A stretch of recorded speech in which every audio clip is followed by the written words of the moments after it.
flicker, echoes fight. Neon dreams and pixel dust. Through the cold, relentless thrust. Streaming worlds in constant flux. Electric veins, chaotic rush. Restless voice, the static cracks. Solitude with neon tracks. Curiosity streaming the light. Through the chaos, endless fight. In the glow of a midnight screen. Seeking truth in the unseen. Why is single reality torn? His heart beats in the digital storm. Faces flicker, fading gleam. Caught within a cyber dream. In the silence of the light. Searching through the endless night. Restless scream against the void. Hope and fear become alloyed. Curiosity streaming the light. Through the chaos, endless fight. In the glow of the midnight screen. Seeking truth in the unseen.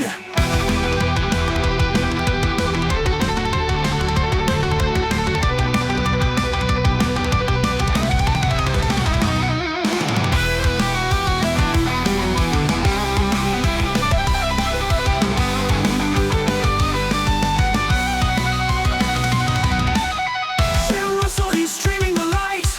Through the chaos, endless fight. In the glow of the midnight scream. Seeking truth in the unseen. Watching all reality's on.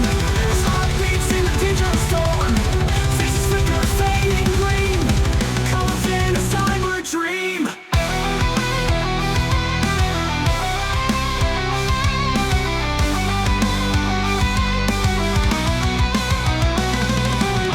Why a single reality torn? His heart beats in the digital storm. Faces flicker, fading gleam. Caught within a cyber dream. Why a single reality torn? His heart beats in the digital storm. Faces flicker, fading gleam. Caught within a cyber dream.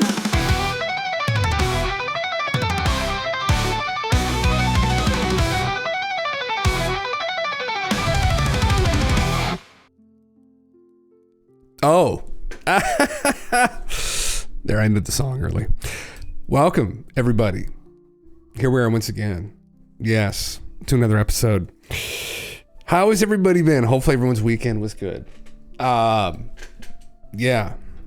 still going, still grinding. It's Super Bowl Sunday.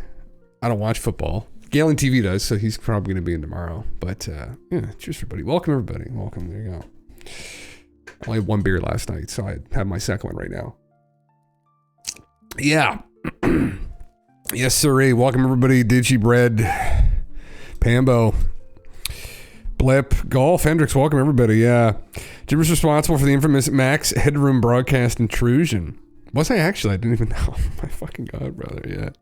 Yes, I'm feeling a bit better. I am feeling a little bit better. So, actually, my voice is almost back to normal now. So, thankfully, man, fucking, that was bad. I had COVID in 2021, and it was bad then as well. But, man, it was fucking rough. My partner's still quite sick with it, actually. So, oh my God, the bags under my eyes, man. Anyway, it is what it is. On mend. The beer is here to heal me. So, yeah. I've added some things in the channel. I did a couple updates. What did I do again? Fuck. I fixed some of the alerts. I added some other things in, some reminders. Fuck, there's something else big that I didn't forget now. Anyway, I'll remember later. But I was fucking around with it for 6 or 7 hours on Saturday. So the other thing I was gonna do is get some kind of like not a chat. We have the chat bot. Some kind of a alert, something where people can spend channel points was something I was looking at. You can send noises, send, fucking, sounds and shit. I don't know if that would be annoying, but I have that installed. I haven't turned it on because I was going through some of them. I was like, oh my God, I had to select them all and filter them. So, but yeah, how should we monetize the channel? Fuck yeah. The cosmos is a dance of chaos and order. Interesting. Embrace your curiosity. Okay, that didn't really explain like how to bring in the fucking dollars, how to get that bag. It didn't really fucking explain. That's a very esoteric way of looking at it. Top down, right? It's not what we're looking for. Yeah. Yes, we do have Jackmans now. Digi, God bless you, Digi, has created, an AI out of these chatbots. So, yes. News. News. Things that have been happening. Things that happened, I guess, yesterday, last night. This has been downgraded. Man, this is one of those. I like the Earth. I don't particularly like Earth changes, but I like the Earth, and I think it's cool. But thankfully, I don't think anyone was killed during this because it was out in the middle of the ocean. But there was an 8.0 magnitude earthquake. They've downgraded to a 7.6 now. But like, that's fucking massive, man. This area is like a problem area, supposedly. I don't have any real knowledge of geology or seismology, but I have watched channels in the past like Dutch Sense. Now Dutch I don't think does either. It was just a meme channel for me on YouTube, but he's like into this stuff, and I shouldn't say that. He has researched it. Now he's not like a seismologist or geologist, but gone through the history. He was the guy, honestly, that talked about the New Madrid fault line because he lives up in Chicago, I think, somewhere. I had no idea about that. I had no idea about the catastrophe in the U.S. I had no idea that that's really the one they have to watch out for, not even the California fault line. That one's someone that would really fuck up the states. So anyway, pretty fucked, it was nothing but yeah. Apparently when an EQ happens in the ocean is when there's a vertical shift or slide. Oh, that'll cause big tsunamis. Okay, yeah. The cylinder seal. We should get that, shouldn't we? Oh, I was fucking around with the background of the channel too. I'm gonna make something. I was trying to get the gods from the cylinder seal on either side of the fucking screen, like just holding the channel, like holding the video up. But I'm too dumb when it comes to that stuff. I probably have to just pay someone off Fiverr to be like, can you design like a thing in the back, even like a better starting soon screen. I might get like an actual artist to kind of make something up, a channel theme. And then get some emotes too. I know they do, like, there's whole packages you can get, work with artists and shit, but yeah, that'd be a fucking meme, wouldn't it? Me rambling on about cylinder seals. Man, you know what? It'd be fucking sick. I mean, if I had money, again, all the stupid fucking things that I would do with it, it's probably a good thing that I don't, is actually buy one of them. Now, they're super... It's very anticlimactic because they're like this fucking big. It's like a bead that, like, a little girl would, like, they make those like little necklaces. It's essentially how big they are. But I'd love to get a hold of one. Some of them are stupid. The ones that I show would probably be like fucking $50,000 and I'd be able to afford that. Unless I had like that XQC money, right? So, yeah. Can I retrigger the tip? Oh God. I think it's just do like $1 or something. I think that should do it. The TTS is the other thing I set up, right? Where if you Cole tipped $3, just the tip. Fuck. I don't see the video. Oh no. I put it in. It's in there. It's in the media queue. Oh, that's interesting. I don't know. It hasn't told me to approve anything. It's up there. The thing is up there. I tested it. That's fucking weird. God damn. I'll just donate it back to your channel. Send it back to your channel. Yeah, it's fucking weird, man. I don't know. Shit, it worked. It did this before last time when I got this up initially. It's, I guess, all right, the TTS came off because you put $3, yeah. Oh, that was free. You just replayed the previous one. Oh, okay, yeah, no, you probably would have to actually send it. But yeah, maybe I should double check it before you waste fucking $3 more and make sure that it's actually working. It might have to be resent, yeah. Yeah, that's true. Actually, yeah, I would have just resent the $3 you already sent. Fuck. Yeah. What else happened? Oh, this. Right. This was interesting. There were tar balls along the coast of the Everglades to Palm Beach. I think from the earthquake. So all that oil under there, who knows if it was a pipeline or if there was a crack and the oil came up through the crack naturally. these tar balls of what, I mean, you'd imagine that, like, you know, Central America here, Jamaica and Cuba would get most of the tar balls, but I guess they ended up at Florida too, which is very interesting. So, yeah. Oh, they were found before the EQ. You might be right. Oh, some surmise it's an oil spill. Oh, that makes sense. There's a lot of fucking pipelines and shit out there. So, oh, interesting. I thought they were connected. Interesting. Very interesting. All right. Well, hopefully there's no more giant earthquakes down there. And man, this is fun. It's just a fucking thing. It's unrelated to the conversation here. What stage of capitalism is this? It's fucking weed. We grow weed at prison to help get people out of prison for growing weed. Last Prisoner Project. What the fucking Christ. Brother, I think it's called slavery. That was essential to the building of a lot of civilizations. Craziness. Anyway, yeah. The tar balls, well, oh, did you? Okay, I saw you posted with the earthquake, Hendrix. That's where I saw this initially. I didn't see that bit. But the tar balls are well before the earthquake. I didn't see that. Okay. Interesting. Oh God, what else? There's a lot of this USAID stuff. So some of the stuff in the title here, I guess we'll find this out later, but this is a rumor. I don't know if it's been confirmed. Some people were saying that it is. I don't know if I trust them, but that Elon may have spent like $40 million to put an ad in the Super Bowl. Some amount, $40 million is what was thrown around.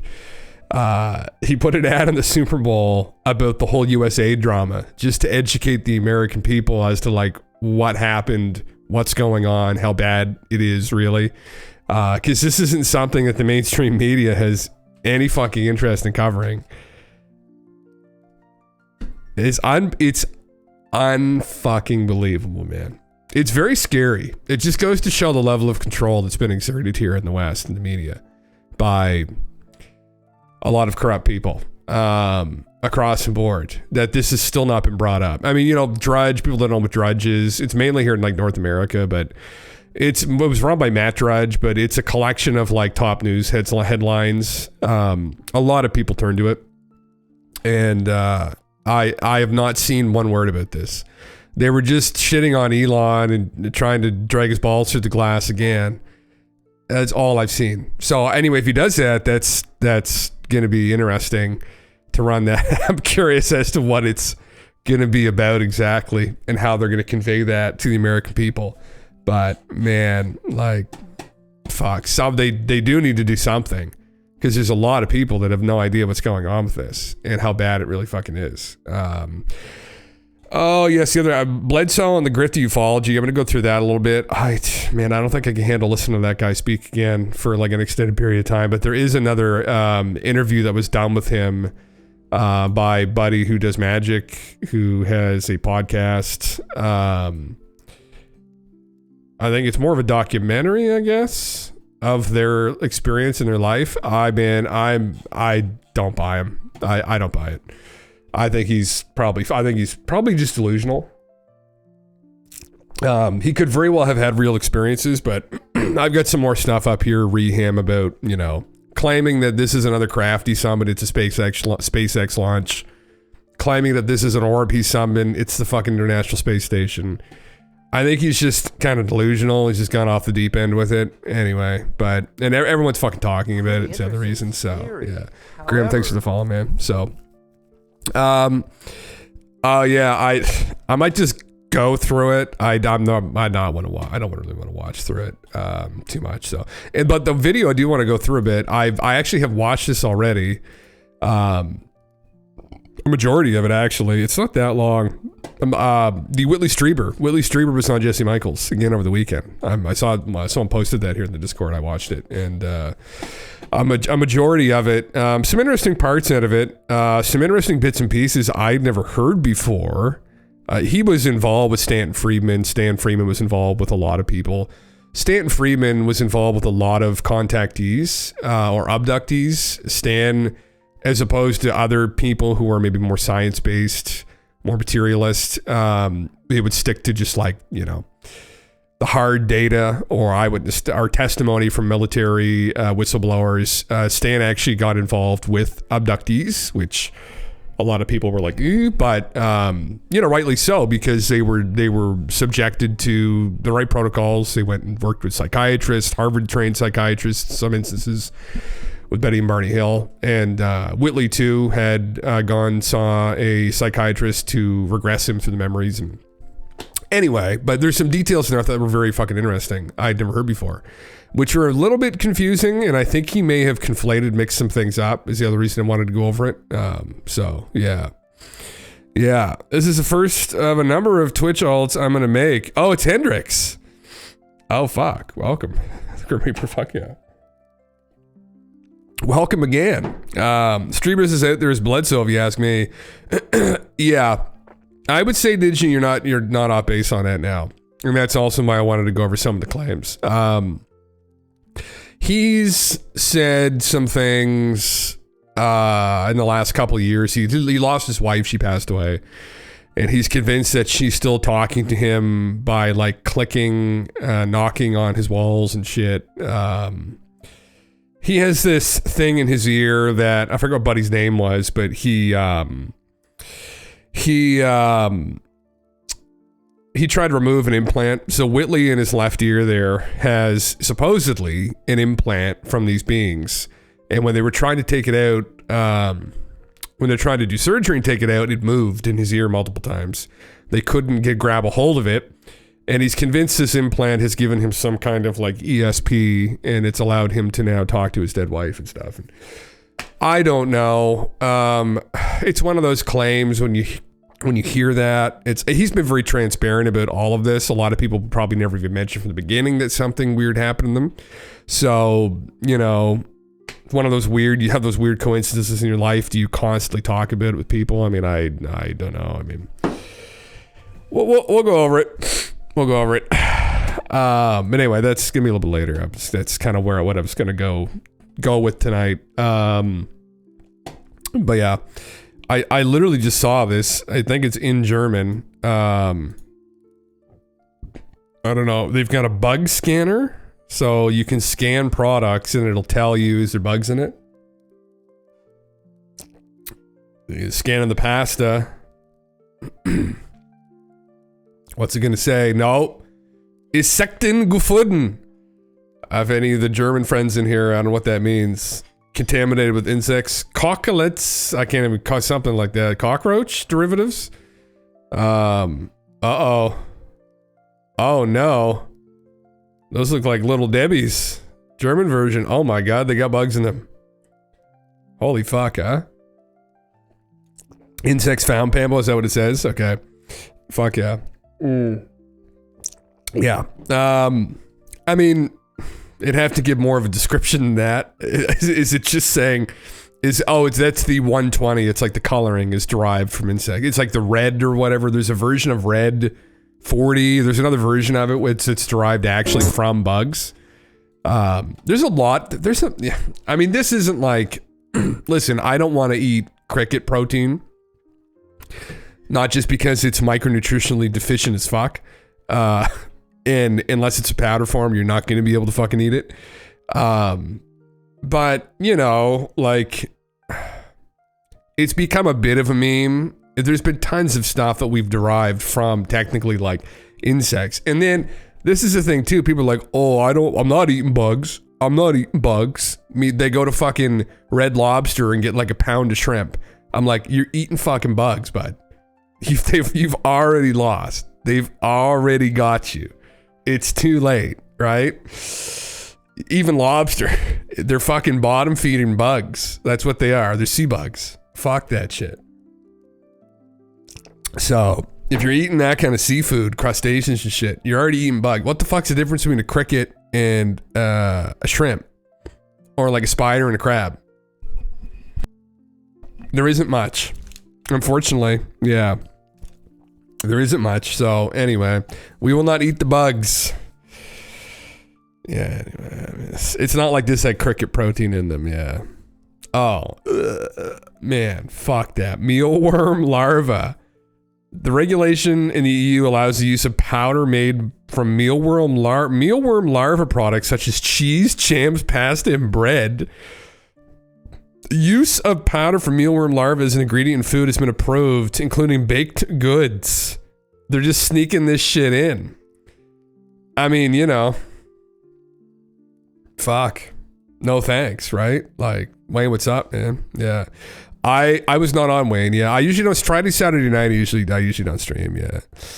Yeah, are insects though, is that where you were? Yeah, no, unfortunately not. We were both sick as fuck, man. Yeah. Yesterday I did work on the stream, but barely, man. Holy fuck. Like, I feel a lot better today. My partner does not, unfortunately. So yeah. Yeah. God damn. You gonna make a bunch of alt accounts. Thank you, Hendrix. Fuck yeah. Yeah, man. Hell yeah. Cheers to health, you know, and I'm just drinking beer now these are, what's it? A lot of polyphenols, dark beer. This is a Erdinger Dunkel. So there you go. It's like wine. Same thing that makes wine healthy, but it's the beer version. So it's for my health.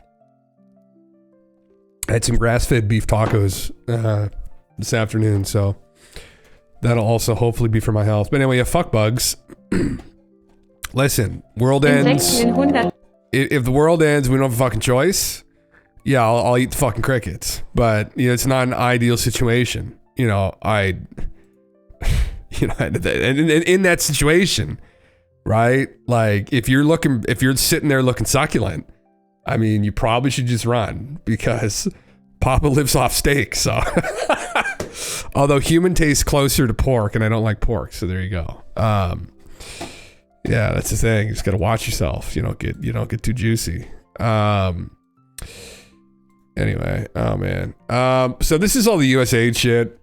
Man, this is what I've been following this weekend mainly. I've still been following people reacting to this, and also myself trying to grapple and understand how bad is this really, because any kind of like citizen journalism on X usually is like, sometimes it's like, you know, you do have to kind of double check what the fuck you're posting, but what I've been able to ascertain as someone who's not a journalist, but you know, I have used sources in the past and done citing and used citations and very basic research. I think this is fucked. This gets that stamp of like approval, like this is fucked.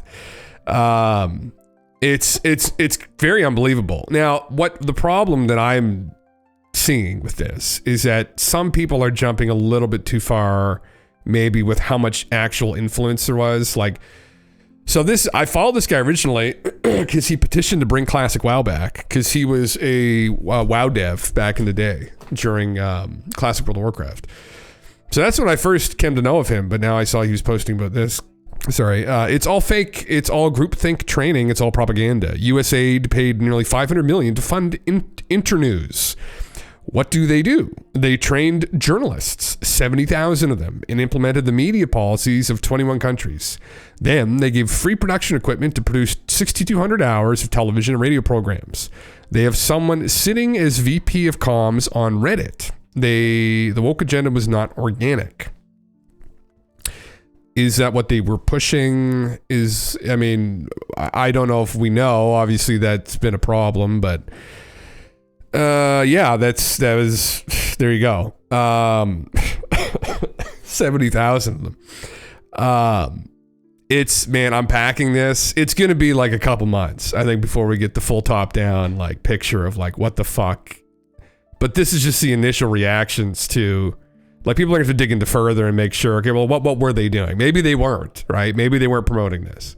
Who knows? I don't know if it explicitly states here that was the goal. It doesn't, right? So you'd have to go through and actually do the due diligence and make sure that that's actually what they were involved in. And because obviously, you know, people were bringing up like that the USA was involved in something with Fauci and like in vaccine development.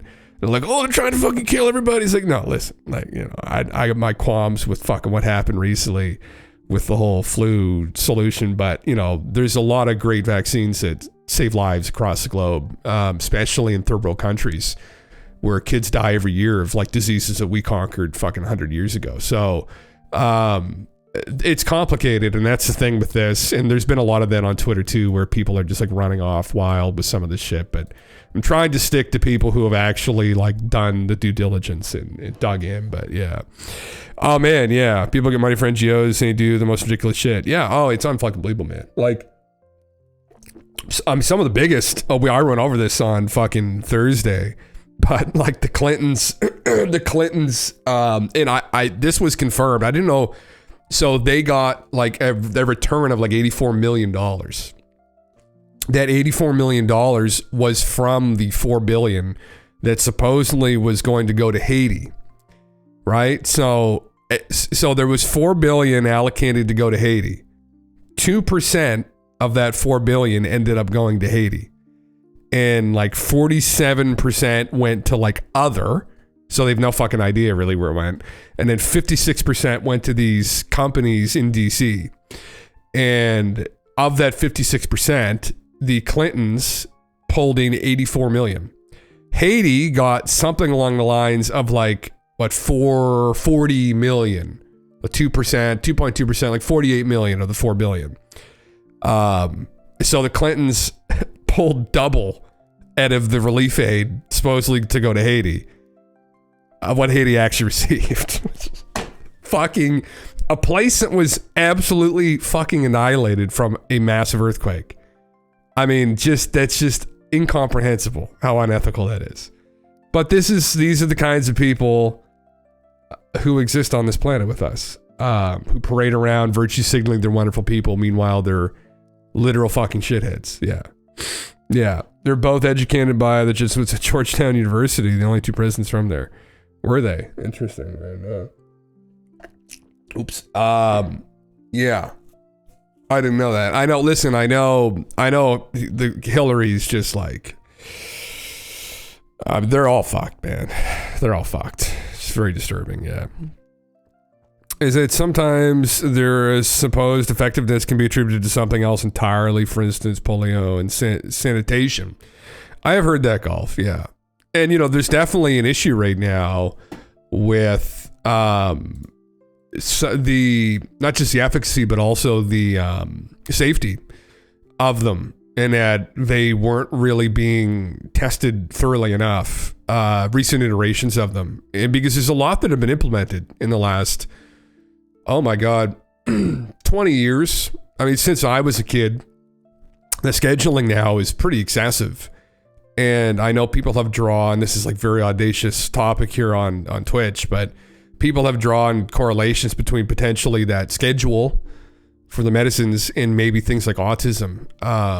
And it's people don't have faith in pharmaceutical companies. And I think that's where I was having this frustration myself with people back a couple years ago, when this was all like, there was a massive fucking hysteria. And just a mania over what was going on. A psychosis, you could even say, maybe, in some element of the general public.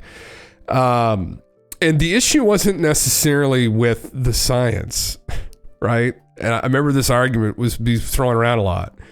It's like, you got to trust the science. It's like, my problem isn't necessarily with the science.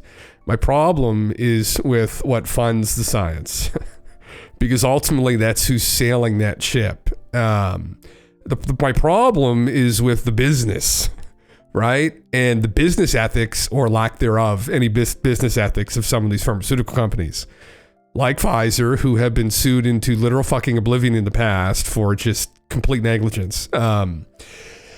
So that was and people just, when they heard that, lost the narrative and just didn't know what to say, and usually just stopped talking about it, because they didn't know that. And not that I really did until I had to actually spend 5 minutes to actually go online and read about some of these lawsuits. And then it became much more concerning, right? And it wasn't necessarily that there weren't smart people involved. It's that, was there enough time? And ultimately, what are the intentions of the people sailing the ship there? Because ultimately, although there's scientists and researchers involved, it's a fucking business. They're there to make money. And when you go to a business and you remove any element of liability, right, and promise some massive profits, right, these businesses, these massive corporations, these ships are not sailed with people with any kind of real ethics or business ethics.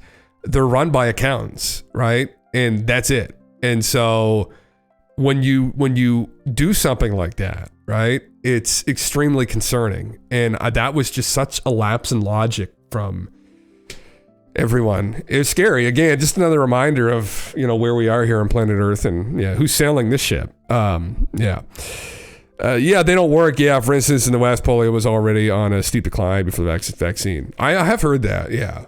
And I mean, it's one of those things like just give people confidence in the product. If they're not confident or if there's hesitancy or people are hesitant, well, show them that you're doing everything you can to make sure they're as safe as possible.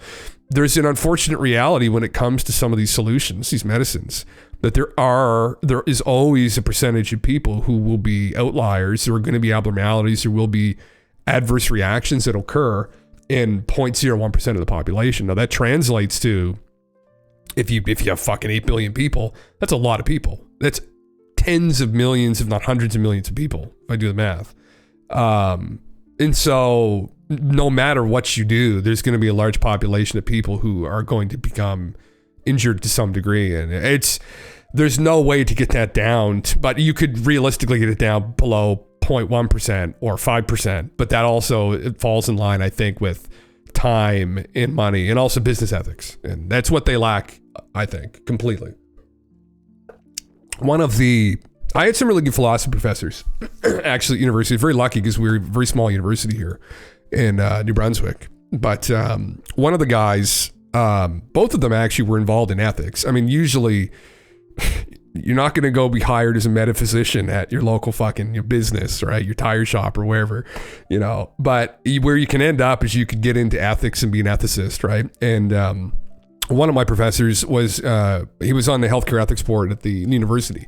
He was a guy I studied under mainly, and then I was going to go forward with. And the other guy, he's another smart guy who worked with the Liberal Party in Canada. He would go around and he would do these business ethics courses with people in business, and he would be hired by businesses, these corporations, to go and talk to people at the business about business ethics, right? About like, why would you want to have any kind of ethics in business, right? And he'd go through like logically why you would want to, right? And laid it a very good, it's just a scary reality where it's like there's a complete lack thereof in a lot of industries, but they're supposed to be held accountable by the governments, but then they aren't really. So anyway, fucking psychopaths that run things here. The games of the capitalist liberal democracy farce shall never be underestimated, and neither shall the games of the dictatorial neo-fascist capitalist, brother. Yeah, void, absolutely. Yeah. My problem is also with scientists, and especially with soft sciences like psychology, where half of their ridiculous studies can't be reproduced. There can be issues there, Wayne. Yeah. You know the worst, Wayne, isn't even psychology. The worst is absolutely sociology. Sociology is absolutely the worst. In any like university environment, they are usually looked at sometimes as being, now it's not always, but like it's, oh God, yeah. Holy fuck. Elon's taking my gangbang social. Yeah, I saw that. Levy Winks. Is that fucking true though? Like he wants people's social security. That was a headline on Drudge, right? So I don't know. This is fucking crazy. I'm not gonna watch the video. But Biden threatened to withhold $1 billion USAID loan guarantee unless Ukraine fired the prosecutor investigating his son's company. Victoria Nuland funded the Ukrainian coup with USAID money. USAID at the heart of the war between Ukraine and Russia. $1 billion Biden blackmail loan Biden blackmailed Ukrainian president with was from USAID. He then threatened to withhold the guarantee unless Ukraine fired the prosecutor investigating Burisma, the company his son worked for. Victor Nuland and her team used the USA to fund the maiden and overthrow the Yanukovych administration, which installed Buddy there. I mean, again, that's one person investigating this. This is actually true. Fuck, man. Like, it's just, we know it's dirty out there. We know it's dirty. I mean, this was a fucking, I think I'm going to play this for no one's seen that yet. Love it, how your credit's terrible. Yeah, fuck, man. Mine slowly came back, but holy fuck for a while there. Got myself into some trouble through COVID. thought shit was going in the shitter, so living off. Well, actually, I didn't have a fucking choice. I had to live off my credit card because where I was working couldn't pay me. Racked that shit up, you know. Said fuck it. Said you fuckers, fuck you, you know. And then miraculously things kind of turned around. I was like, fuck, bro. Yeah, real scientists laugh at psychology and sociology when they call themselves scientists. Some of them do. Yeah, there's some good work in. I know. Like in pharmacology, like with psychology, pharmacology, there is some good work. Like in psychiatry more particularly, I guess there's some good work that's done there that I know of. But yeah, I've heard of the critiques of some of the psychological theories. Yeah, credit card. Yeah, rack that bitch up. You know, living the high life. Said fuck it, she's all burning. Might as well just live it up, right? This is what we're dealing with everyone in government. Yeah, this is Jon Stewart here. This is pretty nuts. I don't know when this is from.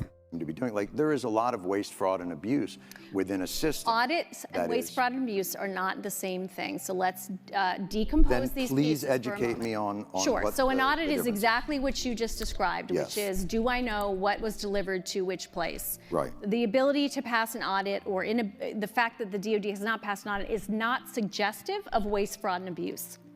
That is completely false right there. So what is now it it's a question suggestive of, it's suggestive that we don't have an accurate inventory that we can pull up of what we have where.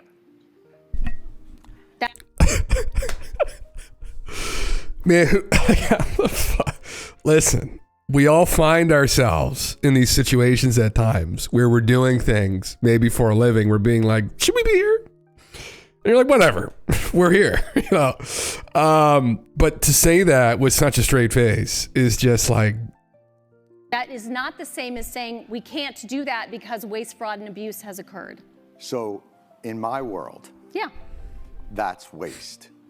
How is that waste? If I give you $1 billion Yes. and you can't tell me what happened to it, that to me is wasteful. That means you Well, are we didn't not necessarily- responsible. But if you can't tell me where, Where's the fucking money? It'd be very different if there was like 1,000 people angry with pitchforks surrounding her, being like, where's their fucking money? Right? Where'd the money go? But they don't, this is the problem though too, right? Where you're dealing with such astronomical sums and you're just handed it, right? And you expect it because the United States is this giant fucking entity, right? That just needs to be fed. So you don't really feel any responsibility, or you don't really have an understanding of, this is people's money.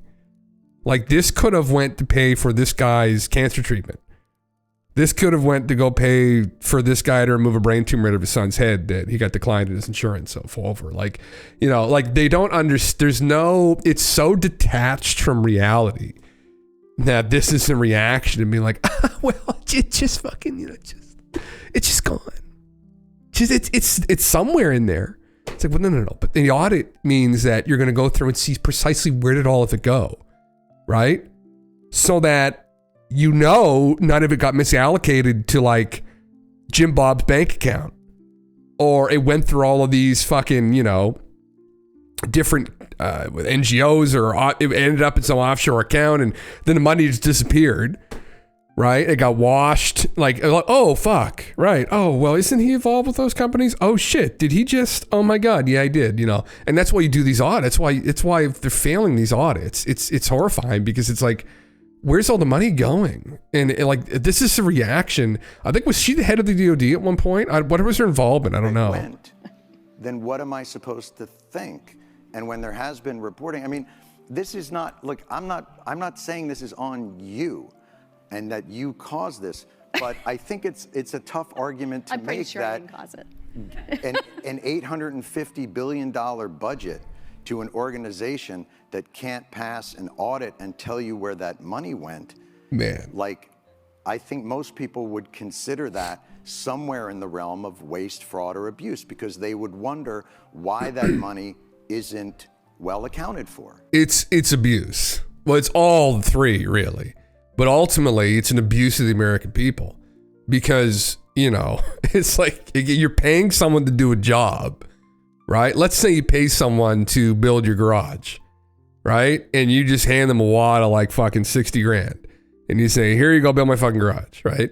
At the end of it, let's say they come back to you and they're working on it for like a little while, and they come back to you, maybe it's taking a year or two, and they say next year, they say, oh, we're gonna need another 30 grand. You're gonna go back and you're gonna say, oh, well, let me see where all of those previous funds were allocated to. You're like, oh, we don't know. What? It's like, what do you mean you don't know? It's like, you have to know. You're coming back every year asking for more money. You have to know where the money's been allocated, right? I mean, if you don't know, then like, where's the money going? It's completely a lot. It's very concerning. I don't know what involvement she had within the DOD. You'd have to look this up. They didn't clarify.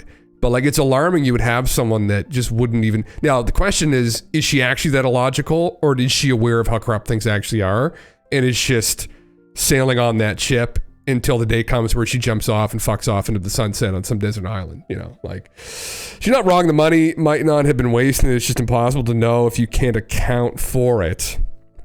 Well, that's the thing though, but if you don't know, if you can't account for it, where did it go? Right? It's just it's a level of irresponsibility that it's like, you would expect, like, you have to understand where it went. It's like, you're paying these people to do a job. It's like, well, but you need to know, because there are so many potentials where like it could end up being an abusive situation depending upon where the funds were allocated, right? How they were allocated. This is the thing about government too. I know this from talking with people. It's like, I heard this story where somebody in government needed a new fucking office chair. Get this. This is fucking great. They needed a new office chair. So they go to, you know, their fucking manager and they're like, oh, okay, yeah, let me call the guy that deals with that. And they were like, no, we can't get you one. Sorry. And you're like, my chair's fucking, it's busted. Like, I need a new chair. Like, yeah, they're a little bit too expensive. It's like, how much are the office chairs? It's like fucking like, it's like $1,700 or something ridiculous. These chairs, I got this chair from Staples for like $250. This is a better chair. They have this contract with this company that some imbecile, don't even put that in quotations, they are literally an imbecile, negotiated, where they're just getting fucking milked. Right? And it's like, who made that deal? Like, are you fucking kidding me? And then they're declining people from getting a new chair because it's too expensive. It's like, brother, what the fuck? Like, that's where I need to understand where things are being allocated to, because it's like, are people just getting fucking reamed and milked around every corner? We use your $1 billion, but we don't know what we used it for. Just trust me, bro. Yeah, it's just trust me. It's transparency. Yeah, it's an abusive situation, Brad. Yeah, you probably use the money, but where the fuck did it go? Yeah, Skinny Bob's bank account could be. Yeah, see the price tag government pays for things. I've heard of it, man. I've heard of what people. This is essentially just the conversation here. Yeah, $30,000 for toilet seats. Yeah, that's exactly it, man. Yeah, we've heard the horror stories, right? That people have pulled out of like the DOD. Right, or other elements of government in the States before, where like Congress will look at these receipts. Or there was one recently from like an aerospace company. They charged the U.S. Air Force like fucking like $10,000 for like a screw or something. Like, oh yeah, it had to be specially fabricated. It was like, and they found out, no, it didn't. They're just taking liberties to rip people off at every chance they can possibly get. And that's the other reason for why you absolutely should know where the funds are being allocated to, because companies are going to take these liberties where they can get them, right? And people that don't really respect where this money comes from don't give a fuck either. Where they're like, oh yeah, well, I've got the money for your screw. They're like, yeah, thank you for that, you know. And then meanwhile, they send them some money under the table, right? Send them a little bit of, yeah. And that shit goes on all the fucking time. It's just, but this is human nature. Like, how do you really fix that? Is there a way to fix that? Well, maybe with really good auditing, you could understand with, you know where all the money goes. You could stop those kinds of relationships going on. It happens all over the place. It happens in the automotive industry too, honestly. Like dealerships and shit. Oh my fuck. Same thing. It's just ripping people off every chance they can get. Now, unfortunately, you can't do anything about that really. But at least with the government, you can go through and see what money's being spent where and who's getting ripped off and how. And if you've got people, maybe like this lady, who are making bad deals you can get somebody else who's going to make good deals, right? And is there any hope? Are we actually going to root out corruption? I don't know what you guys think. I don't have a lot of fucking faith, personally. Open source government, brother. Wouldn't that be a thing? Yeah. Wouldn't that be a fucking thing? Cap, what's up, man? Fix this is by ending Saturn, the prince of this world. Oh, like we gotta nuke Saturn, physically nuke Saturn? We'll nuke the, is it a pentagram or it's an octagon on Saturn's North Pole or South Pole? Nuke the octagon. Or pentagon, sorry. It's a pentagon, isn't it? Because it's a pentagram is what some people think it looks like. The devil. Nuke the pentagram on Saturn. That'll end it. Fuck me. Yeah. Lou made a cryptic post, did he? Oh. Ordnance inbound. When was this made? Oh, tonight. 6 p.m. A gift can be alarming. It can be alarming. Super Bowl ad. Imagine Lou's just on the Super Bowl with Skinny Bob holding hands. This is how disclosure happens. That would hold things. That'd fuck the games up, wouldn't it? Holy shit. I got a couple other things and then I've got, oh Christ, that's a spicy meme there. Fuck. Yeah, hail Satan. This is what I got two more. We know about this. Anyway, this is, I'd subject this to Bobby's voice for like 3 minutes. And then a lot of them went to the Ukraine. So a lot of... I don't know if anybody's seen this dude on Instagram who like memes his voice. Like he's like eating like pizza rolls and shit like 1 a.m. like memeing pretending to be Bobby, like eating pizza rolls and stuff and eating Taco Bell. Holy, I can't even listen to his voice now. That just bursting out fucking laughing. Anyway, he was connecting before. This was a while ago when he was in Tucker, but he was just connecting. The USAID also was involved with sending money. They're funneling money over to the labs in Wuhan to do this gain of function research, which was outlawed in the US, which ultimately led to this, which is, now I have to look into this more. Give me some time. I was trying to, I saw this, did I see this yesterday? I see this morning. I was up quite early this morning. I'm not going to go into why, but I was up quite early. And I may have been this morning that I saw this. And, whistleblower reveals I'm not even going to say that. It was, a bioweapon. He's saying it was deliberately engineered to reduce the global population. I'll have to go down this rabbit hole another time. Drop the book in our community channel. Oh, I will, Wayne. Yeah. We've talked about this before. Listen, I talk about everything, right? I talk about fucking esoteric shit. I talk about woo shit, like alien stuff. I talk about conspiracy theories. All this stuff's interesting to me. It's, who knows? Maybe it's true. We've gone over this narrative that this was from some sick, psychopathic global elite, had some intention to release a flu in China that was going to end up trying to kill everybody. Let's just hope that is just a silly coincidence. We got a guy now. I don't know. There's so many horseshit like fucking Twitter accounts that post. Now there was posted by multiple people, so there's probably something to it. But it's a problem too when you get sources out of like China. It can become a little bit messy. So I'm gonna look into this a bit more, and I'm gonna see if there's any truth to this. I mean, even if it's one guy claiming something like this, who the fuck? You never know, man. He gets fired from the lab. Maybe he was involved with fucking accidentally letting it out. Now he's writing a book 3 weeks later. It's like fucking, so we'll see where this goes. Yeah. Fuck yeah. He's been sick. Yeah. Fuck me. Yeah, before we get on to some of the UFO stuff. This is James O'Keefe, for people that don't know who James is. He goes and he spies on people. He like lures them out, a promise of like bussy or whatever, gets people out, and he's interviewed people for pharmaceutical companies, government, military-industrial complex, etc. Now, I don't know what happened here. I guess he got himself into some trouble, but he said, unlocking devices of biometric features.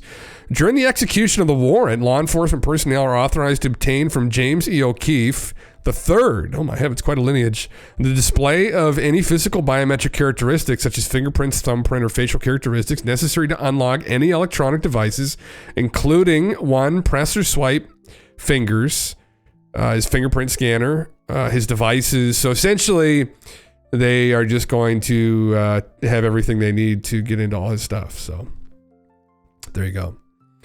He says, it's unbelievable. Yeah. Or are they going to cut off your thumbs or pluck out your eyes? Well, I imagine what they're going to do is take a fingerprint, a scan of them probably, a scan of the eye, scan of the face, a scan of the whatever other orifice that he uses to get into his stuff. So, yeah. God damn it. Yeah. He's reporting me. Fuck. Anyway.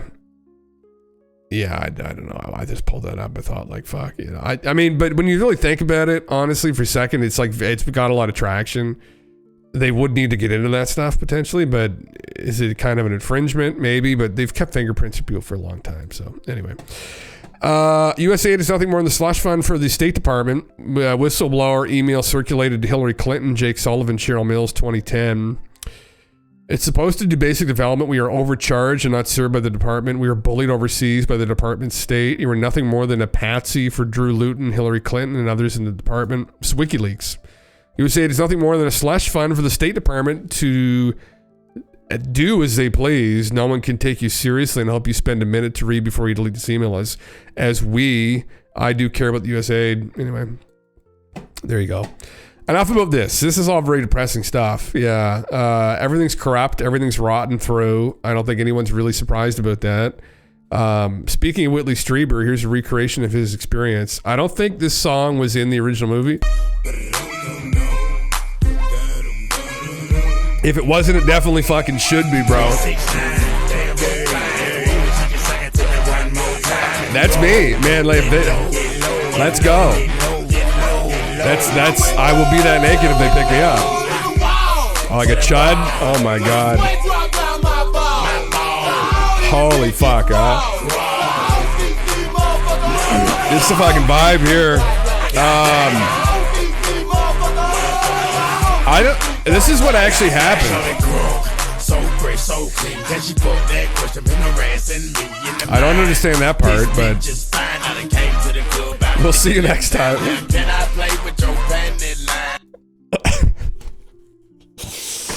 It is what it is. Listen, if that's the vibe on the ship, like, get me the fuck out of here right now. Like, holy fuck, boys. Holy shit. I still have not seen this movie. I've seen a lot of clips of it since discovering this movie a year ago, maybe.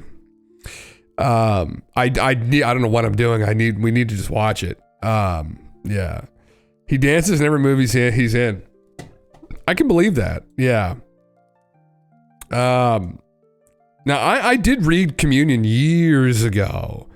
I don't know if I recall this as one of the things that was happening where he had like a dance off naked with one of the aliens. But I might have forgot. Listen, my memory, there's a lot of rereading I am going to have to do to bring myself up to speed on things again. I've been doing that actually a little bit, usually through ChatGPT, because it just refreshes my memory usually from things that I've consumed and forgotten. But yeah. Oh, Jesus Christ. It flagged that, Wayne. There you go. It flagged that. Yeah. Grand Wizard. Yeah, they have a problem with wizards. Only a particular kind of wizard, I suppose. Yeah. Hail, absolutely fucking hail. Yeah. Yeah, that's Whitley Strieber. We're gonna watch that in a little bit. We'll go over Whitley's story, which is an interesting one anyway. In the meantime, my press conference is confirmed for Tuesday at 3 p.m. I'll be joined by James Comer from Kentucky of GOP Oversight. I normally like you, but when you supported the bill that gave Congress a huge pay raise and only backed off when you heard our outrage, it made me question your judgment. Oh, there you go. Did anyone else ask her? Holy fuck. Oh, wow. It was a disclosure. It's reptilians. Yeah, is it about aliens? I don't know. No, she doesn't want to say anything. I don't think it has anything to do with aliens. But we can hope. Wouldn't it be a meme if it did? Wouldn't that be wonderful if it fucking did? Yeah? That'd be a meme. Huff the hopium. Then if it doesn't happen, then we get back on the copium, right? You just turn one off, turn the other one on, right? That's you just keep doing that indefinitely till you have no oxygen left in your lungs, you pass out, and then you forget about the whole thing. Some other news here. Sneak peek. UAP caucus co-chair Tim Burchett worries whistleblower Jake Barber's a plant just to steer us off. Post scheduled for Tuesday, but if we recoup the 13 paid... What the... Is this fucking ass... Is this Askapole? What are they begging for now? Okay. Fuck paywalls. Okay. Guys, like, what the fuck is this? UAP caucus co-chair Tim Burchett. Okay, when did he make that state? February 11th. This is what's going to happen on February 11th? Okay. It's scheduled for Tuesday. We fully restricted on hopium. Well, we turn it on a little bit, man, for stuff like this. Maybe there's a little bit of hope. We're not turning it on for Ross anymore, though. That's Ross, News Nation doesn't get the hopium anymore. They definitely ran us dry on that. So, yeah. I think they're all plants. The Phil Schneider litmus test.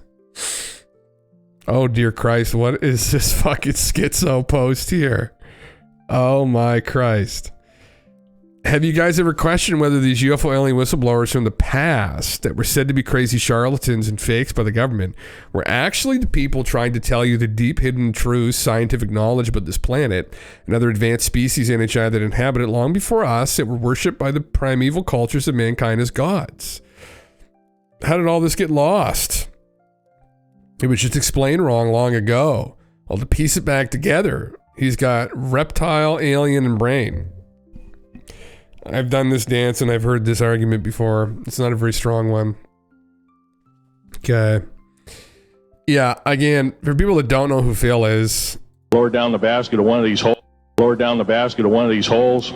This is Phil. And about from me to this elderly woman here in the front was sitting a 7-foot tall alien gray.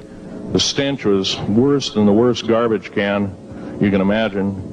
The person was or the entity was absolutely horrible. I didn't waste any time. I reached for my pistol. At that time, as an engineer, I didn't have time to carry all the folder, all of one of these big submachine guns with all the sea spray and the yellow fruit and all the outer perimeter and inner perimeter. First thing that you do, right? Digging a hole deep underground. Knock into an alien base. Aliens look over at you from their desk. Without hesitation, shoot at them. Terrified when they start shooting back. Holy fuck, man. I can't handle security people carried. I carried a little Walther PPK pistol with a 9-shot clip. This is in late August of 1979. Now, you got a regular suit of clothes, you got a regular clothes on, plus you're in almost like a spacesuit environment, and you're reaching for a gun. It's not the easiest thing to do, and then to pop a clip in it and start shooting. And I killed 2 of them. Yes, they're mortal, and they do die. However, in the process, one of them did this. All I remember is that he just kind of waved his hand in front of his chest. Gee. And the next thing I know, this blue beam hit me and just literally opened me up like a fish. And burnt my fingers right off of me.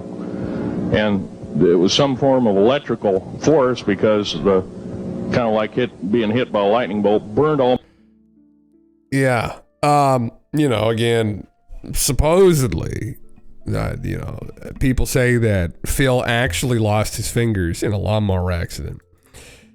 Don't quote me on that. I heard that. You see, he did lose his fingers. I don't know if he was opened up like a fish. He did die suspiciously. That's not debated. Someone probably killed him. Was he actually a geologist for the U.S. government? That's also not really been confirmed. I don't know. There isn't a lot of information on him. He did a very short stint, like as a speaker, talking tour, and he died a couple years after he started speaking. He died like 1998 or something. He started speaking in 1995. I think this came out. But anyway, yeah. Shoot first, ask for alien tech later, man. If it bleeds, it can die. That's literally the logic, yeah. Father Skinny Bob's attic. So anyway, I started blasting. That's literally his logic, man. Yeah, his name's Phil Schneider, Wayne. Yeah. Primary Cultures, I also posted this video in your community. The full interview looks amazing. Judging by the clips. Oh, fuck yeah, man. I'll pull it up here after. Controversy 3, but the Great Sphinx of Giza. Oh, fuck. Who's that with? Months ago. Who is this? Oh, it's with Graham. Yeah, fuck, man. I'll pull that up here. I got some stuff about this later. I've got Mr. Beast going to the pyramids. Oh, fuck yeah. We'll go over this in a bit.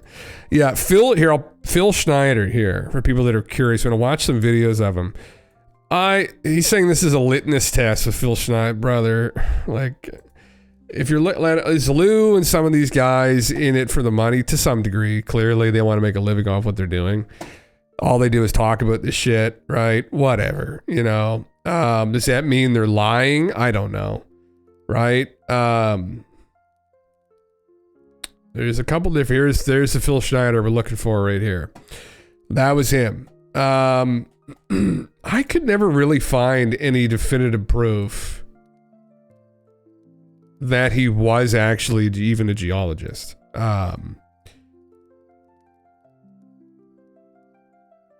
Yeah, there's not much on him. So I don't know, right? Would it surprise me if someone had a reaction like that to aliens after watching Hollywood movies for the last fucking 30 years? Probably not. This creature. Oh, crazy. And then we have the guy that sent David Icke down the rabbit hole. Although it is interesting, you will notice what's behind him on the wall. There's, my interest sometimes in the stories I'm more interested in the iconography from some of these cultures. My interest is in the potential cross-contamination from an older root culture, which is an audacious thing to say nowadays. You can be brandished as a white supremacist, although the root culture may have not even been Homo sapiens, so then that doesn't really fit the narrative. Anyway, interesting image on his wall. Now, that's found all over the fucking globe. That depiction right there. The cross within a circle. So, the cross is found all over the globe as well. Now, two sticks of equal length together. Monkey's been doing that probably for a long time. Is that what it is? Is there something else that it represents? Who knows? But anyway. Yeah, we're not going down this rabbit hole, but anyway, I've talked about Phil here in the past before. He's, if anyone wants to go through a deep dive on him, there's a couple of YouTube videos that are pretty good. There's not a lot you're going to really, the only interesting part for people that don't know about the story of Phil Schneider is that he absolutely died suspiciously. So Phil did only have really fingers on one hand, and he was murdered. Although they ruled it a suicide, but he was found with medical tubing wrapped around his neck, and it was tied to a bedpost. But it was tied so tightly that, and I think this was his family that said this, there would be no way that he would have been able to do that by himself because he only had one hand. And the angle at which he was tied to the bed, it didn't make any sense. So it was absolutely a very suspicious death. And it looks like someone probably killed him. Now, it's complicated where it's like, it kind of like what happened with the Coast to Coast thing years ago. So on Coast to Coast, probably everyone here knows about this, but Art Bell talked with a guy who claimed to have been a whistleblower from Area 51. And I think he was actually an actor or something in the end. And he was just like, just fucking around, having fun. And anyway, halfway through the transmission, what he was really reiterating was like kind of some memes about like kind of maybe Bob Lazar and some of these other whistleblowers supposedly that had come out of there. And so the information was something that was being talked about at that time as well. Like Nancy Leader had been on Art Bell talking about this kind of stuff, that there's going to be a cataclysm, the Leader anticipating everyone's going to die. They want to kill everybody off ahead of it to control the population. And they're aware of this impending catastrophe. They learned of it through aliens, that it was going to happen. And anyway, halfway through this guy's shtick, his performance, Art Bell's transmission got cut. The whole thing shut down, coast to coast. And it was very suspicious. And maybe it's just a cosmic coincidence, but similar to Phil, maybe something weird did happen in the past. Maybe he spiced the story up, but they told him to shut up because they're like, listen, we know you didn't lose your fingers to a fair fight with aliens, but we do know that you were building these dumps for us, and we know that you're telling people where you were working, and you're implying to people where these dumps are located, and this is a national security concern. If you don't shut the fuck up, we're going to have to deal with you, right? This is another theory someone was put out there years ago, I remember reading, that he may have actually been involved with the government building these bases. He just didn't run into aliens. And it's that weird... It's not coincidence, isn't the right word to put it. Unfortunate series of events that happens where somebody is privy to some classified information. They run with it to tell an elaborate story, to sell tickets, to talks and to write books. And then they get harassed and maybe ultimately ended by the government because of that classified information. And what it does is it kind of creates this mystique around him where they're like, oh my God, was everything he was talking about the aliens true? Not necessarily. It could just be the dumbs in and of themselves could be worthy of doing that to somebody, right? You'd be advertising your foreign adversaries where like some of your most sensitive military assets and research is being conducted, right? It could even be like continuation of government type scenario as well, where you don't want to tell foreign adversaries where these locations are. And he was implying, he talked about Dulce, if I recall correctly, and that if it isn't officially recognized as like a deep underground military base. And it may I think he was one of the guys that kind of started the conversation around the whole Dulce base meme. So, but yeah, anyway, it's complicated. I've given Phil some time, and I would bet that probably is where it is, but I don't know, maybe he shot aliens. I don't fucking know. At the end of the day, I have no fucking idea. But that's my assessment of it after having gone through literal hours of listening to him. Which is actually, his talks are kind of hard. He's given they're hard to find now. You can find that one we just watched, but there's a couple other ones on there that I haven't been able to find actually. Oh God, onto this. Fuck me. Yeah, is there anything? I guess I'll have to talk about this now. Fuck this guy, man. Older video shows Chris Bledsoe claiming a SpaceX launch to be an orb from God. While this video is really an amazing example of right place, right time, listening to the audio will give you a brief insight to the mindset of Chris Bledsoe. I only clipped the very cool part where he captures a meteor crashing the show. Full video attached. As the Black Vault stated in this post, quoted below, the video, what Chris was originally recording was SpaceX launch that he claimed was an orb. More alarming part is in the video on John's post is audio of Chris stating it was connected to your loss in your daughter. Could be a sign for you, June. While also claiming that the orb was reacting to him while repeatedly saying, oh Lord, thank you. And thank you, Lord. Holy fucking Christ. God damn it. God fucking damn it. Yeah. Thanks for coming in, Wayne. He later admitted he was mistaken, but the important issue in this is context and how he's quick to attribute something to being an orb under implied religious context and attach it to individuals that have lost someone. The dangerous rhetoric, it can be damaging others. He's implying some kind of psychic connection with these objects. And he's just assuming that he has that without any actual connection clearly to the objects. And this is a problem with the phenomena. It's a subjective experience.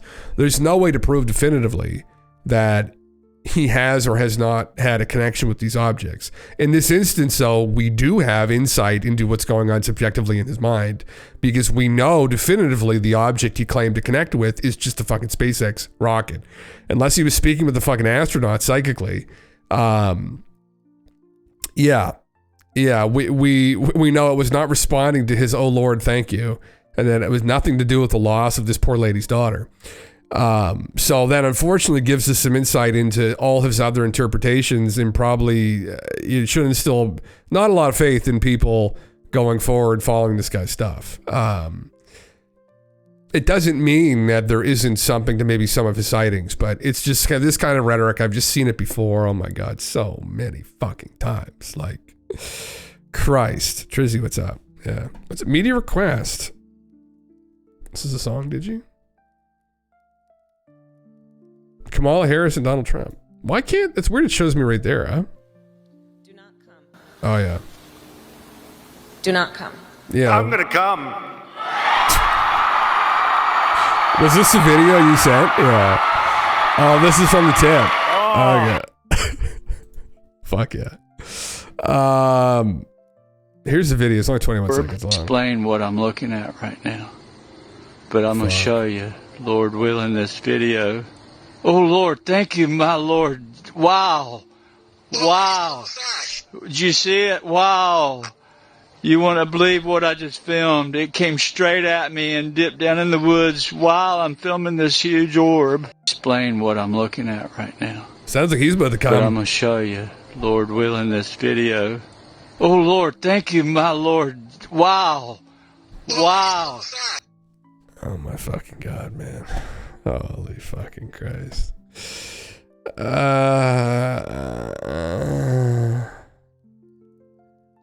No, that's the guy who stream meltdown smashes the guitar. No, that was the other guy.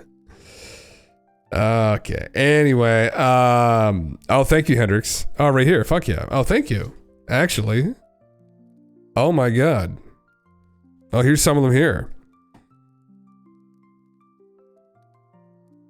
I'll look through these later, actually. There's an interview that I remember seeing with him years ago on Above Top Secret that I can't find. It's probably in here, though. Ooh, fuck yeah. Okay, thank you, yeah. Looking at a rocket launch at the meteorite, big fucking deal. I don't jizz in your pants, bro. Yeah, that's what he did. And I mean, it's just fucking... I'd be off topic, but I have this thought at the back of my head where something is going to happen during the Super Bowl. Do you, Trizzy? Well, we'll cover it live. I hope it doesn't. But if it does, we'll cover it live. I see active threats in New Orleans. That doesn't give us a lot of confidence, does it? That's a little bit foreboding, isn't it? Well, I mean, anytime you have something like this happen, holy shit. If you're a terrorist organization, you get a lot of eyes watching that TV. Man, fuck. It's a miracle that things run as well as they do. And you know the reason why is because the majority of people involved in government, in the military, security are all great people, very responsible people that do a great job. And that's why we're in this place. It's why with the whole USAID thing, we're just weeding out the 0.0001% of human scum that worm their way into positions of power and abuse that power. But anyway, yeah, I think that's really what it is. Peach, what's up? Welcome. Yeah, there's a lot of non-fill stuff. Fortunately, 300 some results. Oh, fuck yeah. Okay, I'll check it. I'll legit check it out, man. Yeah. I swear some movies depict like alien invasions during a Super Bowl or football game. I can't remember which one. Oh, that would be wonderful, wouldn't it? Now, if alien invasion that'd be fucking perfect stream moment here. I'm the only fucking UFO streamer on Twitch, so tell your friends, tell your grandma. I'm seeing what you're doing with these emotes on the screen. What the fuck? What the fuck? What is this? Interesting. Yeah, Bear, what's up? You're joining the raffle. That's interesting. That's I almost put a sound thing in with bits. Oh my fucking God. What? I'm recovering from COVID for people wondering. Yeah. Holy fuck. That was quite the explosion. Yeah. Sound for bits is great.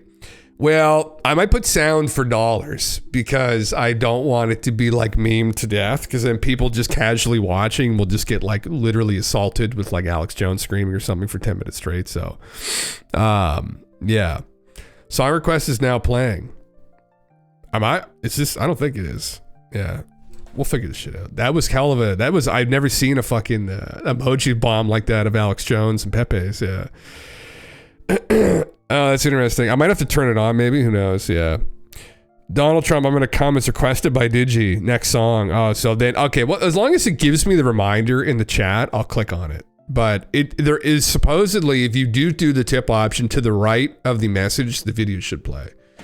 I got to try and figure out, because I won't be able to hear it though. And if I'm not watching my screen, I also can't see what's happening. Like my OBS is on my main screen, so I can't see myself unless I'm actually actively watching myself, like right now. And most of the time I'm not actively watching myself. So yeah, anyways, I do have two monitors. My second monitor's over here. I moved it over so I'm not like doing this all the time and like doing this. And like I can just like leave my head straight and like read the chat and then stay focused. Like, so, anyway, yeah. Yeah, fuck this Chris Bledsoe guy. I shouldn't say that. I don't know.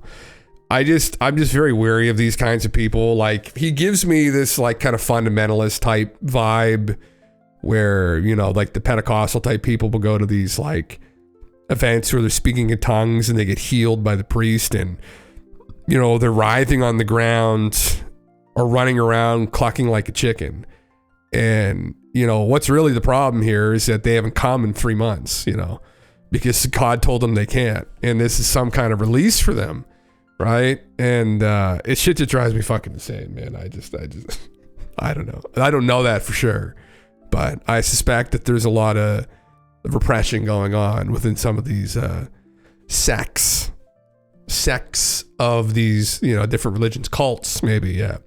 Is there a UFO documentary that you would recommend?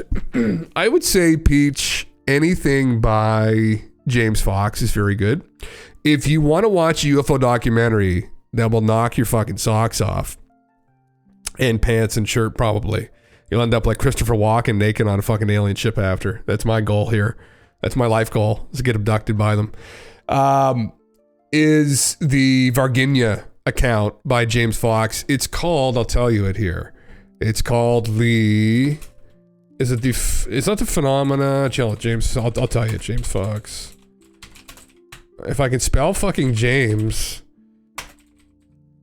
It's called, I always think it's Varginha is how I always think to pronounce it, but it's Varginha.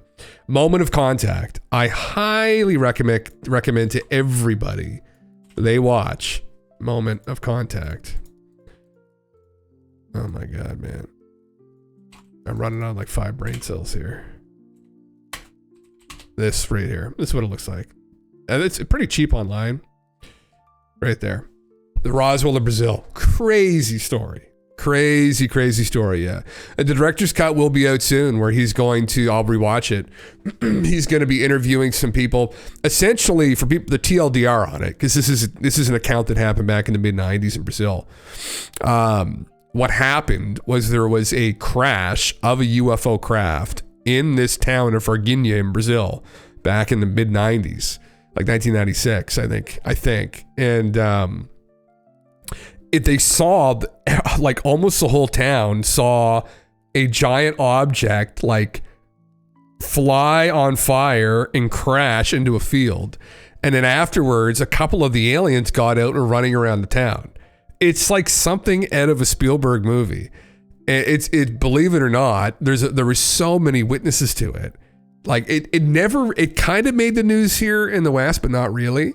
But it's an unbelievable story. One of the military guys who ended up grabbing one of the beings ended up dying. His immune system completely shut down the next day. There's stories of at the local hospital. There's 2 doctors that they interviewed. One of them did a scan, I think it was a radiologist, of a strange being in a body bag. And it stunk up the hospital for like a month straight. It smelled so bad. There was another one that they were interviewed too, supposedly, who did an autopsy on it.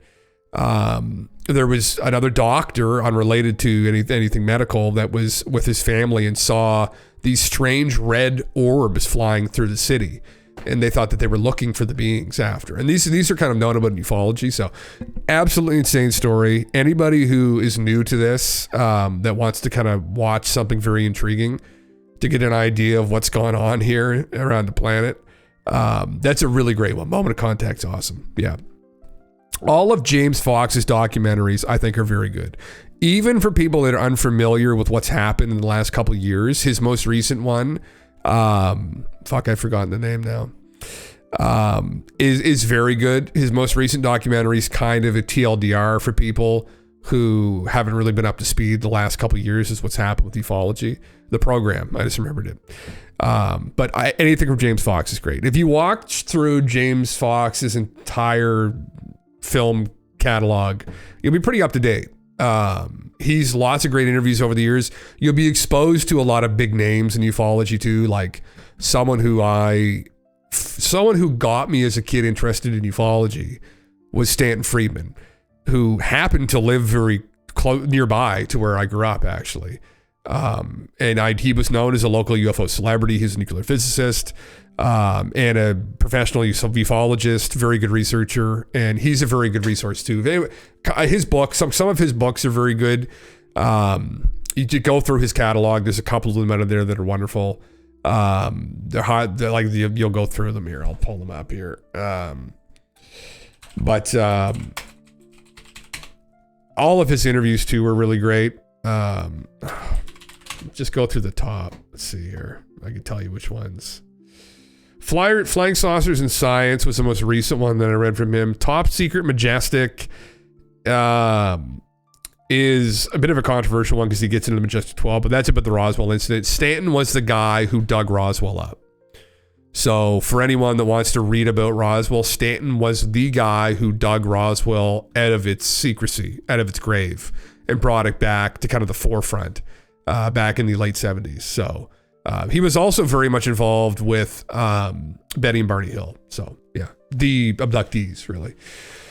Yeah, the program, Brad. Yeah, that's it. Yeah. Oh, thank you. Yeah, thank you. Yeah, yeah. Moment of Contact there. Oh, fuck yeah. Is it actually up there for free? How the fuck is that even possible? Fuck yeah. Yeah.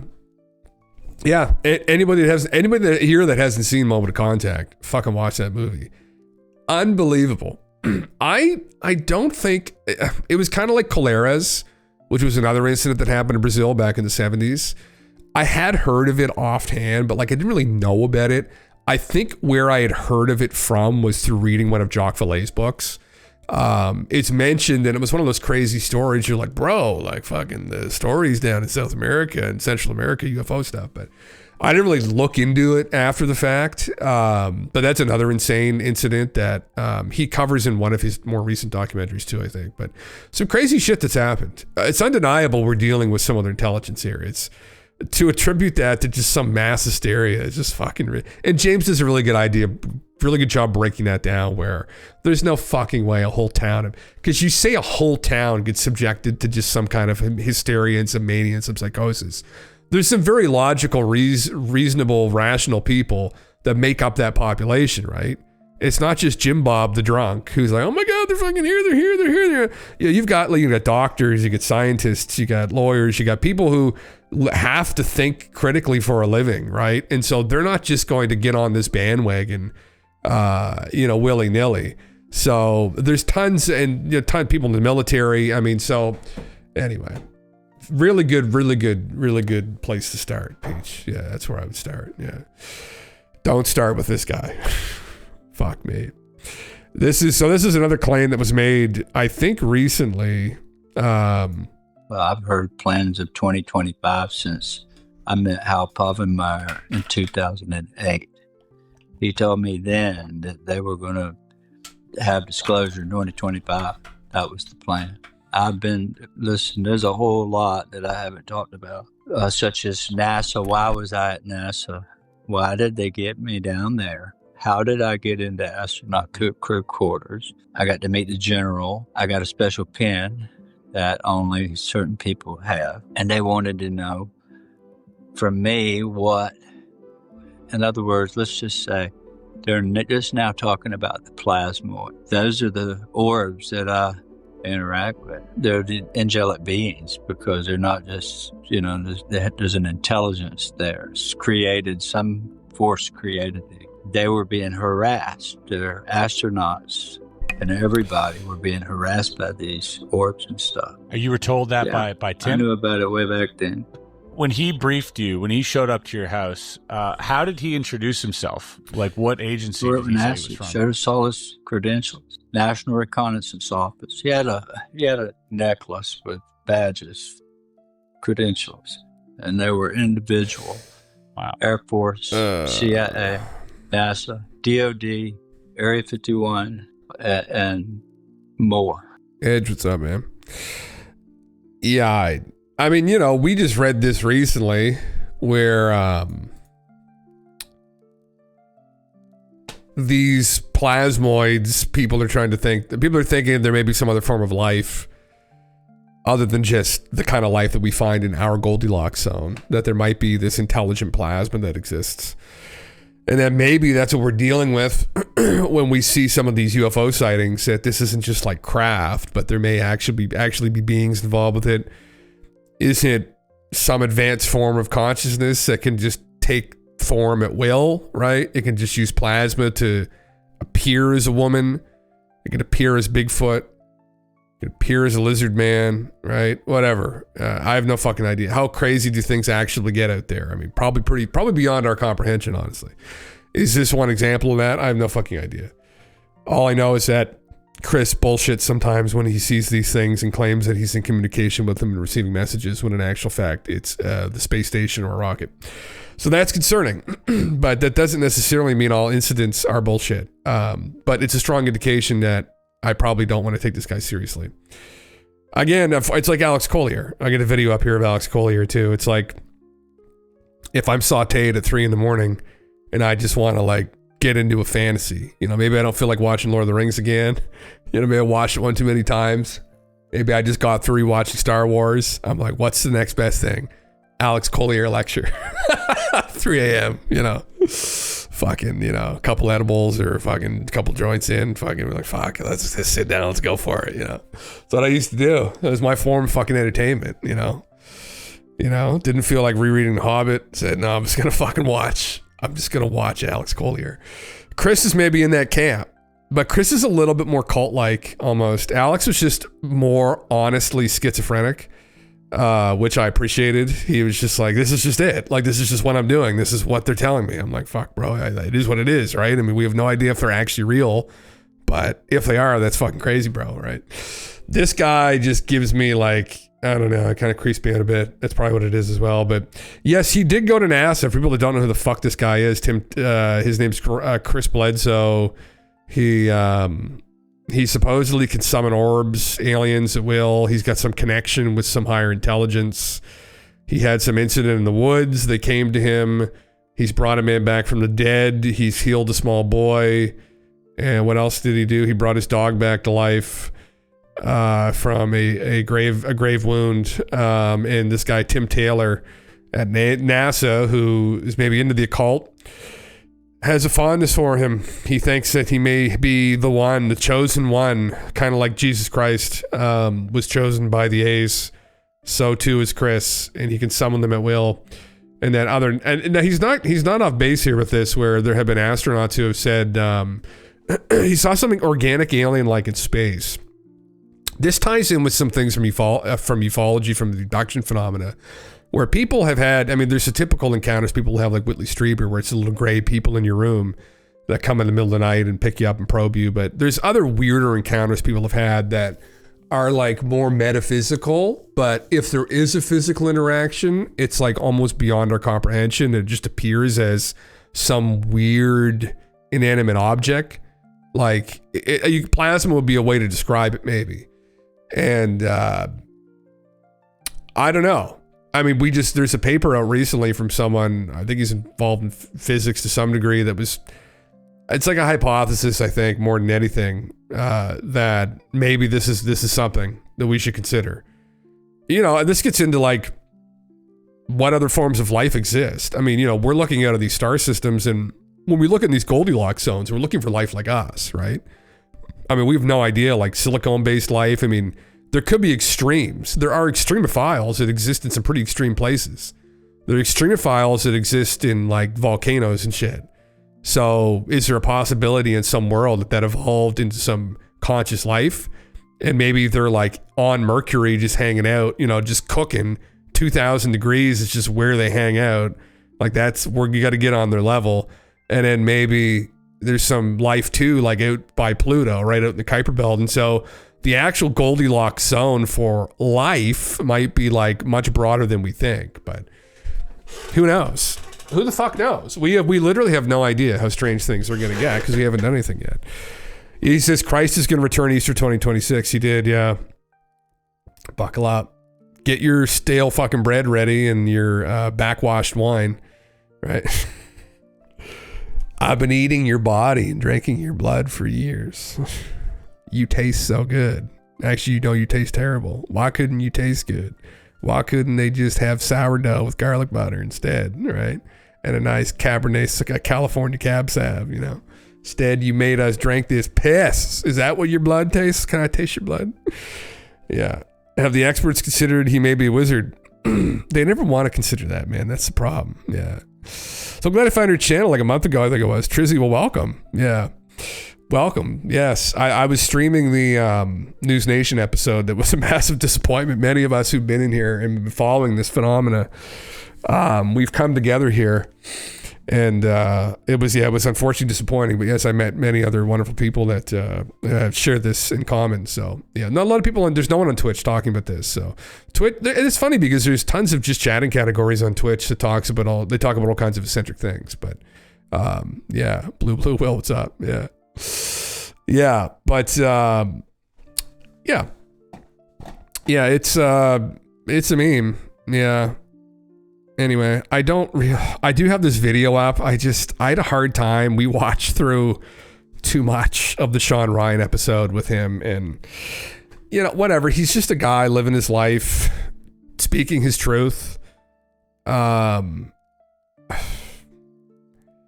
mean, for me, I would never be able to do something. If they tasked me with something like this, I would never be able to do it. I'd say no. Because if they want me to take videos of out of focus orbs in the sky and say, you've got to show the people us. I'm like, guys, you've got to come fucking closer for me to do that, or I'm not going to do it. Like, this is the task they set him on. You know, this is a complicated thing about this shit, right? I've thought about this before, and there's another video I was going to pull up. Whitley Strieber gets into this a little bit, which is why I wanted to go through that interview a little more in depth tonight, because he thought about this pretty deeply. Now, Whitley has his fucking issues, but this is when you're dealing with something, this is a very difficult thing to consider and contend with, right? But you know, we haven't experienced dealing with another life form that's more intelligent than ourselves, right? And we deal with people, maybe they're a little bit smarter than us, like a little bit, really. Objectively, it's like a little bit for the most part, almost always, right? But if you're dealing with another life form that is more evolved than you, right? I mean, the level of understanding they have of you is way more than you have of it. And it's not a level playing field. And the level then of anticipation they could have for our actions may be disturbing, right? I mean, they may be able to anticipate all of us collectively, and they may know that we're not going to be able to handle this, right? And so what might be happening here is a very slow awakening process in the entire narrative that we're dealing with here. Everyone involved may have been influenced to some degree, and all of this may have some purpose behind it. Even people like Chris, who get some things wrong, ultimately, what's he a facilitator of? A conversation. That's really what we need to look at this as, potentially, in that all of these people are contributing in their own way to the conversation. Now, is Chris taking a piss in the lake of ufology to some degree? Yeah, a little bit. I think, you know, it doesn't help that he's not super particular with these sightings, but I mean, in the end, big picture, this might be the way forward, this CE5 type stuff. I mean, this might be how it happens. It might be something to do with consciousness. And we shouldn't assume that it isn't, that this isn't the way forward. It's a very disturbing thing to think about, really, when you think that the force that we're dealing with, whatever it is that we're contending with, has already anticipated us completely. All of this is kind of pre-planned. Now, people involved with it aren't conscious of that, but whatever's dealing with us knows that that's the case. So, oh, the pale blue dot. Well, yeah, blue. Are these the blue balls? Yeah. 95% of Twitch is dog shit. We're the 5%, brother. Thank you. Yeah. Well, I think are we the 5%? I think that's maybe the yeah. Absolutely, yeah.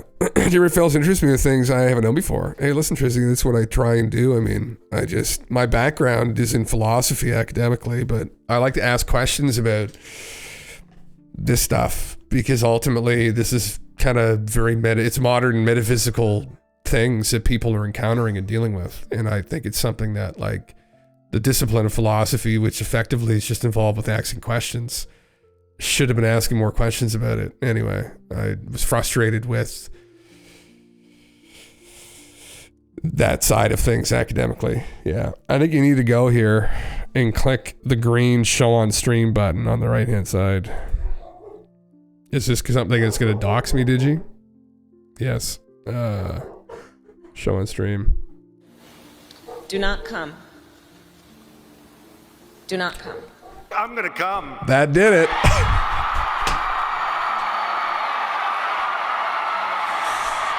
That did it. You're a magician. Do not come. How do we stop that from playing now? Do not come. How do I stop that from playing?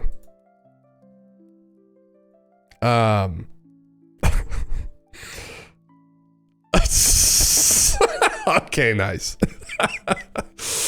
It just loops endlessly all stream now. Holy fuck. Yeah. Okay, nice. All right. Okay.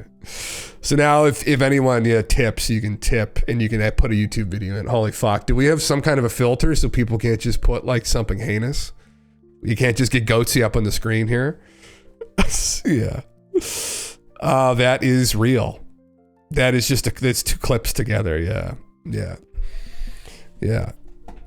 It's YouTube. Yeah, I guess that's true. Yeah. Is Goatsy on YouTube somewhere? Probably some dark, some unlisted fucking video still. Someone has a Goatsy video up. Yeah. Anyway, so they're angelic beings, but they're harassing astronauts. Something isn't adding up. I mean, again, this gets into more fundamental questions about reality as well, where we've got these beings flying around, bending time and space.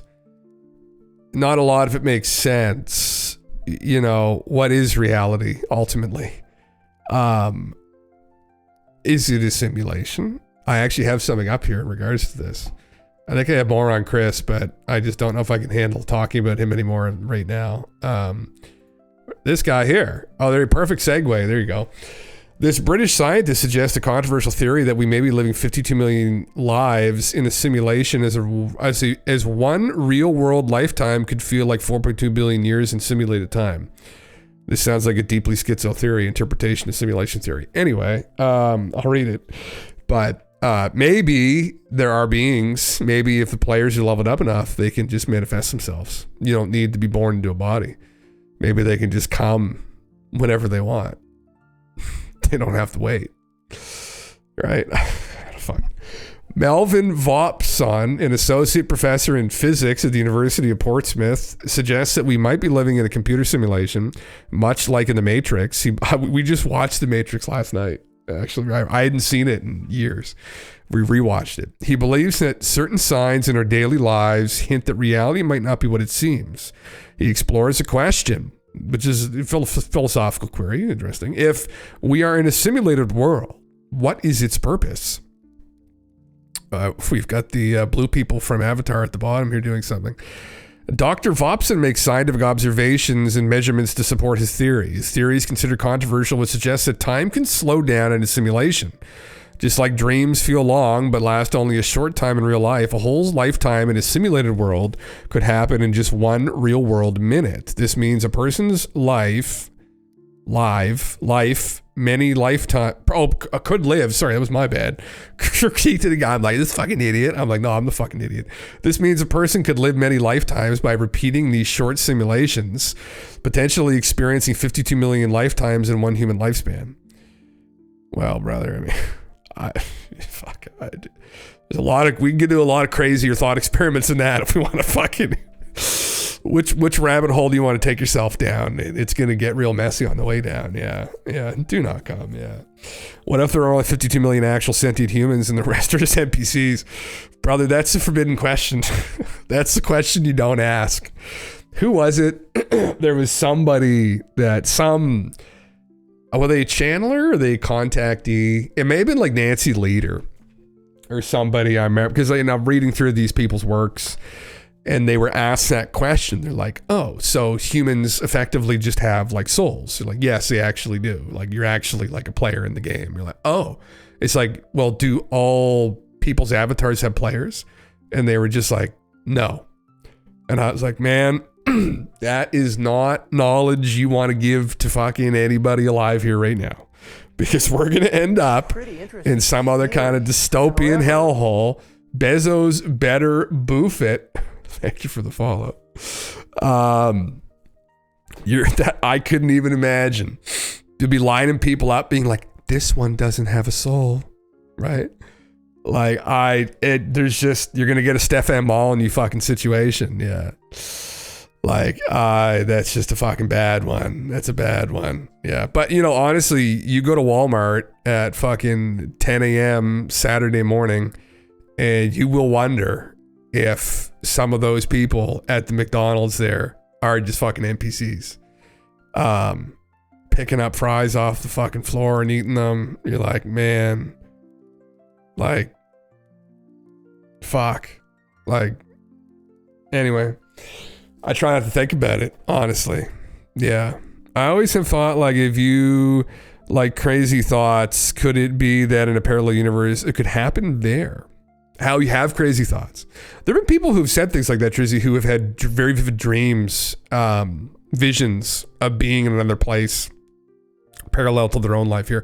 Who knows? There's people like Michael Newton, who was a psychologist who specialized in hypnotherapy in California back in the 60s, 70s, and the 80s. In the 90s. In the 90s, he started doing these speaking tours, but he wrote a book called Journey of Souls, where he accidentally got involved with regressing people through past lives. And he supposedly, they have, the Newton Institute is what it's called now because he's dead. Oh my God, I don't know, thousands of case studies, although I'd love to see all the case studies of people who have gone through this technique. Essentially, and this isn't, I mean, it sounds very woo, and it is, but it's actually an experiment in consciousness. So there's people doing this right now in labs around the world, but they're using DMT, dimethyltryptamine, to do it. Where you effectively, DMT, dimethyltryptamine, is what's produced by your pineal gland. And it's when you dream at night, that's literally what's facilitating the dreaming. It's a release of DMT. And so what they're doing is they're giving you a ridiculous amount of this DMT that's produced in a lab. And they're sending you through this extended trip. And the reason is that they're thinking that they may fuck with this receptor a little bit. And if consciousness is non-local, they may be able to access different realms or even be able to talk with these other consciousness that are not material. So, so what Newton was doing was just playing with human consciousness, but through hypnosis, which I think is actually very interesting. Now, the suggestibility is a problem, but for people that do hypnosis and know hypnosis, it isn't as much of a problem as people think. Like, you're not going to like get somebody to undress, in the fucking hypnotherapy room unless they really want to, right? Unless you're a fucking just nudist to begin with or an exhibitionist. So, or implant memories. Now you can lead people, which you're not supposed to do, but he was pretty good about that. I've read through all his books. But anyway, he talked about that, where he had people supposedly go under and find that they were also in another life in like China at that current moment, and that they were in two lives. So, I mean, but do we know any of that definitively? No. So then what conviction do we have that's going to happen? if you went through something like that and had that kind of shit would fall into the realm of mystical experience for me. And mystical experience, sometimes this is an ineffable thing that you can't even really put into language, because it's like, how are you even going to be able to communicate that to somebody if you experienced it? If they were able to facilitate this kind of this experience, this memory, by manipulating your consciousness, you're not really going to be able to show that to anybody. You can go try and find the guy in China that you are. You can meet up with your other self, but is that going to be provided you? And this comes back to this idea, like when we're fucking around with the woo, right? So not to get on a tangent, but it is related to simulation theory. And James Randi, who one of the professors I studied under was very fond of, and using that as a way to write off all woo, being like, oh, well, if they're psychic, they'll go take James Randi's $1 million. It's like, well, you know, it depends on what we're dealing with here. You know, like what is reality, right? And they would say this is a cope, and it could be to some degree, but, you know, depending upon what we're in, are we going, we'll use this as an example. So let's say James wants a psychic to go and guess the winning lottery numbers for him, and they're unable to do this. Or maybe even, right, under very strict protocols, they're unable to get him the results that he wants. Therefore, it's bullshit. It's, well, what's behind this phenomena? Or that's assuming that this phenomena, or even that we're in a Wild West where anything can happen. Why do we presume that? Well, because we think day to day that that's what happens. You know, someone walks into a school with an assault rifle and kills 30 children. You know, it's like, oh, well, why didn't they stop that? Right? And that's a pretty good argument for some people that, well, okay, there's no higher force that's involved with governing things. But when you're getting to proving that kind of phenomena, or you're getting into, oh, well, you have these past lives, prove it. Well, why don't the beings on the other side prove it? It's like, that's all a different kind of breakdown of reality, that if you were able to prove that definitively, you're proving the non-locality of consciousness to some degree. And that is a massive upset, right? And that would upset people's perception of reality, our entire framework, all the metaphysics, everything changes overnight. It's a huge upset, right? So we might be involved in a very carefully constructed experiment here that we're not consciously aware of. And they may not be allowed for some of those things to happen. As frustrating as that might be, it's not necessarily the fact that they're bullshit. It could be that they're not allowed to come to fruition at this time. I mean, I didn't come up with that myself. That's something that actually people have remote viewed, which is fucking interesting. It's an idea, but it could also be that that's just a code, right? Maybe we're just not good enough yet. Maybe it's not all bullshit. We know that. So yeah. But anyway, sorry, read through the comments, guys. Yeah. Yeah. Finger pointing, those are the soulless people. Those are the soulless people, man. It's not until you stare at them and fill them with your consciousness, and then you get what the fuck you're looking at. And that's the scary part, man. Or you get like some kind of new age Hitler involved, which is like segregating people that they believe don't have souls. Or even if it's true that some people are NPCs kind of in the game and they don't have players, it's like, well, who knows when the player steps in? I mean, it's all so metaphysical. And there's another example again of if you empower people with knowledge like that, or if you're able to prove what kind of horrors could come about, right? Because, you know, effectively, irregardless if we're players in a game here, this is all being filtered through a monkey that's a couple bananas out of the woods, right?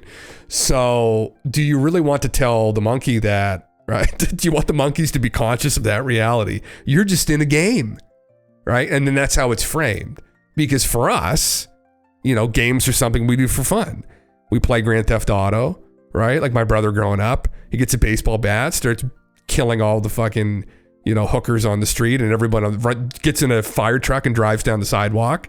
You know, it's just a game. There's no consequences. And then people start thinking there's no consequences and not understanding the gravity of what they're involved with. And there could be so many problems and implications. And yeah, you've had a lucid dream where I had people try to break into my house, and it took my katana to wait for them to get into the house. It was so real. Fuck, you got a fucking katana, fucking right. That's a good weapon. That's a good weapon, actually. Fucking right. Yeah. How the fuck does Ireland have this and we don't? Cards on the table. How many in chat own a katana sword? Yeah, holy fuck, that's fucking sick. Yeah. Oh, you do as well. I want a, not a Wakazi. Fuck, a Tanto is so bad. Oh, I love daggers. I got this thing. I love the rogue fantasy. Like, I love daggers. I would love to have a Tanto. Yeah. Yeah, there's something going on, people who are into aliens and alternative history and owning katana swords, and I'm going to get to the bottom of this. Sounds like you need to join the club. I don't own one myself, though, yeah. You like Katana's Edge, fuck yeah. Yeah. You receive one upon achieving black belt in Taekwondo. Do you actually? Is that actually a fucking thing, man? Yeah. Holy fuck, yeah. God, and the people these days who play games are real shits. Yeah, you're describing it. Oh man, my brother growing up, yeah. Holy fuck, yeah. Yeah, literally. I mean, you know, just watching this mayhem occur, I was like, it was funny. I remember my cousin came over or my other cousin, the brother and sister, and like she was trying the game out, and she gets in the truck, and she's stopping in Grand Theft Auto. This is Grand Theft Auto 3. She's stopping in every red light. Like, she's playing just like a regular potassium. My brother starts playing, just goes right on the sidewalk, just starts taking her. They're just horrified. Like, what the fuck? But, you know, it's a game. Why should I take it seriously? And it's like, well, because in this game, there are real world consequences for doing things like that. But then, this is the thing though. Like, even, I think about these things a lot because I think this is interesting to think about. But if you, like, now we look at things very differently now, right? Because we have this like vast framework and understanding of history, and we have this perspective that most humans throughout history do not have. If you grew up, we've been anatomically correct possibly over 300,000 years now. Some people think. I mean, certain areas of people may have been less anatomically correct than others, but for the most part, Homo sapiens go back maybe that far. If you were like 200,000, let's say 150,000 years ago in some small remote village on some island somewhere, you have no fucking framework and knowledge of anything. Your life is short. It's fucking brutal.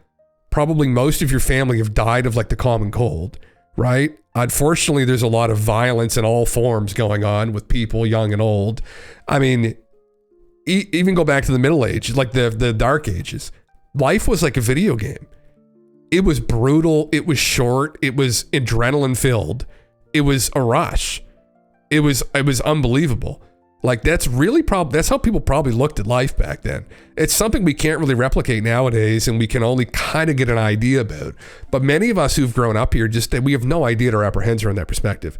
Aside from going to like the Singhalese or some shit off of India, you know, like what's life like for them? I mean, although I think we have dropped off aid there in the past, but, you know, going back to these isolated places before, it's like life would have felt more like a video game, man. Like, literally. I think that's how people would have looked at it. As, you know, and with that, I don't want to live in those times anymore, but I like to play video games back in medieval times because I think that's kind of fun, right? The whole medieval fantasy, yeah. And these connection between katana, sword ownership, and the alien alternative history community. You're curious creatures and like to make stuff up. We can be, yeah. Fuck, yeah. You always hated killing NPCs in GTA because I always thought it can fuck me up mentally. Yeah, that's kind of how I looked at it too, honestly. I would feel bad to some degree as well. Not to say I haven't gone sidewalk surfing in those games occasionally after a bad day. You know, that's just, you know what? But I'm one of those guys, if I play like a GTA game, I'm pretty good. Like I will never just randomly shoot a pedestrian in the head, right? I do kind of feel bad too. I do. I'm just kind of like, no.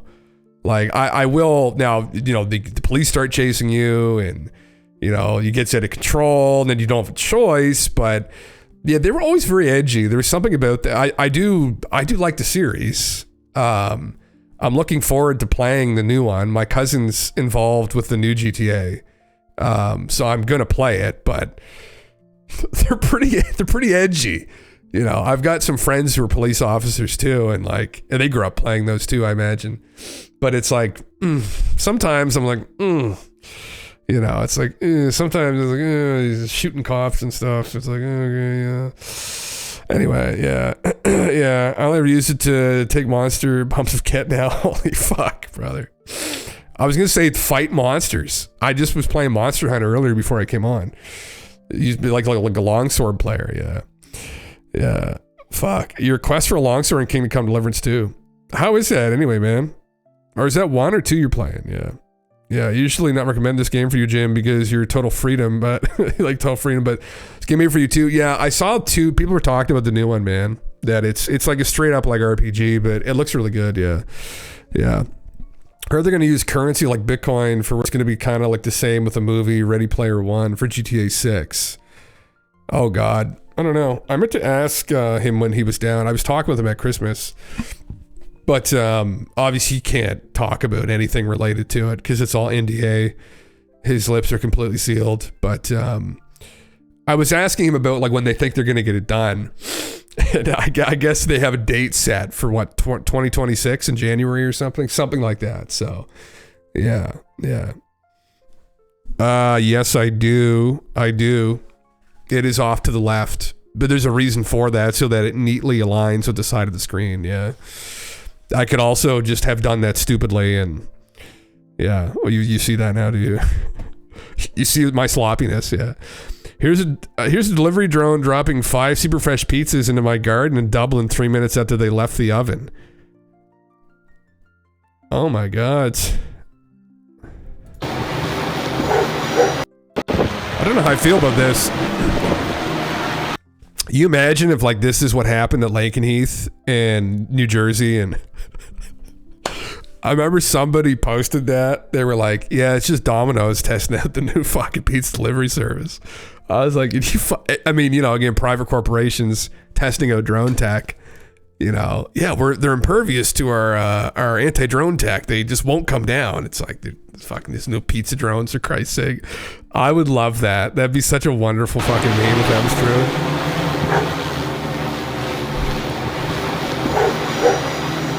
Skip the dishes, guys. Hate them. They'll be skeet shooting these things out of the sky in no fucking time. Holy Christ. Yeah. Bye-bye, drone. Oh my God, man. You imagine putting 30 of them? Look at the size of that fucking thing, man. Sounds like a goddamn helicopter. Ah, man. I mean, we just watched The Matrix last night again. And crazy. Was it back in 1999? That came out talking about AI and that, you know, then it just got out of control, and there's a serious possibility there that this could be a bad idea. But fuck, you know, one day it's delivering pizzas, next night you look up, white powder everywhere, right? Just fucking just Christmas, and then you realize it's anthrax, and that's the day the pizza bots went rogue, you know, and just started taking out fucking neighborhoods, right? Fuck. It's scary shit. Yeah. You can fix it. I found the settings. I'm gonna fix your chat bubbles. Okay. I'll watch it as it's fixed, I guess. We'll watch it update. That's fucking crazy, yeah. What's your take on noise pollution in drones? I find the particular high-pitched, whiny, buzzy sound to be incredibly irritating. Yeah, I mean, the guy driving down the street and going and picking up the pizza and then kindly dropping it at the door with a smiley face in the box and then waving at the window, very friendly wave as my dog just loses his absolute mind at him. I appreciate that guy, and he does get paid for doing it. Now they don't need that guy anymore. They said, fuck out of here. We got drones now. You know, how much does it cost to run those fucking things all night? And I know here, are those things going to fly during a snowstorm? Because the guy who usually brings my pizzas, the DoorDash guy, has come many a time during snowy conditions. Sometimes me and the boys are playing Magic the Gathering. He will come then and deliver the pizza. It doesn't matter, rain or shine, he's always there. These things, I imagine, aren't going to work very well in the hailstorm. But he'll still drive. It probably doesn't have snow tires either, but because he's not from around here, but God bless him. Yeah. If I ever become a rich person, I think I'd want to invest in a bunker. Oh, I have a clip about that. I have a fun clip about that, actually. Where is that at? Actually, you know who it was? It was right here, Lou Elizondo. Lou's out in Wyoming. Wyoming's a beautiful fucking spot. Where's some pictures of like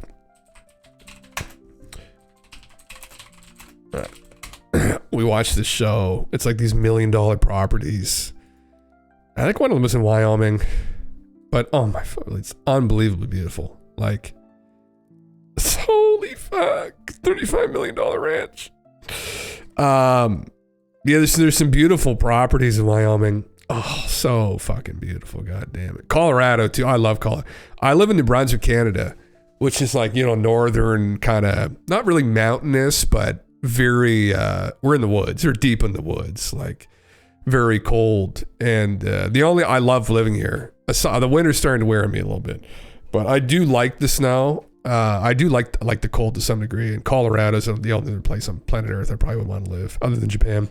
But anyway, Lou lives there. He has a nice little ranch there. This was like, I'm not going to watch this interview either in its entirety because I've seen fucking too many clips of Lou.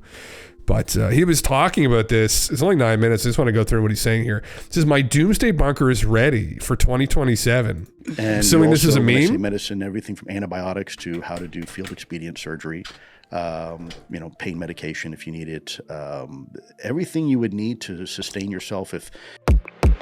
You're building a bunker out there in Wyoming? The rule to Fight Club is you never talk about Fight Club. Right? So if you're building a bunker, you don't tell people because then everybody knows where to go when everything goes south. So, it would be remiss of me to not say that. Yeah, I think people look. Being prepared is not a bad thing. Now, being paranoid, maybe. A bunker feels a little paranoid, Lou. Well, look, there's an old saying, right? Just because you're paranoid doesn't mean they're not out to get you. Mildly concerning this gentleman's doing there. Wait, I mean, we hear all Sign about of these the times. billionaire bunkers. Last I checked, though, the Pentagon Yeah. doesn't pay billionaire contracts to its employees. No, it so does not. what does your bunker look like? Like, allegedly. Allegedly. So, Well, the book deal did. So here, how about this? Let's say in general terms, if you want a bunker. And by the way, it's not just for, end of the world situations. It could be for things environmental, like even tornadoes, right? We have a lot of tornadoes out in Wyoming. So I didn't know that. People who live in Florida will say, yeah, we have these hurricanes, winds get to 110, category 1, category 2 storm, maybe once every 10, 15 years in Florida. This is like almost every other week where I live in Wyoming. We have winds. It's not uncommon to have a 90-mile-an-hour wind or 100-mile-an-hour gust of wind. So homes have to be built a certain way. They just will not survive the environment. So if you have, for example, a tornado rolling through, maybe you want to use the bunker for that, just in case, right? So a lot of people out there in Wyoming are there for several reasons. A lot of people just want to disappear. And out in Wyoming, we're a constitutional state, so you can build whatever you want on your property. And so, yeah, people build bunkers. And typically what you want in there is enough rations and food and water, right, that can sustain you for a prolonged period of time. Now, how long that is depends on the size of your bunker and whatnot. You also need ventilation. People think, oh, I'm just going to seal myself underground. Well, you just built a coffin. Congratulations. It's not going to do you very much good. You also want medicine. And you also, when I say medicine, everything from antibiotics to how to do field expedient surgery, pain Okay, I medication will. if Did you? need. All right. Everything you would need to sustain yourself if you didn't have any type of medical Let resources, me. communications. I can do that literally this second. Just a moment. So chat. I can do it like that. There. Okay. Oh, wonderful. Did it work? Booze and drugs are essential too. Yeah, I'm sure he's got quite a collection of that going on. Yeah. It should. Testing. Yeah, now it's on the side of the screen. Yeah, it's doing what it did before, I think. Or food or any other type of logistics, you have to be able to survive by yourself. And now, if you go back 100 years, in human history, most people knew how to do that automatically. They were, scratching out a living on the land and whatnot. Is it that windy there? If it's just open plains, maybe there's some big gusts. Nowadays, a lot of people have forgot, what it takes to survive a situation. They're too busy tweeting. Yeah, and other things, and I think some of these skill sets have been lost. How do you tie a tourniquet? When do you tie a tourniquet? Yeah. Right? How, under what circumstances? Look, I have very little. It's people can get bit. Very little knowledge of this stuff. Right. Let's say it's 11 o'clock at night. You're walking out to your horse stable barn and you get bit. A hospital might be 40, 50 miles away. Down 40, 50 miles away? Yeah. I mean, not in my case, but in some cases, yeah. I mean, people live off the grid way out there. So what are you going to do? And if there's Probably a snowstorm, fucked. ambulance can't get there. So Do they even have cops out there? we do. Actually, you know what? I got to tell you, Julian, I got a buddy of mine. He was a cop in Baltimore when I was still fed. And long story short, we went out to Wyoming a few years later, and he was there. We met him there, and he retired immediately after coming out to Wyoming, and is now the chief of police in my small hometown. Super guy. And this is Baltimore to Wyoming. Yeah. I mean, right. Talk about a change, right? Yeah. Some may argue that it's, maybe not as exciting, but you've probably extended your lifespan a little bit. Hello. Yeah, I guess you go from random like letters and numbers, street or drug random stops letters, to like no numbers. Yeah. potential, I don't know, oligarch families building bunkers I did, under the ground. yeah. Not you, but other people doing Yeah, crazy. it is out there resized in my the whole screen. wilderness. Look, they call it God's country for a reason. Yeah, It is the really chat- amazing. I mean, the chat you bubbles have are fucked, Yellowstone, you have Devil's Tower out there, you've got the Crow Nation out there, you've got these beautiful mountain ranges that are just stunning. Everything you would have, like for example, if you're a skier, we've got ski resorts pretty much in all the mountain towns. Right? Oh, yeah. And it's cheap, it's not expensive. And it's a Yes, I am. constitutional state, and our crime rate's 1080p. low, and people are actually friendly there. People will say, "Well, Wyoming it's not very diverse, is it? How do you feel as a Cuban?" I'm like, "Look, guys, we are the state literally of black cowboys and white rappers, so we are extremely diverse." It's I think people have a misnomer about what Wyoming is about. It's a wonderful place. I never leave that place. Yes, I might wind up traveling a lot, but Never. brother, it's incredible. Come on out. You'll see it. I will, but I'm just saying, you say never like you're not angling for a little DCer job in the new administration. I'm just saying, I don't know if you're building a bunker in DC. It's got to be a little harder there, more regulations. Well, we call that the Pentagon, actually. It's a great place to be. If you guys ever want to come out, it really is. Sometimes people come out and visit me, and it hasn't been only one time someone has actually bought property after visiting us. I've heard people go out there and they fall in love and they don't want to leave. I've heard that story. Wyoming, Montana, all these different places, and I've never been, but you just see the picture. Fucking tornadoes, man. No thanks. That's the thing about some of the areas. Like I do love the States. It's beautiful, but parts of Canada get tornadoes too. But like, man, Atlantic Canada, aside from the snow is really annoying. And the ticks are a bit of a problem now as well. But man, there's like fucking like no crime, really. Like there's very little. There's no natural disasters of any kind like that. You just have to put up with the snow. That's it. So I don't know. Would you trade that for like, earthquakes and tornadoes and fuck, man, I don't know. I don't know if I could do that. Yeah. Well, how far are we into this? So it's almost done. Does he talk about this? Like this is clearly just a meme. It's nothing to do with 2027. Yeah. Pictures and how grand and beautiful it is, especially in like the post-COVID era and everything, where people are like, let me the city. It's not uncommon to go through a drive-through and see two people on a horseback going through the drive-through. Wow. And ordering. That's right. Some next level. Right there. Horse people. Fuck yeah. Wow. We are not in Kansas anymore, right? No pun intended. Yeah. God and you got a bar downstairs too, you're showing us. I do. Those winters get cold, right? So, you need something to keep you warm at night. I made the mistake a long time ago I had every crap job you can imagine growing up as a kid. So every job that nobody wanted to do, I did. So whether it's construction and roofing and HVAC and bouncer and, whatever, every crap job you could have, I had it. And so I made the mistake when I first met my wife. letting her know that, you know, it was a little handy. I could do plumbing and electrical. And so now anytime anything needs to be done, I get stuck doing it. And so that's how it goes. Yeah. So my wife was like, I love an man. Irish bar down here in the basement. Oh, it was your wife's idea. Jack of all trades here. So I was like, yeah, that would be great. She's like, Jen partying up in here. you know what? She, it really turned out really nice and turned out really bougie. And some friends of ours took the idea and decided to create an English pub in their entire basement. So I have like one room that's a bar. Hilarious.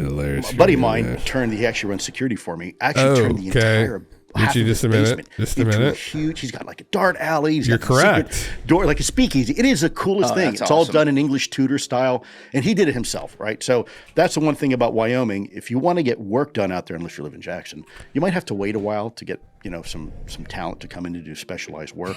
So you're kind of stuck doing it Can yourself. do it? So yeah, I built an Irish pub in our basement. Yeah, we're gonna have to check that out at some point. But I don't want to get off the buried lead here about the move back east to DC. God What bless is her. happening? It did. We got a new administration in here. You're a genius. Apparently, allegedly, they're taking the whole threat in our skies thing a little more seriously than, say, some past administrations, including, I guess, the past one that Trump had. So what's Just like what's going on? Switzerland. I I've know never you been don't want Peach. to Yeah. reveal Yeah. all the behind the scenes things because I know there's some professional aspects of that. But are you getting a role here? What are we doing? I look. First of all, if my country asks me to serve, again, I will. What the fuck those is this decisions are guy mine to jumping make. around? Are there people out there that might be more qualified than me to assume certain roles? I hope so. Yeah, I'll go work for them. I have no problem doing that. There are people in this new administration that are much, much more proactive on this topic of UAP and air domain awareness. If there's one thing I've been trying to tell people for the last 7 years.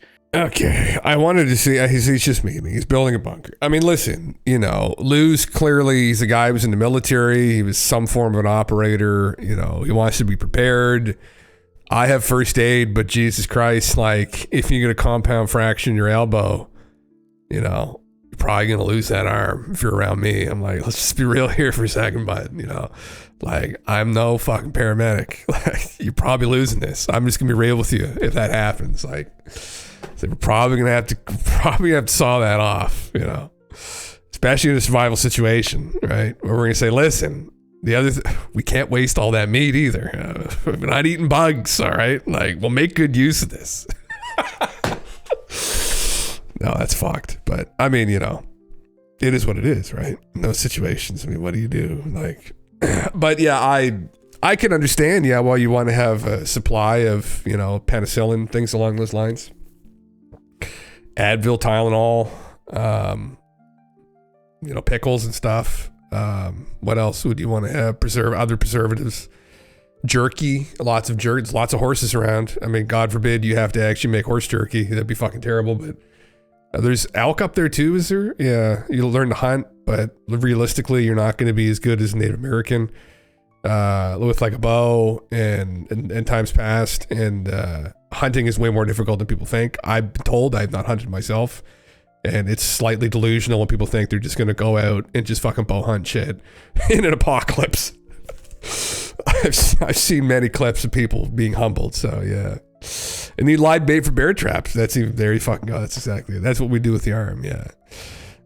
It repeats emotes so users get a sense of contributing.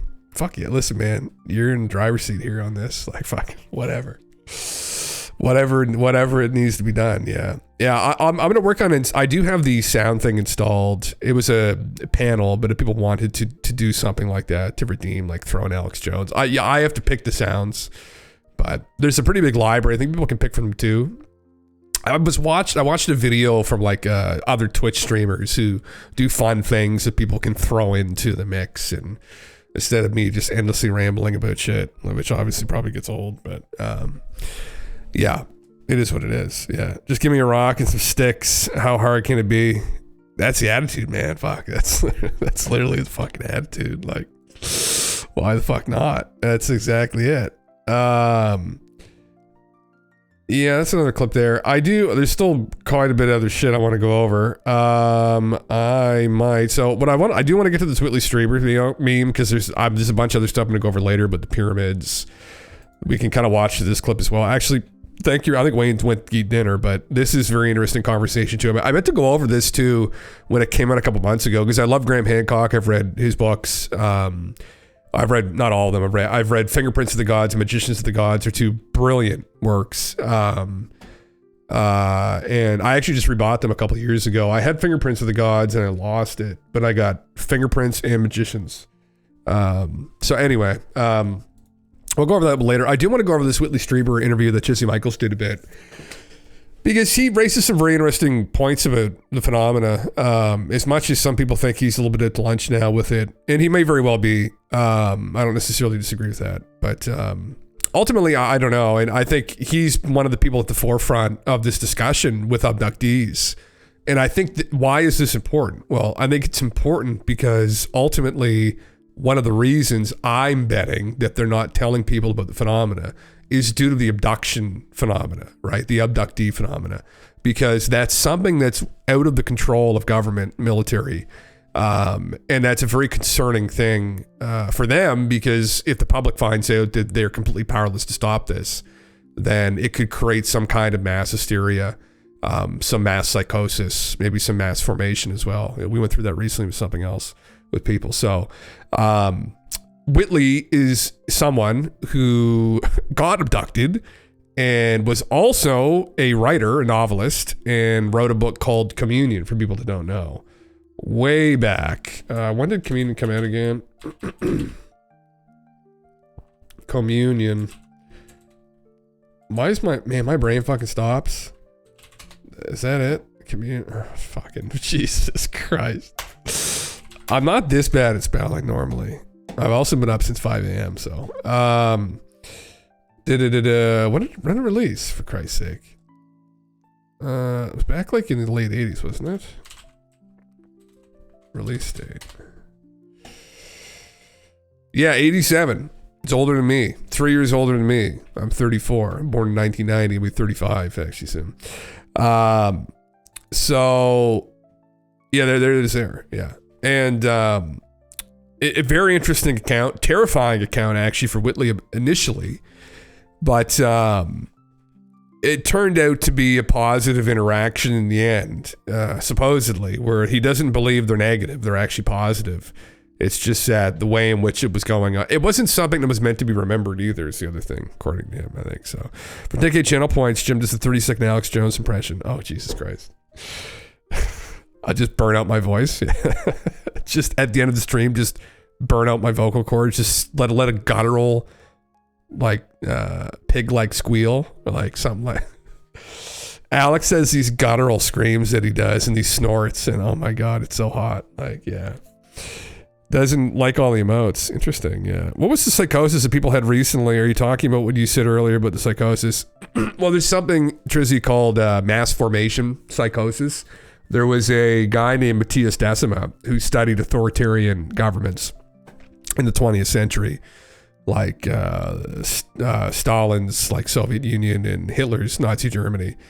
And he's a psychologist from Belgium, and he was studying what was happening during the whole flu pandemic with people that were kind of freaking out.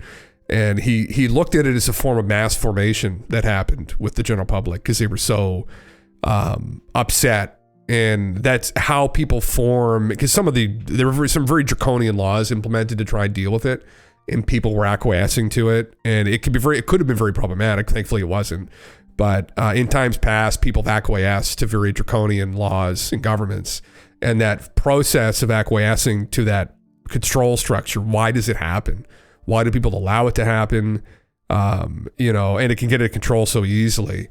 And a guy named Robert Malone then took that theory and threw psychosis in the end of it because he's a medical doctor. And anyway, that was the thing at the end of it. But that people, the general public, some people think, entered into some form of psychosis due to this. It was a form of mass formation where they all kind of rallied around these laws to be implemented to restrict movement freedoms, and some of those are still in place now. And anyway, it's very concerning, right? And there's arguments that some of it was necessary, but ultimately it's just concerning behavior when governments do stuff like that.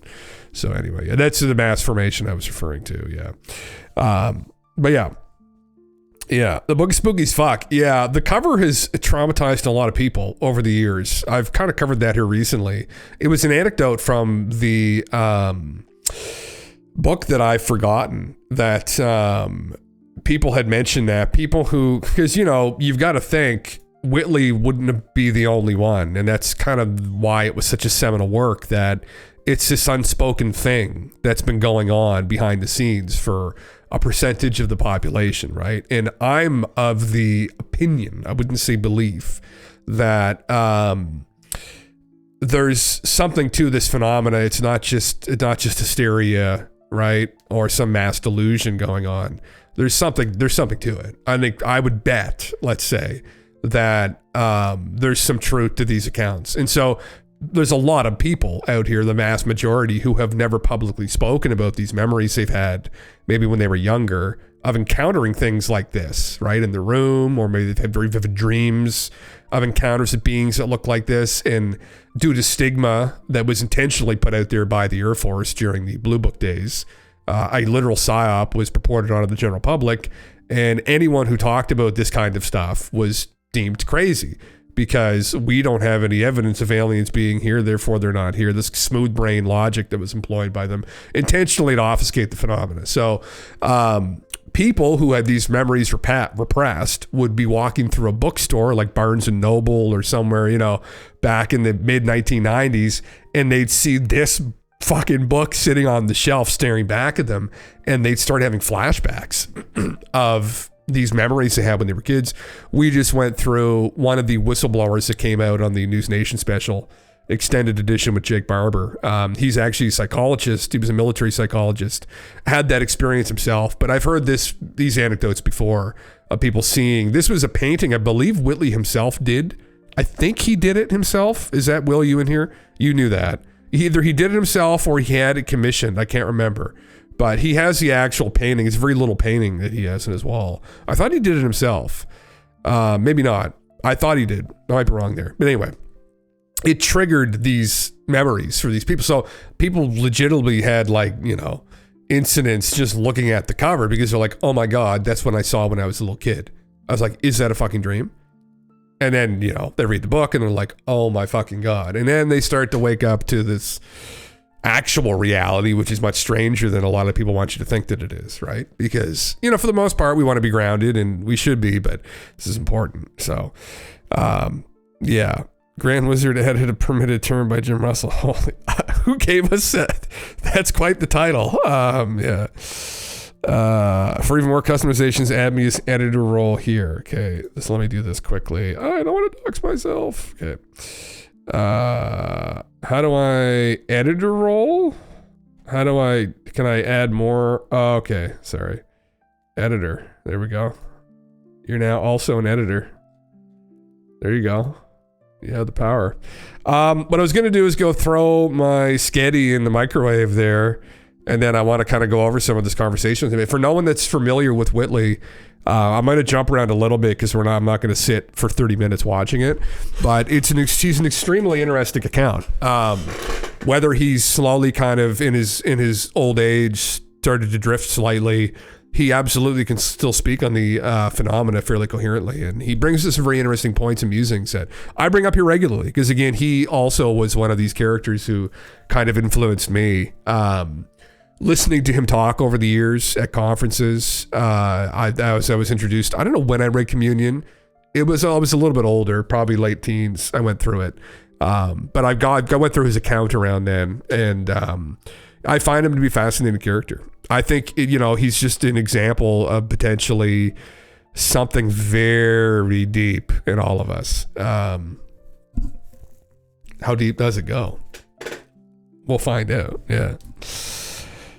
10-ounce filet mignon gonna be holy fuck, that's nice. God damn, some fine eating there. I got fucking old sketty. All right, I'll be right back, guys. 2 seconds.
I'm seeing there's a thing spinning beside me. What is this now? I just read what you said. Sometime later, copy the sources from your main scene and paste them as a reference into the scene. Okay, I'll have to do that. I'll remember to do that. Interesting, yeah. What is this here, this thing? Is this just like spiraling endlessly? It's weird, the chat, I guess maybe the bubbles only last for a couple seconds, right? So, all right, well, let me just start playing through this. I think the intro is interesting. This Robert Sarbacher is extremely interesting. So that's at least 20 minutes. And then there's another little bit I want to go over, which is a part that I didn't really get to. But the Blue Dwarfs, Chub Blusky, is something I definitely want to watch. So let me play through the start of this. And up at all times. At some point, I was standing in front of the bookstore, and that book just like stood out for me. And it was something about seeing the eyes again that almost created like a moment of regression. It might be that this is a time right now where we have to be very careful about preserving our dominion of our reality. There's something in your body that you believe is an implant. I feel like right here. Can we see it? You touch it. You can't. I don't. You touch it if you want to. I feel like 2 years I can give you a CT scan over the. Is it okay? Is it weird if I touch it, or is it okay? No, it's fine. But I feel like it might be a little hot. This has been working. 2-3 years ago. 2-3 years ago, if you had told someone, go ahead and touch it. Don't be scared. Okay, wait. Here. I'm kind of scared. It's right under my finger now. Oh my God. Different parts of the brain have different activities. Well, you know that, don't you? Maybe you should interview me.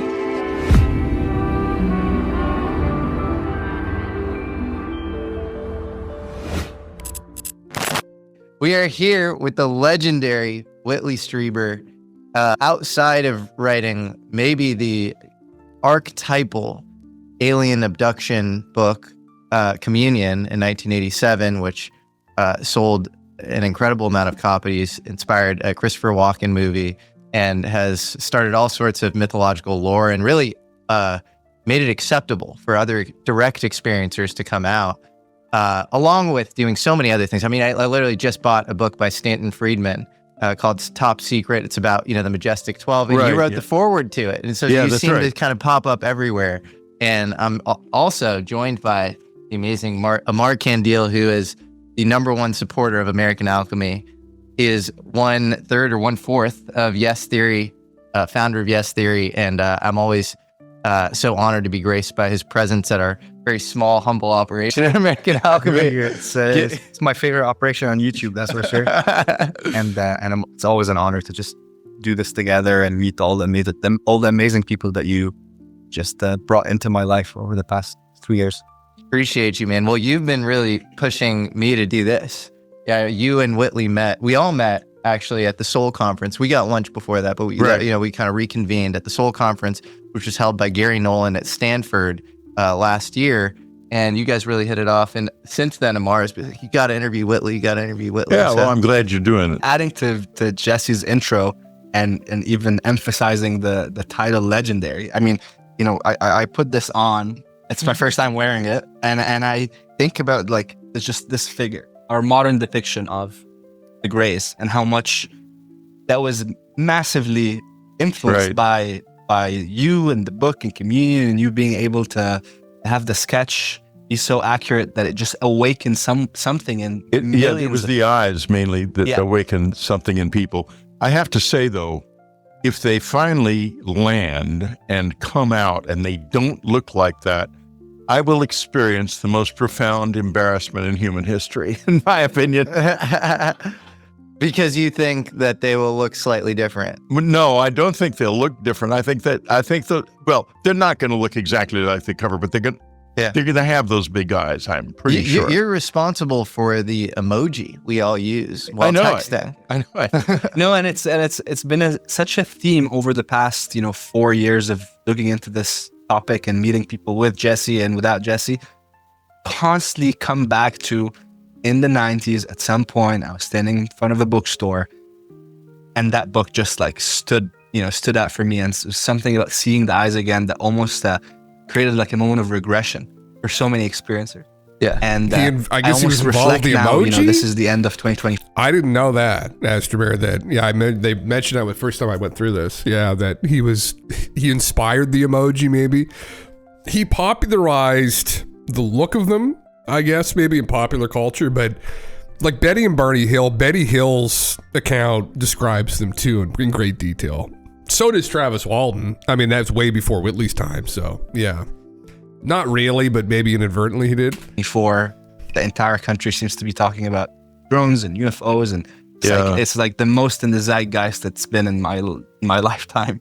And I think about like the other moment that before the 2000 where that happened was when Communion came out. Right, but there's a significant difference between the two times because when Communion came out, it's very interesting. I was told a publication date. And then all of a sudden the books were in bookstores. And my editor was very coy about it. I said, what? You jumped it. In other words, boxes of books appeared without warning at bookstores all over the country. And he said, well, we felt like there was some kind of resistance. I said, what do you mean? He said, I'm not sure. And I don't know whether he meant I'm not sure I should tell you, or I'm not sure of the resistance. But for some reason, they jumped the book about 2 weeks, and it showed up.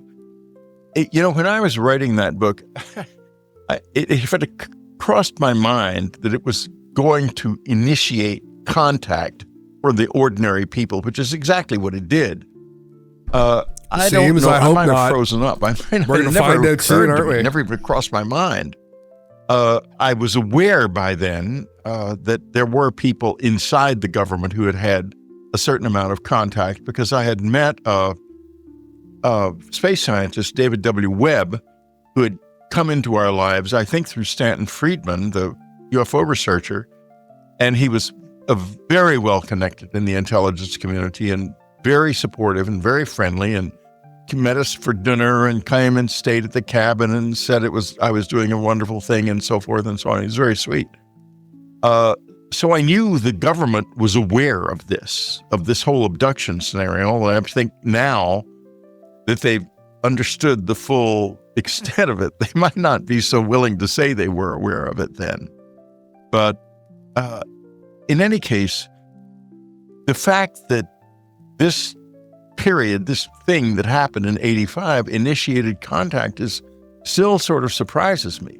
Because I don't feel like the sort of I don't see how it could be me that did it. That's all I can say. And that's exactly why I felt like we needed to have a conversation with you, because now that just people are more accepting of the idea that the NHI is most likely involved with disclosure and things moving in the way they have been, I often think, I'm like, well, something was very specific about choosing you to have this experience, knowing your background, successful writer, could deliver an experience and articulate what he went through in a way that can make other people connect with that. And I often come back to like, how do you make sense of that today? Oh, I know exactly why they chose me. Why? I can tell you precisely. Well, they chose me for a number of reasons. First, it's a family affair. One of my uncles was heavily involved in this at Bright Patch. General Axon. No, he's my I Uncle just Mickey wanted to notate for people that aren't familiar with his work, though, because they're talking about this idea again we were talking about earlier, that they chose him to communicate their presence, essentially, that they implanted the thing in his ear and they reached out to him and they did all this stuff. Ultimately, this kind of 5D chess they're playing with humanity, or 6D, however you want to assume the aliens or what level they're playing at, that they reached out to him and gave this experience to him so he could write about it. Now, when writing about it, it's framed as a pretty terrifying encounter. And that's kind of how Whitley looked at it for a while. Like, this guy wrote horror novels. He was a horror novelist. And that's kind of how it's framed in Communion. Like, it's this aggressive interaction that they take with him where, like, at one point he's like on his side and he's scared. There's a lot of fear involved. And so the story ultimately ends up being kind of like this neutral to positive experience. But I think over the years, he's become more positive with it. His initial take on it was that it was kind of a aggressive negative thing is how it comes off. So his perspective on it's evolved over time. But people who were newly acquainted with some of these encounters, whether it's Whitley's or even Travis Walton's, especially the Hollywood adaptions, are a bit more spooky. Like Travis Walton's is terrifying, although in actuality, in his own account, he's another abductee. He was the terrifying element, not the aliens who attacked them. So anyway. General Exon worked at the Air Materiel Command in 47. And my father was apparently involved, but he was so secretive, I have no idea whether or not he was. And your father's an Air Force officer? No, he was in the Army during the war. And then there were a couple of incidents in childhood that seemed to me, in retrospect, to involve this. But that's not where I want to go right now. Where I'd like to go right now is into this issue of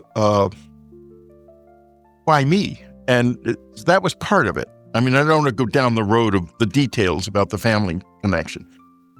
But the most important part is, and I have come to an awareness, and I'm pretty sure I'm right, that they are very concerned about something called cultural colonization.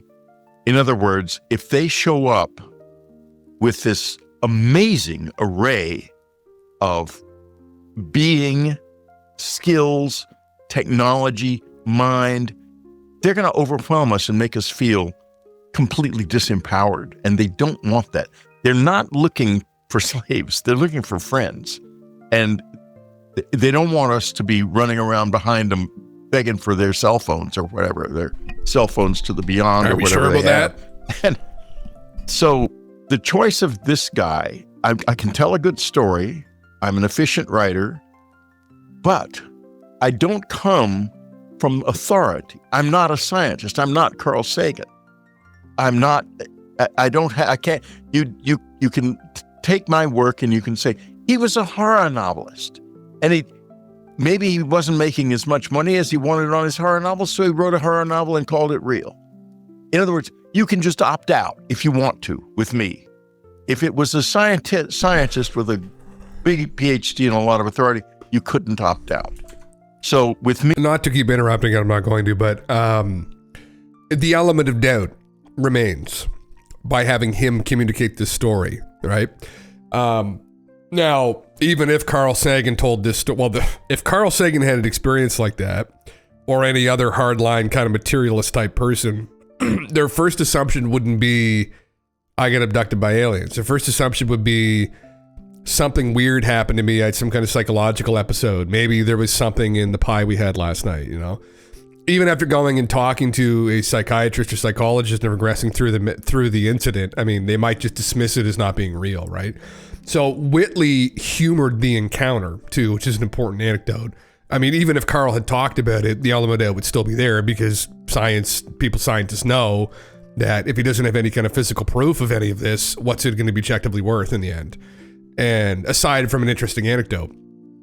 And so Whitley, as a novelist, was interested in the narrative that was presented to him from the regressions, right?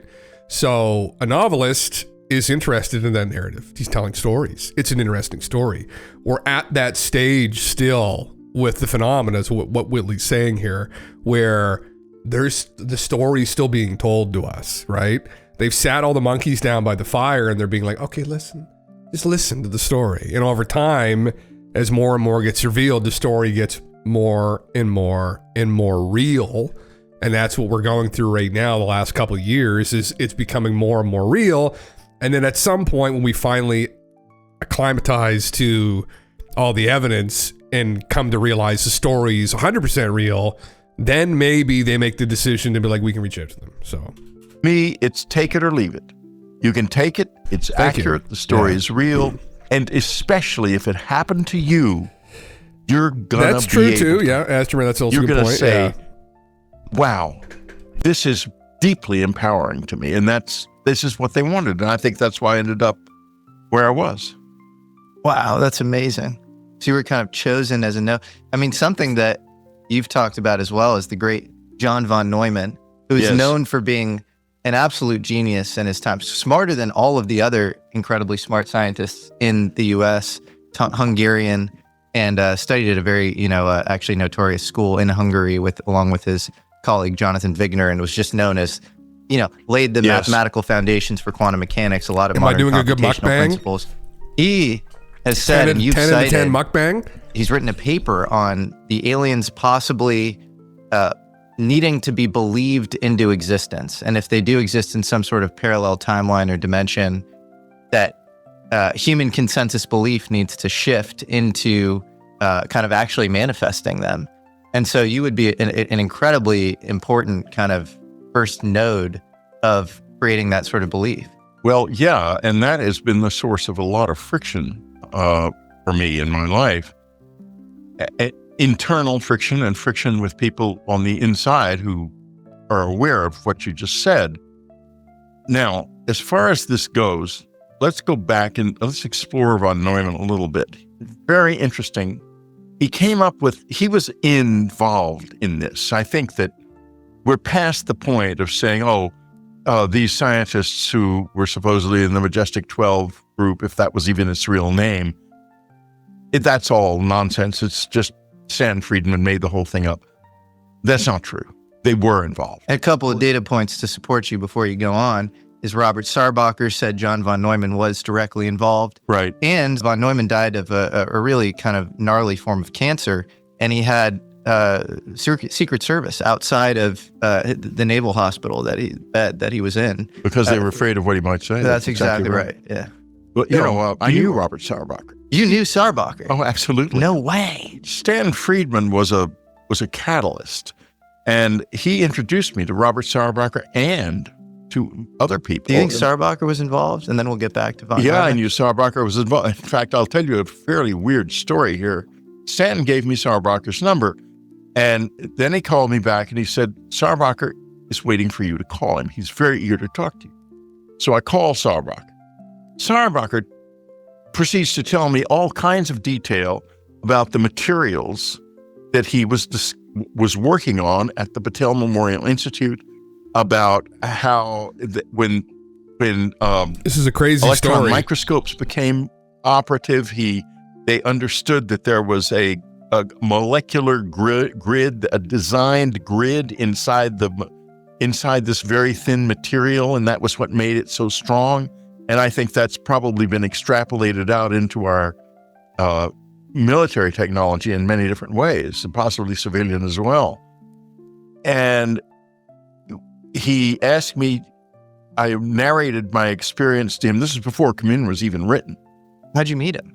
Through Stan Friedman. Yeah. Okay. So, and I narrated it to him, and he said, I want you to write it all down and send it to me. So the next day, I sat at my typewriter, wrote the whole story out.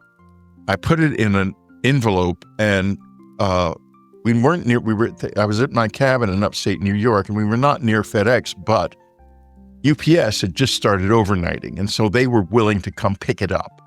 So I called the UPS office, and they came along, and they picked it up to take it to Sarbacher. The next morning, I get a call from the UPS guy on the scene saying, we can't deliver it. The recipient has expired. He's dead. He died. Sarbacher? Yeah, that came to him. Give me chills. Wow. The night he died. But that was after Communion. This must have been 80. No, it was 86. I believe it was 86. Yeah, he died right around then. I thought he wrote to William Stein. Oh. Well, is this so? Again, he's been brought up on Jesse's channel before. I wasn't really familiar with him, honestly. Sarbacher. confirms UFO crash rumors. He was a physicist, Department of Defense consultant in the 50s. When did he die? Because this would be... He did. Okay, Whitley was correct. He died July 26, 1986. Extensive academic work, including a doctorate in nuclear science and physics from Harvard University. He was a student of Albert Einstein, had numerous degrees from several universities. Jesus Christ. His death was reported in the Palm Beach Daily News. I'll say, how did he die? He fell off his boat or something.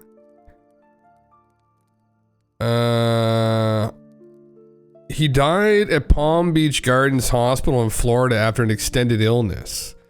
So I thought Whitley says he died off his boat. Anyway, so interesting. It was while community at that point was being created, and that I'm quite sure of. I'm quite sure of the dates. Wow, that's crazy. So what? It was very scary, and I've. Do you think it was related to your correspondence? I have no idea. I was told later that he fell off his boat, and I know the UPS guy said he fell off his boat, and the death certificate says natural causes. Well, the context around what was happening at this time is Sarbacher had just written a letter to William Steinman, who's another UFO researcher, who was actually an employee of Skunkworks, who got basically fired over his research around UFOs.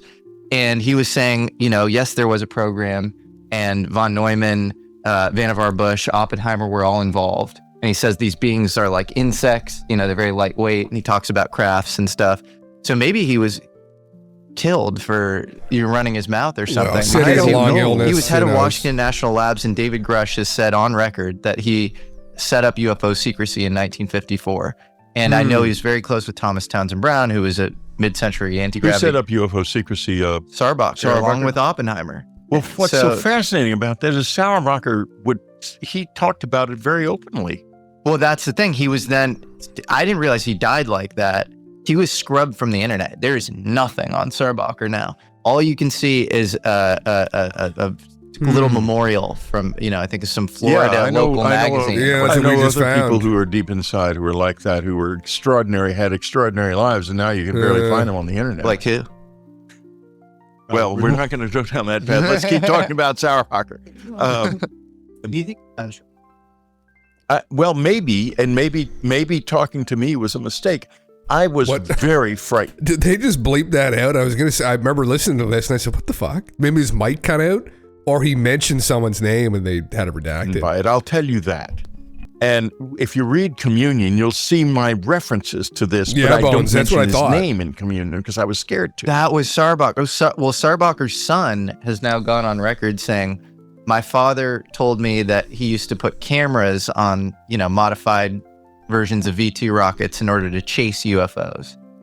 So that has a familiar ring. He might have said that to me, actually. Really? I don't remember it directly, but it does have a familiar ring. Well, that was more and more is coming out about Sarbacher, and Ross Coulthard has some interesting data points around some of the nuclear engineers, old timers that he's met with in Australia, knowing who Sarbacher was, or I think Sarbacher even taking a trip out there because they had their Woomera nuclear test site. Right. And so there being some correspondence there. And so that's fascinating. You didn't realize. For context, when we did the documentary with Grush last year, I asked him, there is one person that you can ask questions that can lay out, that can allow you to understand the architecture of the program. Who would it be? And he said it was Sarbacher.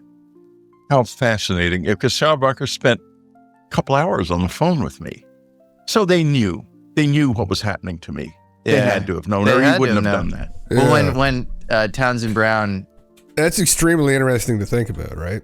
I mean, and you have to think as well, the connection between Chris Bledsoe, as much as Chris seems pretty fucking out there to me, and people at like NASA, this Tim Taylor character, who undoubtedly has he's a similar background.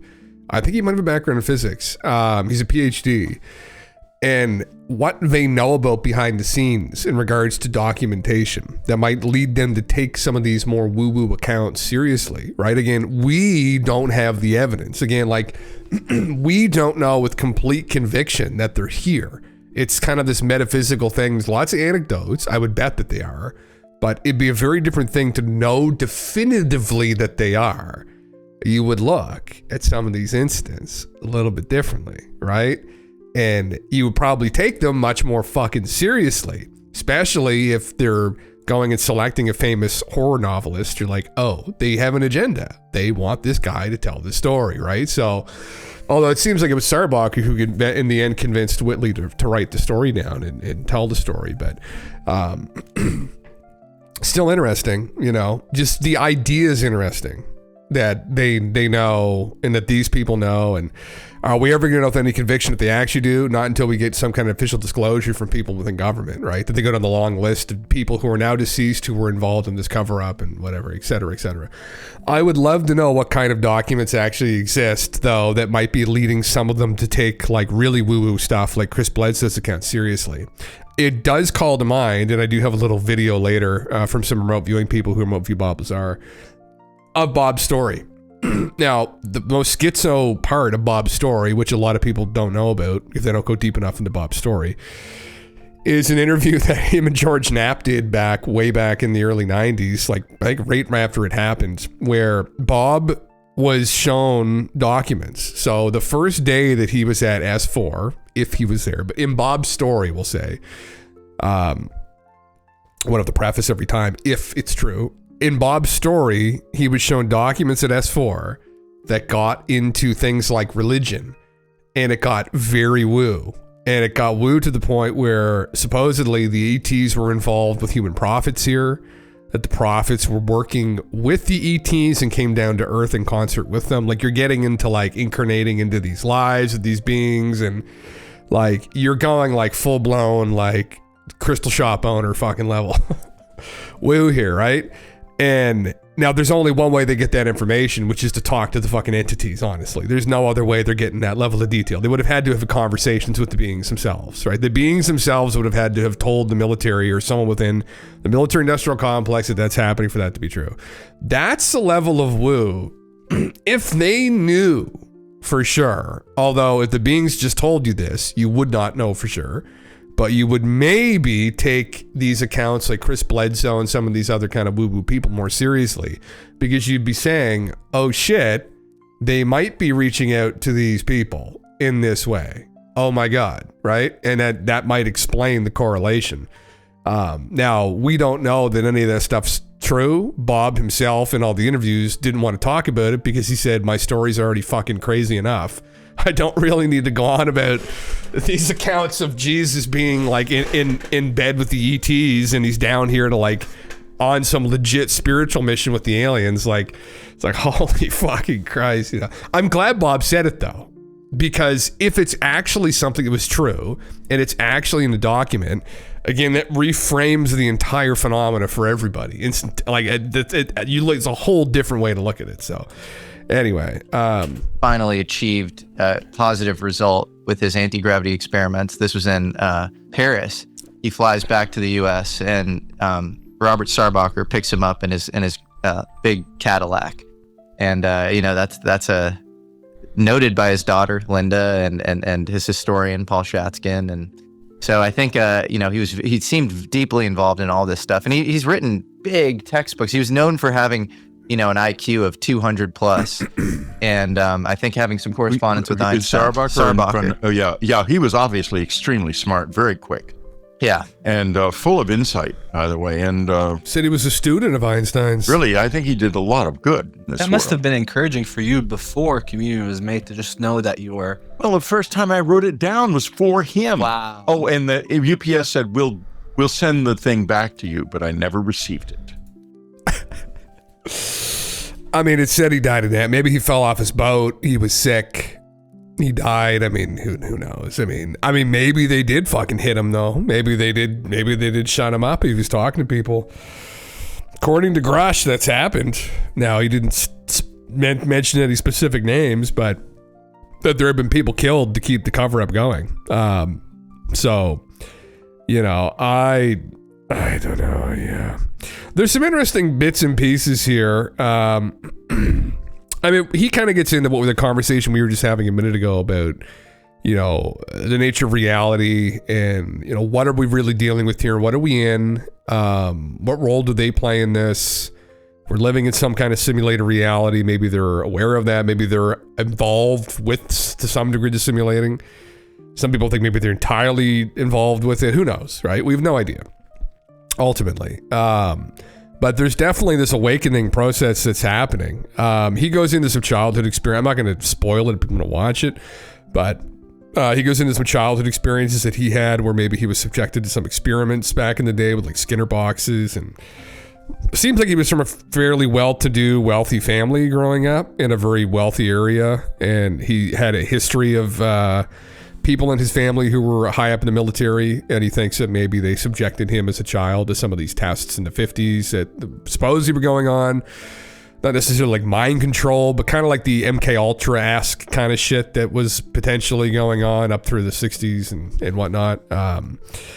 Interesting. I mean, you know, people start to get a bit more suspicious when you start talking about that, where, you know, you've got this long lineage of shit that's happened, like you're the chosen one. It's like, well, I mean, some people might be, right? And some of us just aren't. So then that's just the nature of things. So I don't know. You know, honestly, I have no idea. Where I thought would get a little more interesting would be maybe this little clip it here, because they go off on some tangents. They go, but later they go, I stopped right around where they're talking about his implant.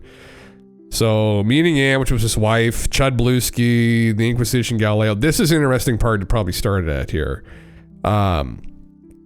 which is the nature of the Greys, telepathy, and then the future of coexistence with them is an interesting part. So, maybe kind of go through this, clip it here. This would be some good conversation. Makes the brain act when we're asleep, and that's why some of his meditation would make you wake up during that time. Well, I wake up during that time every night. Every single night. And in fact, for years after my wife passed away, back in the 90s. Well, what is Burma between 3 and 4? Or is it's you know, the interesting thing was that it is supposed to be an hour and a half or an hour and 30 minutes before dawn. And so that's why you know, at first they would wake me up physically. They would blow in my face. I would get a little kiss. I wrote a book of poems out. Give him a little kiss. What? Skinny Bob gives him. Are you fucking kidding me? They're going in there and giving him kisses, and not me. Like these motherfuckers. Garden, which has been read by I think 12 people, and another 14 people listen to the audiobook. But you know, poetry is not. Go out and check out Whitley's poetry. Come on. Yeah, do it, folks. Do check out. It's a nice.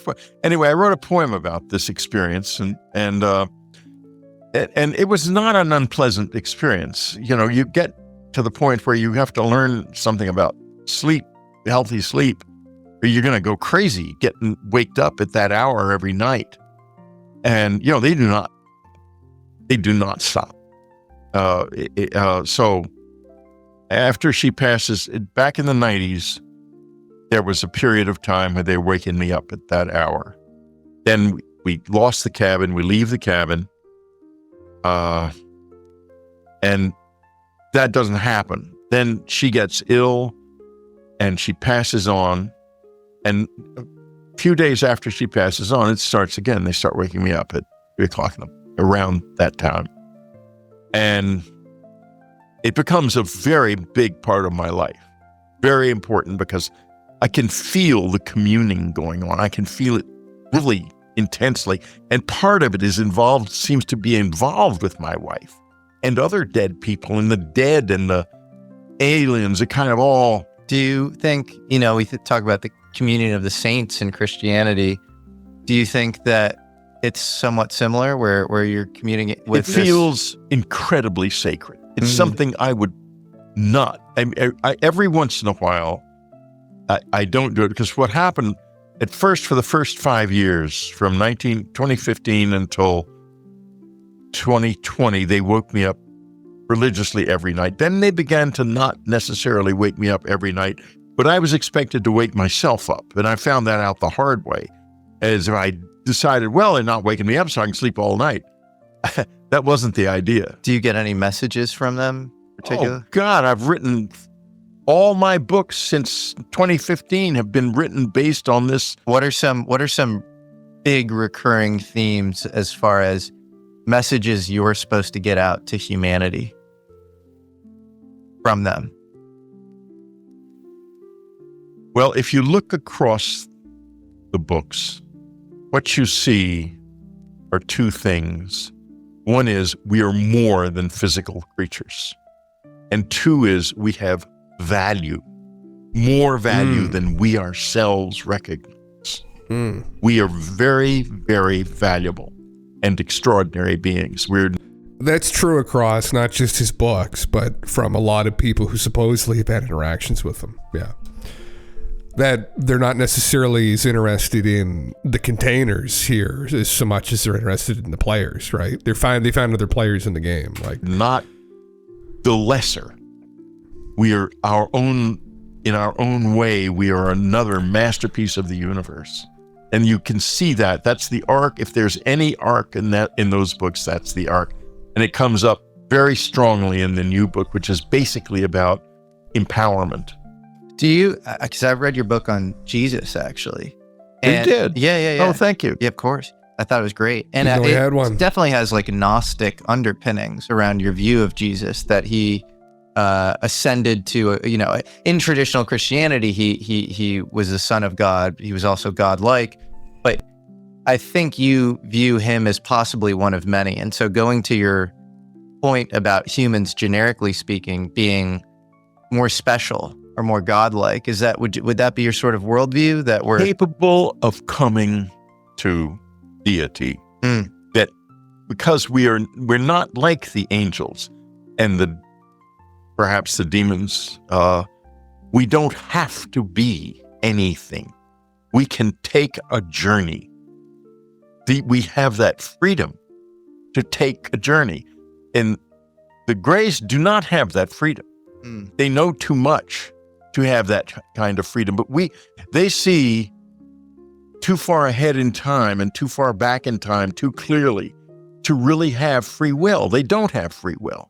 That's interesting. So you're like, because I remember one part of communion, it's like this kind of joke, but it's twisted and it's so visceral. And the being says, "Soon, my dear, you'll be one of us," or something. Just like us. Like us. Yeah. And so it's like they've moved so far down this path that they've hit this sort of cul-de-sac, and so they know too much, and they're trying to come back to warn us, to inflect in some sort of more godly way or something, and to also enjoy communing with us, because when they are in communion with you, they are experiencing time the same way you do.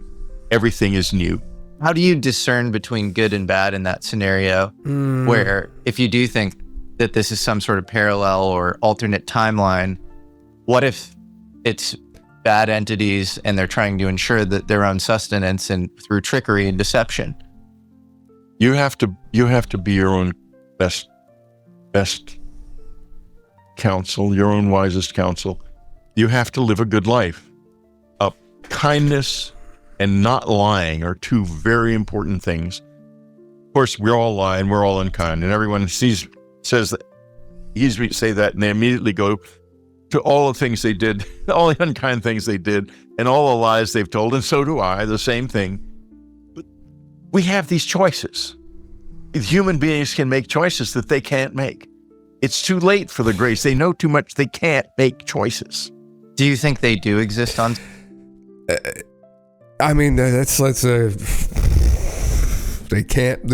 I guess they have talked to him about this. I mean, what is that supposed to mean? They can't make choices.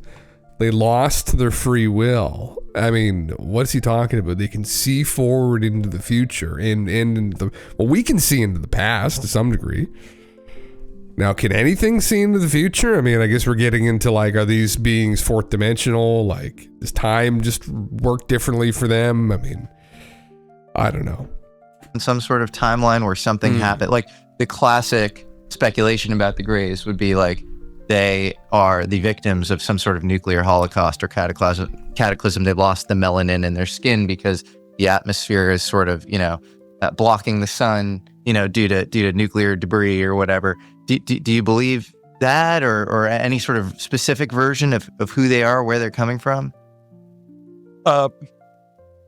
Well, I know now that we have bodies here that biologists have studied here, and that those studies are ended. I don't know I hope they still have the bodies, because those studies were never released, and they're done in secret, and there's probably a lot of biology still to be done on those bodies if they would ever be brought out into the public space in science, which would be wonderful. But so we have bodies, but I'll tell you a few things about these bodies. One is they are a mix of biology and not exactly machinery. That's putting it too far, but they like biological replicas of some sort. They're like something somebody built. Somebody with a certain amount of skill in genetics built these, but not unlimited skill, because they're not all that. There's things about them that don't work very well. Yeah, I mean, I also thought that, like, if you're gonna the whole giant diaper situation, that kind of looks peeing like, out of their like skin, a very frail, small, like. Well, you get back to the hybrids, which they are engineered, and they are very fluently telepathic, but they are also unvoiced, and they are extremely autistic. Fuck. Were the millennials fucking first test round of that, or what? Holy shit. Interesting. That's an interesting way of putting it. And if you go online on Spotify or Apple Podcasts or somewhere, you can find a podcast called the Telepathy Tapes. Taking over by storm right now. Yeah, it's amazing. I just interviewed Kai and Dr. Powell, actually. Oh, you did? I'm going to interview Kai in a few days, actually. Amazing. I discovered this, and the second I discovered it, I realized how important it was. I'm glad it's come up. But these people are unvoiced and autistic. Yes. Now, I have friends who are telepathic and are not unvoiced. And I think there may be some people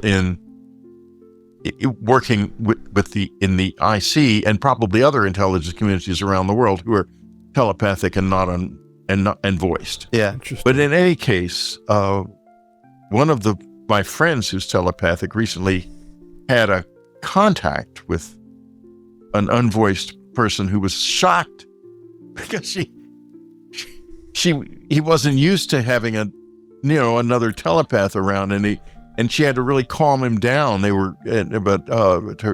said, "Don't worry about it. I'm not going to do anything. I'm just here. I can't help it either."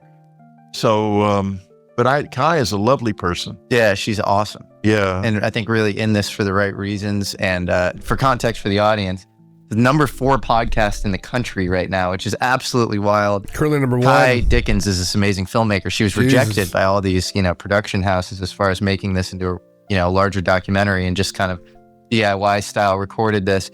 She's found all these nonverbal autistic children who were formerly being studied by this Harvard neuroscientist, a woman named Dr. Diane Powell. And it's really remarkable. You have these kids being put in, their parents are put in one room, kid is put in the other room. The parent sees a random image generated on an iPad or a TV or whatever out of, 1,000 or 10,000 images. And the kid guesses what their parent is looking at with almost 100% accuracy, 95% plus accuracy. And so it moves, because all of these studies in the parapsychology world of mind over matter or whatever have traditionally been super weak. Man. You need extremely large amounts of data and cohorts, and you end up in these endless arguments because people are too lazy to actually look at the data. Right. And in this case, you have conclusive data, and all these kids are spiritually, while physically they're, nonverbal, they're seen as totally maladjusted, whatever. Spiritually, they seem far more evolved than all of us. They meet up on the hill together, and they hang out, and they talk about God constantly in the kingdom of heaven. and they seem to have faith in some sort of higher world that we all just have limited access to. And kindness and truth-telling are essential in that And world. they're savants. They know everything. They know languages better than the Spanish teacher without having learned it. It's absolutely amazing. Sorry. They are. And it's, it gets me to the hybrids who are, I don't know. I know a few of them. And are there some that are fun? Like he knows the hybrids like here on planet Earth, or like he knows the hybrids from these memories of being on the ship with them? Are there aliens walking among us? Well, okay, here's the functionality issue. The ones I know are not voiced, which immediately makes them essentially profoundly crippled in this society. Oh, so they're nonverbal. That's what I'm saying. They're non-voice. They can't talk. And they often have to use techniques. There's one called RPM to type out what they feel. But they live in a they don't do that. I mean, they're not interfacing with the world around them, which is a huge problem. I've talked to Kai about it. We're going to get together and try to figure out, can we help them? Because they're very autistic. They'd fit right in, brother. Fuck. Smash Brothers tournament. You ever been to one of those before? Holy fuck. They blend in there pretty good. Fuck, man. I remember, I've heard all these fucking stories about the hybrids. I've read all about this too. Right. I read all about this fucking shit. I remember there was I don't know who the fuck was talking about this. I feel like it was a remote viewer.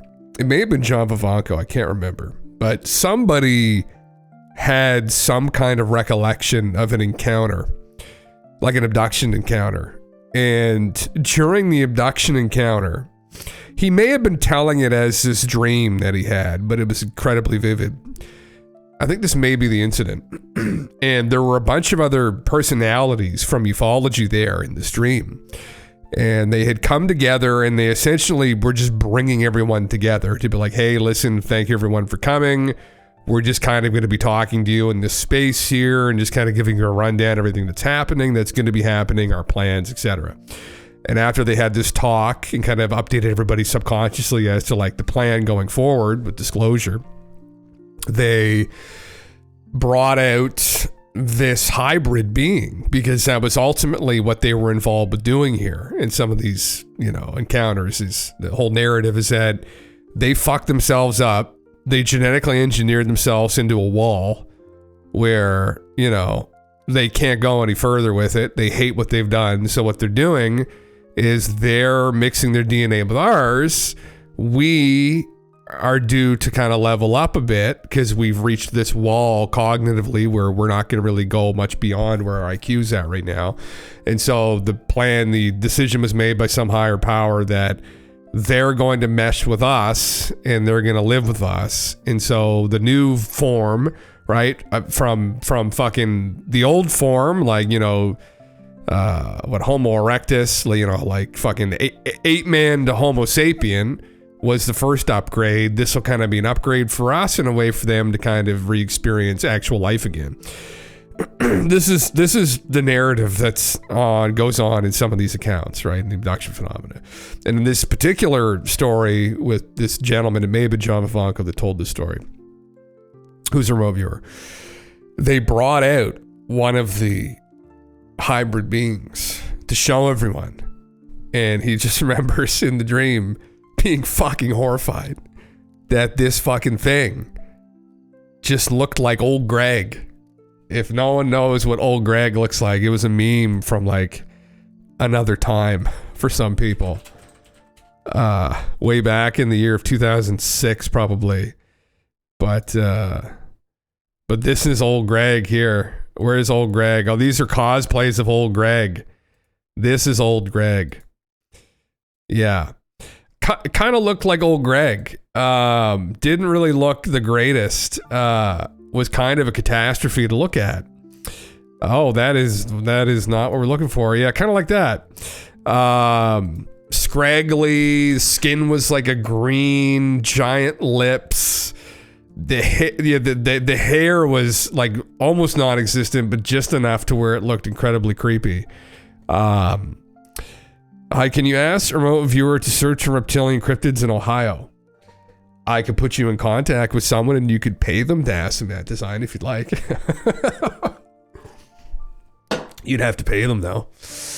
They don't work for free. They gotta eat. Pixel, if you're in the chat, if you're in here, you may not be. You could maybe there's a project. Are there actually reports of it? Seriously? Lovely Speedos. Oh fuck, it's still on the screen, isn't it? Twitch. It's just swimwear. Don't freak out. But anyway, sorry. This is what they looked like. It was a horrifying experience for them, apparently, where they're all like not wanting to tell them, you know, this may be intellectually an upgrade for us, but Jesus Christ, visually, this is a downgrade for all parties involved.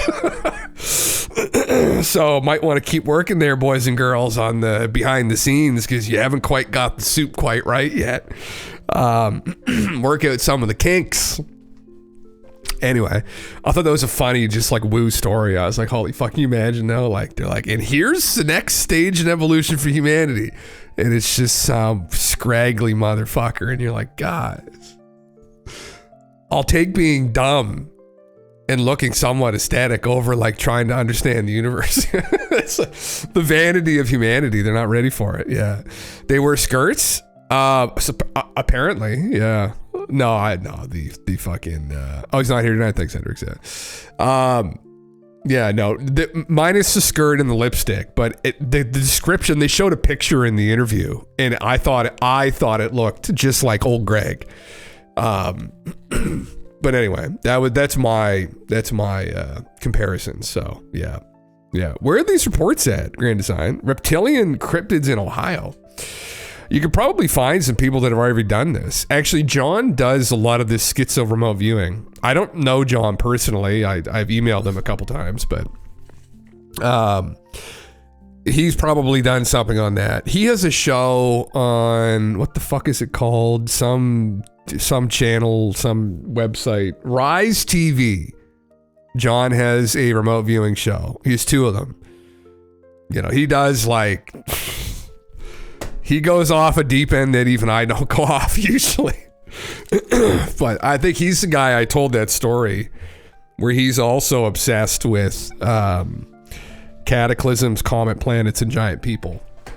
There's like a group of people online that love these, because there's stories all over the planet about this.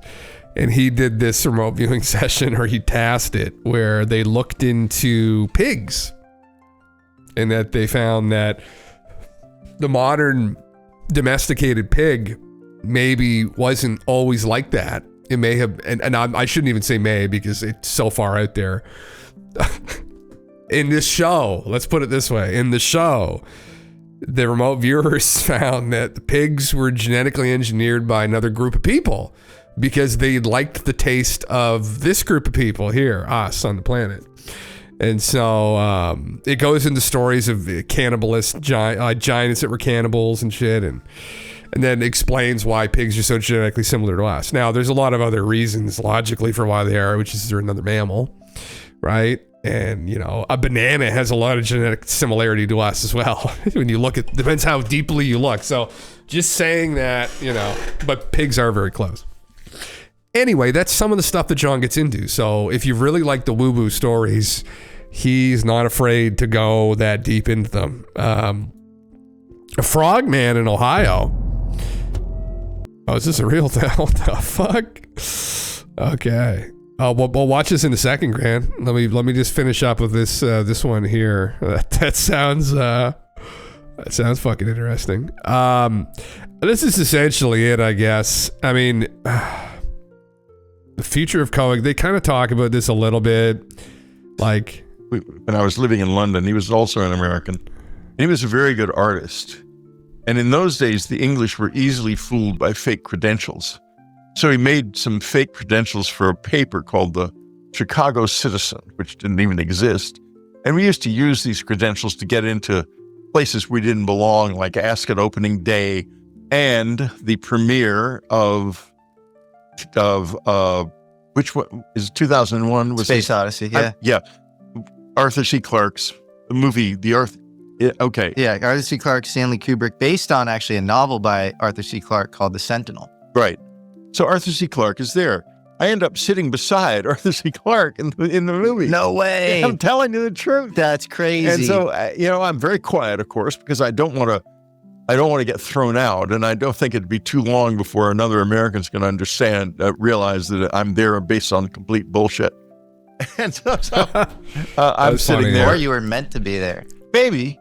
And I asked afterwards, he turns to me and he introduces himself as if he didn't know who he was. And I tell him my name, and he said, well, why are you here? And I said, well, I'm from the Chicago Citizen. The Chicago Citizen, he says. I said, yeah, it's a new paper. Oh, he says, well, what do you think? Are you going to write a review? I said, yes, I'm going to write a review. And in the review, I'm going to say that you are a genius. And he says, well, you better say Stanley's a genius too.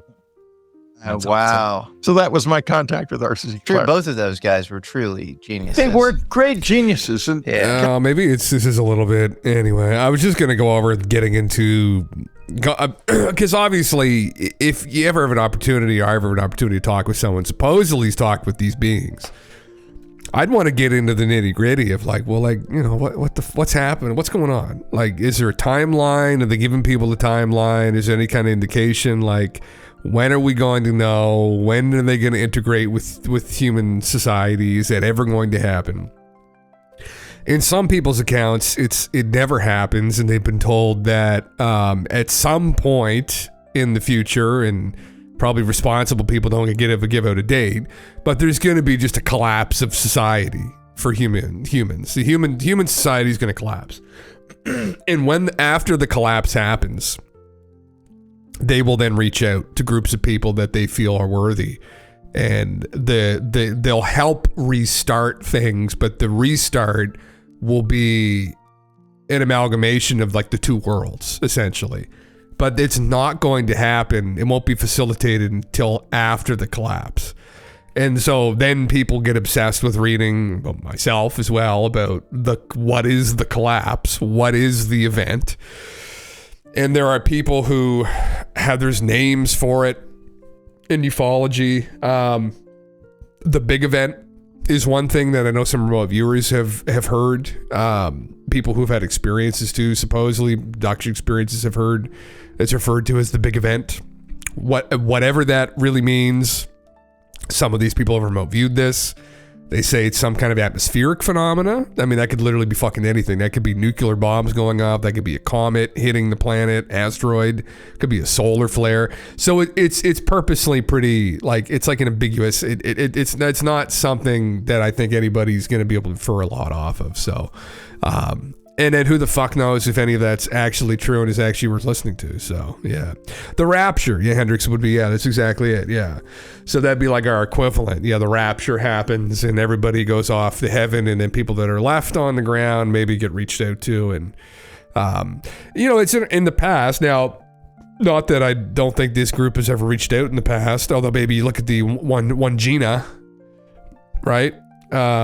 Of the Aborigines here in Australia. I mean, they look very similar. So maybe they have. And the Hopi have the ant people who led them into the caves during the firestorms. So there's some indications during times of calamity there may have been some interventions that took place, or some aid was given to people living here on the surface. Tumultuous times, but who knows? Anyway, you'll drive yourself fucking nuts, literally, trying to figure out what this big event is. Now, coincidentally, I had an interest in researching things like catastrophism, and maybe events that could maybe explain this, or could maybe represent such. It could be regarded as a big event. But anyway, yeah, it's connecting those threads. It's, you see, like, what's the fucking thing from Philly? Where is it here? Where is this? Oh, because it's still up. With Charlie, Philly conspiracy. It's just like the best fucking way to describe it. The fucking meme. When you have, I think he has just a marker, but it's the red string is usually, there. That's it. That's it. Right. Oh, that's fucking great. Yeah. When you're getting to this place, I would love to have that. He's got Klaus Schwab up there, for Christ's sake. When you're going to this degree with things, you take a step back. This isn't really helpful for anyone. And I don't know, like, objectively what, like, that wall is really worth. I mean, does that do anything for anyone other than the person? It's just a reminder of all the shit that they've connected together. What does it actually all mean? And is it something you're actually ever going to be able to communicate to people efficiently? And is it actually all connected as well? That's the other thing, right? So I tend to, I'll have these kinds of things that I throw up here in conversation, but we're not putting the lines together with things. Like we're not drawing the red marker across the whole fucking board. I try not to, because it's just not worth it. You will literally drive yourself nuts. There are people who have literally drove themselves nuts looking into this shit. There are people who unfortunately have had experiences, like abduction experiences, who have driven themselves nuts. I mean, one of those guys is Buddy, who I think he may have actually lived in Wyoming, but he was one of the first cattle ranchers who got interviewed by Linda Moulton Howe for the cattle mutilations. He was having an issue on his farm. And anyway, she interviewed him, and supposedly he reluctantly admitted that he had also had some missing time. And he was worried something might have happened, dealing with her. She had kind of knowledge and connections with people that were researching UFOs, probably Stanton Friedman, among other people. So then he went and got regressions from a guy named Leo Sprinkle, who was a psychiatrist or psychologist, and found out that he was having abductions from these beings. They were abducting him. And they were telling him that there's going to be some catastrophe in the future, when he got deeper into it. And then he kind of went nuts, and they told him they needed to build this well out in the middle of nowhere for survivors. And he had this whole prophetic journey, and he ended up just going insane. As you would if you went down a rabbit hole like that. So anyway, I love this fucking painting. I love it. Yeah. Fire Tornadoes bingo card 2025. Fire Tornado. Holy fuck. Anyway, well, in terms of, there's some other stuff to go over here, but what's this? Freaky humanoid frog sightings. The Loveland Frogman. I've never heard of this before. What a spooky thing. Since its introduction in 1955 by the multi-talented Jim Henson, the Muppet character Kermit the Frog has been a beloved character on television, stage, and in film. Kermit is now well known all over the world, but did you know that in the very same year that he was introduced to us, a more interesting and freaky frog tale unfolded in the once busy railroad town of Loveland in Ohio? Only this wasn't a small, bright green puppet, no. This was a giant humanoid frog, touted as an authentic cryptid by those who encountered it. Brother. There have been multiple sightings of the Loveland Frogman throughout the decades, most recently in 2016, and they are considered some of the most intriguing cryptozoological mysteries in America. We started seeing pig women, and first, things might be getting weird. What these legendary Loveland frogmen are exactly, who are also referred to as the Loveland lizards. Well, cryptozoologists consider them as cryptids, which means that their existence is based on alleged sightings with varying degrees of supported evidence. That is true, Zos, yeah. It's a situation where tea would be nice. Many people think that they're extinct, but others believe that they still exist, as in the case of the Loveland Frogmen, if the witnesses' accounts are truly factual. Their origins can be traced back with their existence highlighted in myth and legends. It's also possible that these cryptids have evolved from previously existing creatures and mutated into a completely new one. What happens if you lick him? What if you just go all the way up his back? Just fine. Sneak up on him. Have a Mike Tyson experience, trip the fuck out. The frogman is bipedal, so it uses only 2 legs for walking, and when standing is said to be around 4 to 5 feet tall. It has thick, leathery skin, webbed hands and feet, and lipless, wide mouths. But its most distinguishing characteristic is having a frog-like. Holy fuck. I hate this YouTube feature where all the things go white inside. Can you imagine fucking what the fucking shit? That would freak me the fuck out, actually. If I saw that guy creeping up to my tent in the middle of the night, I'd be like, brother, turn around right now. Holy fuck. Face and hairless head covered with deep wrinkles. Fuck. With such an outlandish appearance, it is no surprise that the businessman, policeman, farmer, and young man who had allegedly saw the creature in Loveland were in disbelief at what they encountered. Whether their stories are true or not is up for you to decide. That's a good point, Hendricks, yeah.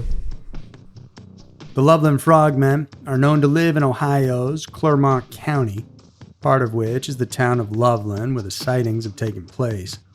Jesus. It's considered part of the greater Cincinnati area and borders Sims, Miami, and Hamilton townships and straddles the Little Miami River.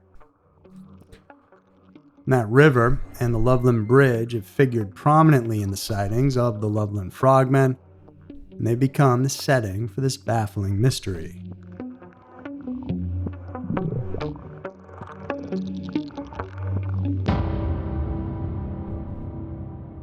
Interesting. I've never heard of this before. It was May 25th, 1955, when the early stage of the legendary tale of the Loveland Frogman started to take shape. It was close to 4 o'clock in the wee hours of the morning, and Robert Hunnicutt, a traveling businessman, was combing the lonely stretch of road that runs along the Little Miami River, just on the outskirts of Loveland. Then he spotted 3 man-like trolls kneeling by the roadside. He described the creatures as bipedal, quasi-reptilian with gray skin, frog-like faces, normal eyes but without eyebrows, and long hair with slender limbs. Long hair? As in most legends passed on through generations, this part of the story has other versions. One states that the frogmen were sitting on the bridge, while another situates the creatures beneath the bridge just down by the riverbank. Nevertheless, though, the narrative of all versions continues in the same direction. So the businessman's acute curiosity led him to do some sleuthing, something I'd probably do if I encountered the same thing. Perhaps Robert's thoughts were running wild.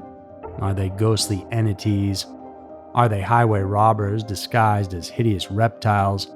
Or have aliens invaded Ohio? Summoning all his guts, the man pulled his car to the curb. He spent the next 3 minutes scrutinizing the trio of creatures. He noticed that the frogmen stood between 3 to 4 feet tall, giving him a clear picture of their physical appearance. He also remembered the area emitted the pungent smell of combined alfalfa and almonds. Terrified of what he discovered, Robert scrambled out of the area, but before he could do so, a seemingly magical stun unfolded, much to his disbelief. One of the frogmen held a dark object above his head, something comparable to a magic wand, and outspewed blue flashes all aglow from the tip of the stick-like object. Without missing a beat, the stunned Robert left straight away, exiting Branch Hill, which was a community bordering the southern end of Loveland. Wizard frogman? Almost unconsciously, he drove straight to the Loveland police station and reported his encounter to Chief of Police John Fritz. Evidently, the strange story was taken seriously, as Fritz had one of his armed deputies keep a vigil at the bridge, and an FBI investigation ensued after that. And thus, the legend of the Loveland Frogmen was now born.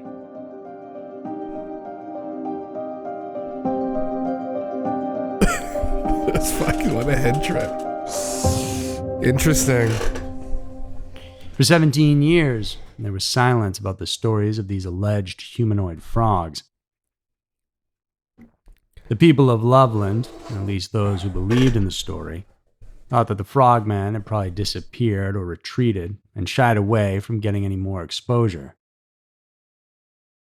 But their silence was broken when 3 succeeding accounts of their sightings were recorded in 1972. And what a comeback for the Loveland Frogmen, as these sightings indeed became some of the most significant encounters in the annals of cryptozoology. Annals? Thus, Annals? the legend surrounding their existence Annals? was suddenly resurrected. Annals of fucking... The annals? Holy Christ. The first one occurred on March 3rd, 1972, which involved Loveland police officer Ray Shockey. He was patrolling around 1 o'clock in the morning on the icy East Kemper Road near the Totes Boots factory, which winds along the Little Miami River. When he drove past the river, Officer Shockey saw what he thought at first was a dog sitting on the roadside on that clear, cold night. He slowed down to check on it, but it quickly became apparent that his impression wasn't correct. What he initially perceived as a dog turned out to be something totally different. From its crouching position, it stood up on its 2 limbs. Its eyes were illuminated by the police car's headlights. Naturally, it shocked the officer, especially when the creature suddenly darted in front of his police vehicle. For a few minutes, it was like a staring match between Officer Shockey and what became clear to him as a frog-like creature. The frogman then quickly crossed the road, jumped over the guardrail, and became invisible in the darkness of the Little Miami River. Jesus. Yeah, I'll be getting the fuck out of Bewildered there. lawman immediately drove to the police headquarters and filed a report of his astonishing sighting. He was convinced it was something monstrous. He calculated that it weighed about 50 to 75 pounds, stood around 4 feet tall, and had leathery skin, and looked like a cross between a frog and a lizard. Interesting. Officer Shockey, this time accompanied by fellow police officer Mark Matthews, headed back to the site to look for more evidence of the frogmen. And what they saw were claw marks on the guardrail and down the embankment, but no other physical evidence of the frogmen.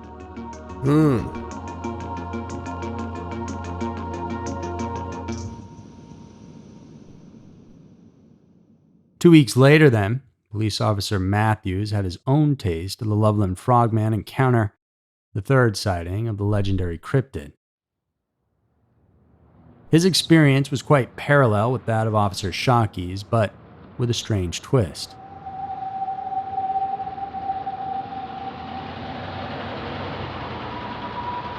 On March 17, 1972, Officer Matthews was driving outside of Loveland when he saw an animal lying in the middle of the road and thought it was dead or at least injured. Oh, Christ, he decided to move the animal, as was his instruction, on the icy covered pavement. But when he climbed out of his cruiser, the frogman suddenly got up into a crouching position. Startled by the creature's physical features and behavior. What are these motherfuckers doing just passed out in the middle of the road? I'd be like, brother, do you not know what this is? Officer Matthews pulled out his gun and shot it. Oh, shit. The frogman limped its way to the roadside and stepped over the guardrail while still keeping an eye on the officer. Just fucking... It's like the Phil Schneider reaction. It's just like, looks up at him, looks back at him, just fucking shoots him right in the fucking head. You know, it's just like first reaction, just fucking shoot first, ask questions later. Like, is that how we approach these beings? That's our first. No wonder no one wants to fucking talk with us.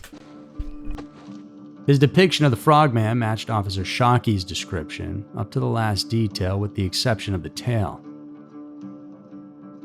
Once skeptical of his fellow officer's story of seeing the humanoid frog, Officer Matthews was now convinced that the Loveland frogman did in fact exist. The alleged fourth sighting happened later that March and was reported by an anonymous farmer. He was inspecting his fields located adjacent to the Little Miami River when he saw 4 bizarre creatures, presumably the Loveland frogmen. He recounted that these creatures had large circular eyes with pale greenish-gray skin and wide mouths filled with sharp teeth. Oh, Jesus. It was a brief encounter as the strange figures ran and disappeared into the river when they spotted the farmer staring at them.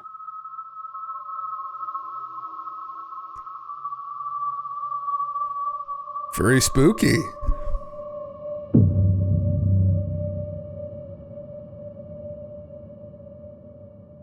Now, I have to say that Ohio is a hotbed of stories involving cryptid encounters, and the Loveland frogmen sightings are one of them.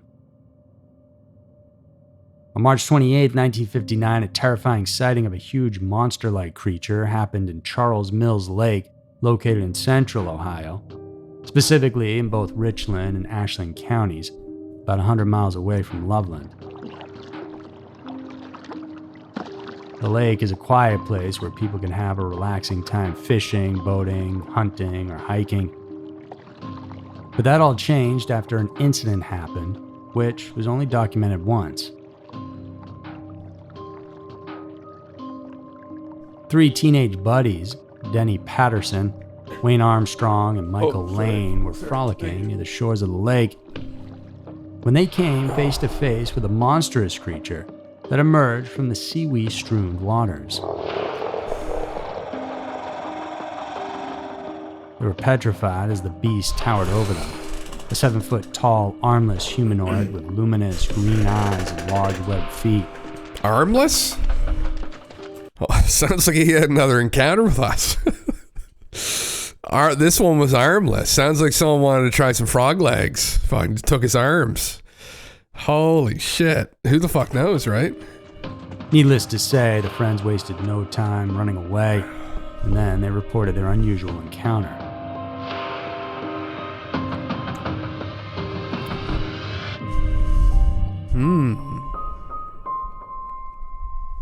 And more than a century earlier, the account of the Crosswick Monster gripped Ohio. It's an unincorporated community in central Wayne Township in Warren County, around 20 miles north of Loveland. Spooky music. Oh my God.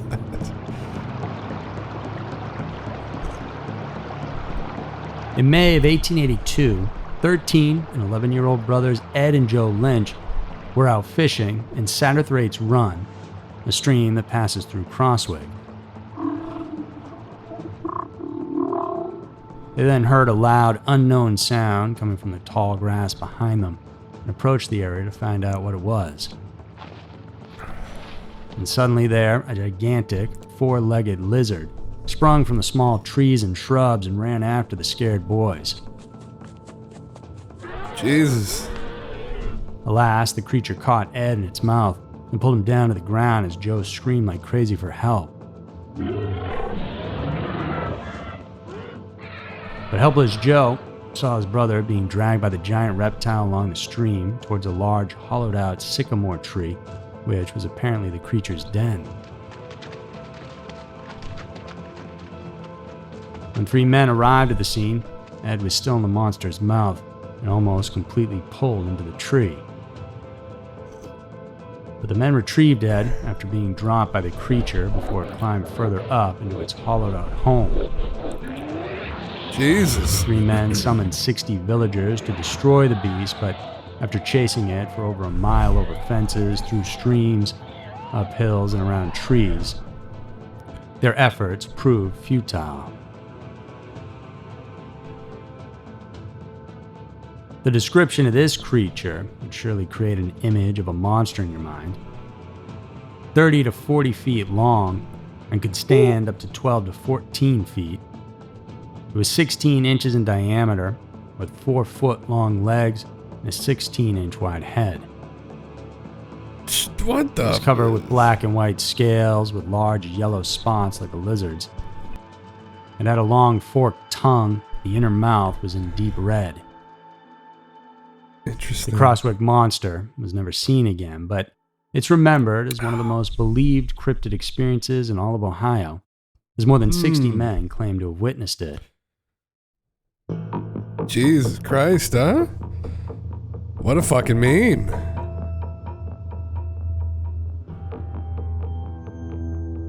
In the case of the Loveland Frogmen, their sightings have been witnessed by 4 people in 1955 and then again in 1972.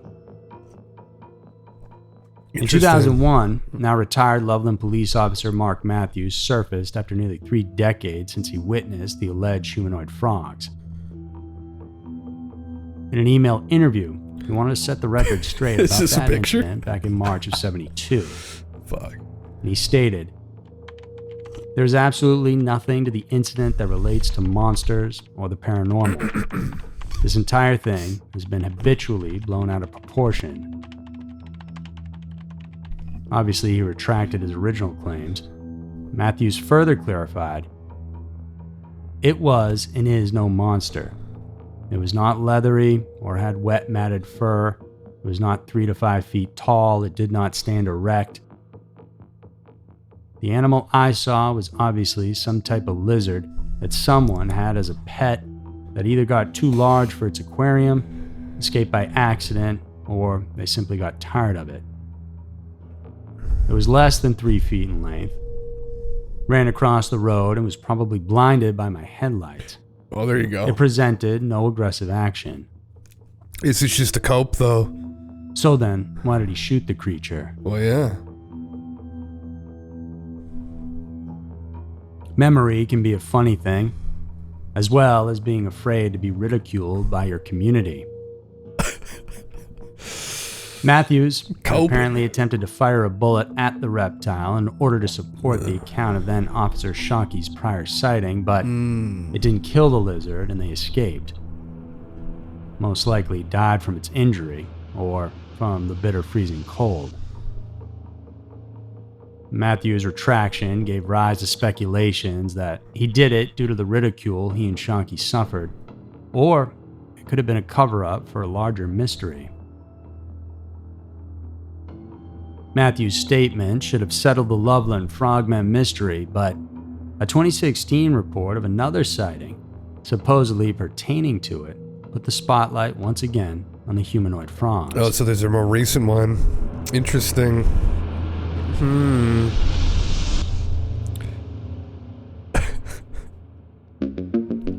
What? In July of 2016, a newly released augmented reality mobile game called Pokemon Go sent the smartphone-bearing population into a frenzy. I remember it. The game uses the mobile device's GPS to locate, capture, battle, and train virtual creatures called Pokemon, which appear as if they are in the player's real-world location.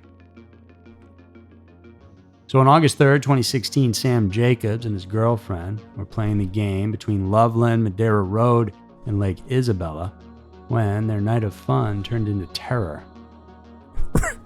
Real life fucking Pokemon, bud. What a fucking beta. Goes out looking for what, Tentacruel, finds a real life one, and you don't try and actually catch it? Like, what kind of fucking trainer are you, bud? Like, I would have been like, oh my God, here's a real life Pokemon I can show my friends, you know? We were hunters in the past. It's what we did, you know? We were hunters and trainers. We turned wolves into dogs. We can turn frogmen into our butlers. Come on now. No, the virtual creature Pokemon didn't come alive and turn to a monster or anything. But Sam and his lady saw a strange frog-like creature in the water of a nearby river. Sam detailed the incident and said, "We saw a huge frog near the water. Brother. Not in a game. This was an actual giant frog. Then the thing stood up and walked on its hind legs. I realize this sounds crazy, but I swear on my grandmother's grave, this is the truth. Not sure if it was a frog man or just a giant frog. Either way, though, I've never seen anything like it." What's that fucking Pokemon that looks like a fucking frog? His Final Evolution? I forget all the fucking names. There's way too many of them, for Christ's sake. But one of the new ones. Oh my God, what a missed opportunity. My God, like, I can't believe this. Yeah. You used to go hunt 3 times? What did you used to hunt? Rabbits? I don't think you're not hunting deer over there in the UK. They actually managed to take a video clip of what they witnessed. Something standing waist deep in the water with large, bulbous, glowing eyes. Over the grainy and dark footage made it difficult to decipher what it really was. Oh, does he have it for us? But the couple were still unbending that it was the Loveland frogman that they had probably seen. Where's the fucking picture? Did he just show us? Yeah. Oh, okay. Oh, deer too. Okay, you got deer there. Interesting. In response to this story, retired police officer Matthews resurfaced and added more details to his retraction in 2001. He contacted WCPO News in Cincinnati and revealed that the creature he and fellow officer Shockey encountered in 1972 was simply a large iguana. Suddenly, he was appearing to have answers. He said he actually shot it as proof of his encounter and showed it to Shockey, who identified it as the one he had seen as well. It was actually an iguana, about 3 or 3.5 feet long with a missing tail, which was why he didn't immediately recognize it. Yeah. Matthews believed that the iguana might have been a pet that had escaped or released into the wilderness after it had grown too big to be kept as a pet. As to why the cold-blooded reptile was spotted twice along the roadside, Matthews assumed it took refuge near the warm pipes of a cooling facility at a local boots factory in order to stay warm in the cold March weather. The ex-police officer told his discovery of the alleged Loveland frogmen to a local author who had written a book about the urban legends in Ohio. Unfortunately for everybody, the writer had concluded the story after Matthews shot the mysterious creature and omitted his revelation that it wasn't actually a frogman but an iguana. Oh. Matthews ended his statements with certainty. It's a big hoax. There's a logical explanation for everything. Fuck. With that said, people in Ohio can perhaps lay the 6-decade Loveland frogman legend to rest. In peace, hopefully. What about the other stories, though? The giant fucking thing taking the boy. Yeah. Remember to subscribe to our channel and hit those notifications so you... Brother, we learned something today. There are frogmen in Ohio. That's just fucking... It's fucking cope there. No, 100% it's real. 100% it's real. And it's obviously... aliens, right? Obviously. Fuck yeah, I don't know. Well, you know what you could do, Grant, if you want to listen, get someone to remote view it. Yeah, you gotta reach out. They'll do it for, I don't know, probably $1,000. Get them to do it. They could remote view it and they could get that these guys misinterpreted an iguana. Or, here's the scary part. If they actually are aliens, what'll happen is they'll remote view them and they'll know who's remote viewing them, and they may even know who tasked them to remote view them. And then in the middle of the night, you'll wake up, right? And there'll be a frogman at the end of your bed, very pissed off, saying, "What the fuck is your problem? What do you want with us?" And then you'll never ask to remote view aliens again. Or so I've been told before. Or so I've also heard from people who remote view aliens, that it's never something you ever want to do. And that you don't really want to remote view cryptid things like this on the off chance that it's an actual real entity, because it will know you're remote viewing it a lot of the times. And then you'll awake either in the middle of the night to some unbelievable scene like that, or you'll just have walking on your roof, you'll have knocking in your walls, and you'll have doors randomly fly open and close for like a month straight, and go without sleep for that entire month as well, to a breaking point where you feel like you're going insane. And supposedly, that's what happens. Now, I can't remote view. If I did, you better be goddamn sure I'd be doing stuff like that, and I probably would lose a lot of sleep because of it. So, or maybe none, and we get to the bottom of these problems. So, yeah. You know, other reptilian bipedal reports in USA. Oh, I've heard them too, man. I've never heard of this story, but I've heard of people seeing shapeshifters. I know someone who saw a reptilian in a dream or something like that. I forget how the story goes. I'm terrible at retelling other people's stories and remembering the finer details of things at times. And then I'm reminded that it's not completely correct, and I'm like, fuck it. It's like close enough, but I think actually it was some kind of a lucid dream, maybe even some kind of astral projection. And he was outside of his body in the room, and the first thing he confronted was this being in a hooded being, but was reptilian, and it just threw him back into his body. Yeah, maybe a remote view if I get training. Sometimes we do training here. Every single time, everyone fails, but that's because I'm a terrible teacher, and I can't remote view. So then, why should we be trying to teach her? If you can do training sessions. Actually, John Pavanko has that on his website. He does remote viewing. I think he does CRV, control remote viewing or whatever. It's the technique they use from Stargate. So it supposedly works, but I mean, the problem with it is that you can't do it by yourself, really, because you can't front load it. Ideally, you want someone to blind task you to do things. So you need to get into the community, get into a group. And then that's where you'll also know if you have any kind of success, because they'll give you grounded taskings like farmhouse with a red roof, or a red farmhouse with a purple roof, or some weird eccentric tasking, but something that you can actually collect data on and know you're improving because you're getting closer and closer and closer and closer.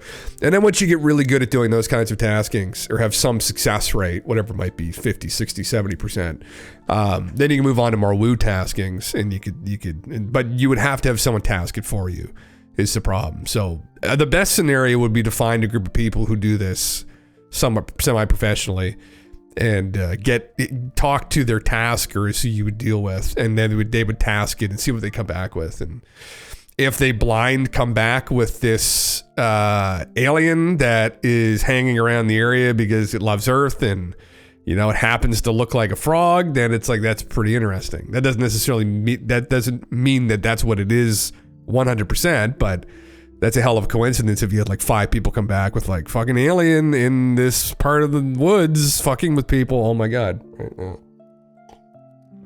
So that could possibly be it. Yeah. Yeah. But then you don't know. Imagine driving down a deserted road in the dead of night, when suddenly a towering 7-foot creature with piercing red eyes emerges from the shadow. This is the encounter that has haunted the swamplands of South Carolina for decades.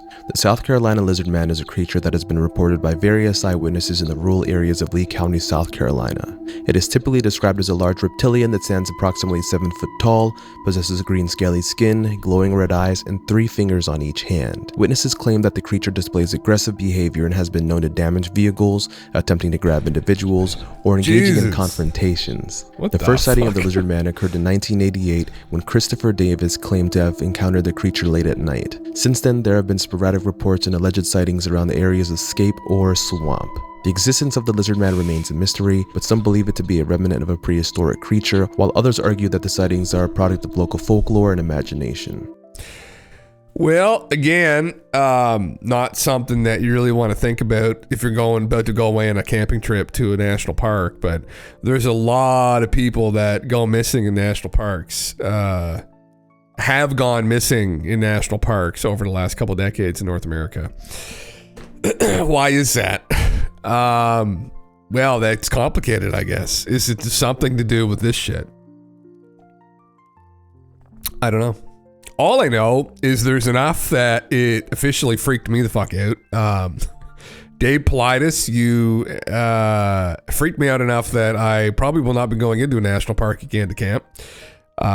Especially like by myself or something, like wandering through deep woods, especially by yourselves, is just always a bad idea. Not just because of cryptids and fuck knows what else, but just wildlife in general and crazy people. There's so many dangerous things out there. Now, there's crazy people in civilization too, but you've got the police that you can call, you've got other people around. If you're United States, you've got guns everywhere. So these things, whatever the fuck some of these encounters actually end up being, if it's just like some kind of misidentification, hallucination, I don't know. There's a lot of weird accounts of shit over the years though of these cryptids. It's something that me and Galen TV typically go over here on these Sunday nights where we'll humor some of these stories and read through green text stories of people who supposedly have these encounters with these cryptids, but there's a lot of them. Yeah, who knows what it means? I mean, it could be aliens, visitors. It could be maybe there is some other like kind of dimension involved here where there's like a parallel world that bleeds over occasionally, where you get these like other worlds where these people exist. They get thrown into this world accidentally. Who knows what science fiction type shit might be going on. All I know is I desperately do not want to go out into the woods again alone. I will not be doing that again. So, more superstitious, but again, we do have some data supporting weird shit happening to people. And it's in certain national parks more than others. I just had the name in my head actually. Mount Shasta. Is that it? I'm trying to think. No, there's another name. What's the national park? Yosemite National Park is a big one where there's been a bunch of people that have gone missing in Yosemite National Park. That was one of the ones, because I don't know where Dave Politis, I think maybe he was from California, I can't remember. But this was one of the parks that had a lot of people that were going missing. It's like one of the hot spots for missing persons. Now, there's also some pretty serious wildlife. I think they have grizzly bears there, don't they? So, but I mean, again, the instances that stood out in those stories aren't like, bloody carcass found hanging from a tree. It's like probably bear attack, right?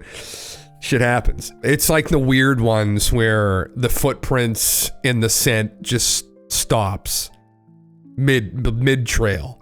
Their footprints disappear, their scent goes, they got dogs, and they're just gone.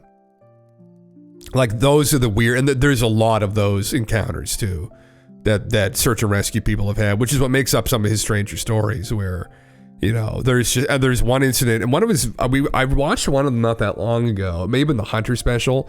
It was actually up in BC. British Columbia is another place where it's pretty weird. It's deep fucking woods up there, like northern British Columbia. Like, that's another area. Like, there's some reservations up there, Native American reservations. But it's deep fucking woods, and supposedly there's some missing persons cases involved there too. There's a national park up there. I forget what it might be called. But a lot of people go mountain biking, like downhill biking's a big thing in BC. But fuck, man, it's beautiful to see, but I think there is something weird going on with that shit. I can't place my finger on it. Maybe it's to do with abductions of people. Maybe it's like free game out in the middle of nowhere that doesn't really make a lot of sense to me. But all we know is that there are just anecdotes of people that have vanished, and who knows? Maybe it's not all negative either. Maybe it's a positive thing. I have no idea.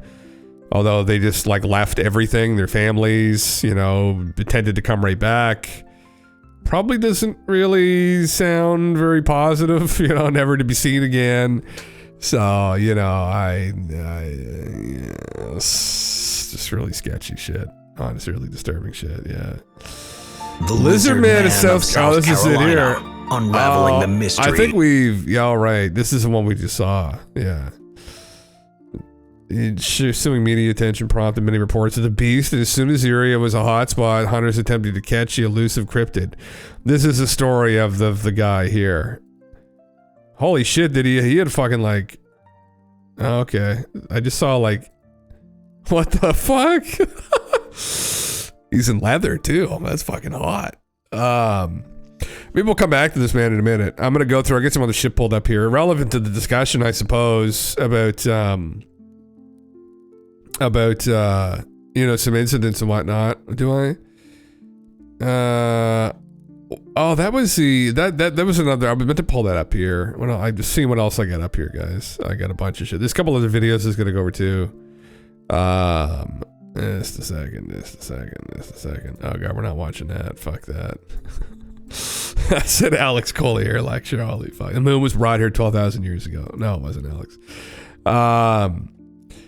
What else do I got up? Commander Graham Bethune, monstrous circle of white light on water, 300-foot UFO that traveled 10,000 feet straight up in a fraction of a second. This was a really interesting testimony. That's much younger Stephen Greer right there, back in 2001. I brought this up because I kept referencing this press club event and some of the very interesting testimony that came out of there. There's so many interesting anecdotes, and this was one of them. My name is Graham Bethune. I'm a retired Navy commander, pilot, had a top secret clearance. 50 years ago, February the 10th, 1951, I was flying from Keflavik, Iceland to Argentia, Newfoundland. It was at night. It was dark. About 300 miles outside of Argentia, I saw a glow on the water, like approaching the city at night. As we approached this glow, it turned to a monstrous circle of white lights on the water. We watched this for a while. The lights went out. There was nothing on the water. Next thing we saw was a yellow halo, small, much smaller than whatever it was launched from.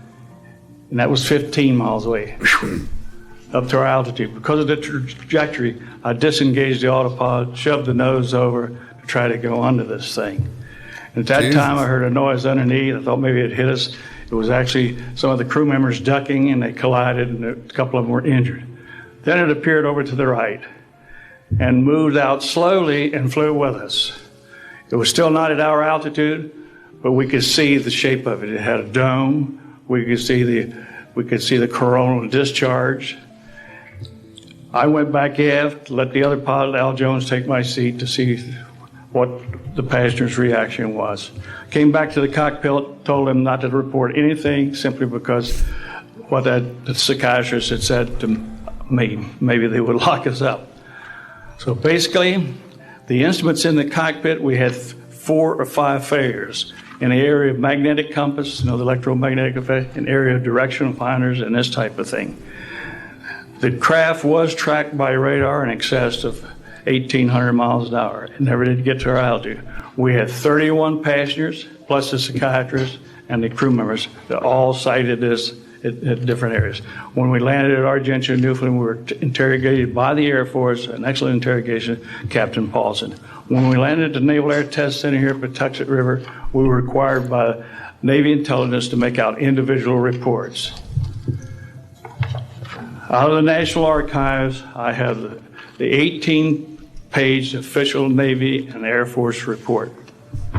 I've made up a report to straighten out all the truth. There's a stack of books out there this high that have written all of this up. So the truth is here.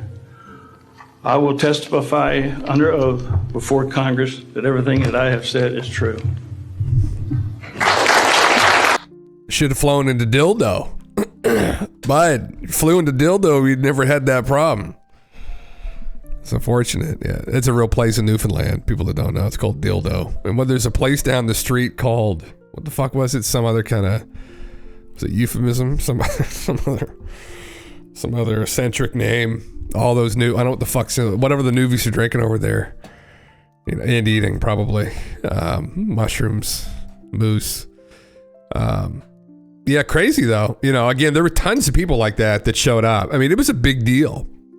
Ross Coulthard, Egg, Jake Barber, Anunnaki. This guy's got all the best tags, brother. Spicy meat. You know, I thought it's another incident. You know, it's funny. You know, I saw that. I hadn't seen that since I was a kid. I think because I haven't watched the whole thing. I'd replay clips of some of the other people who spoke, which are kind of more memorable. But I was like, fuck. It's like those little gems you pick up. You're like, wow.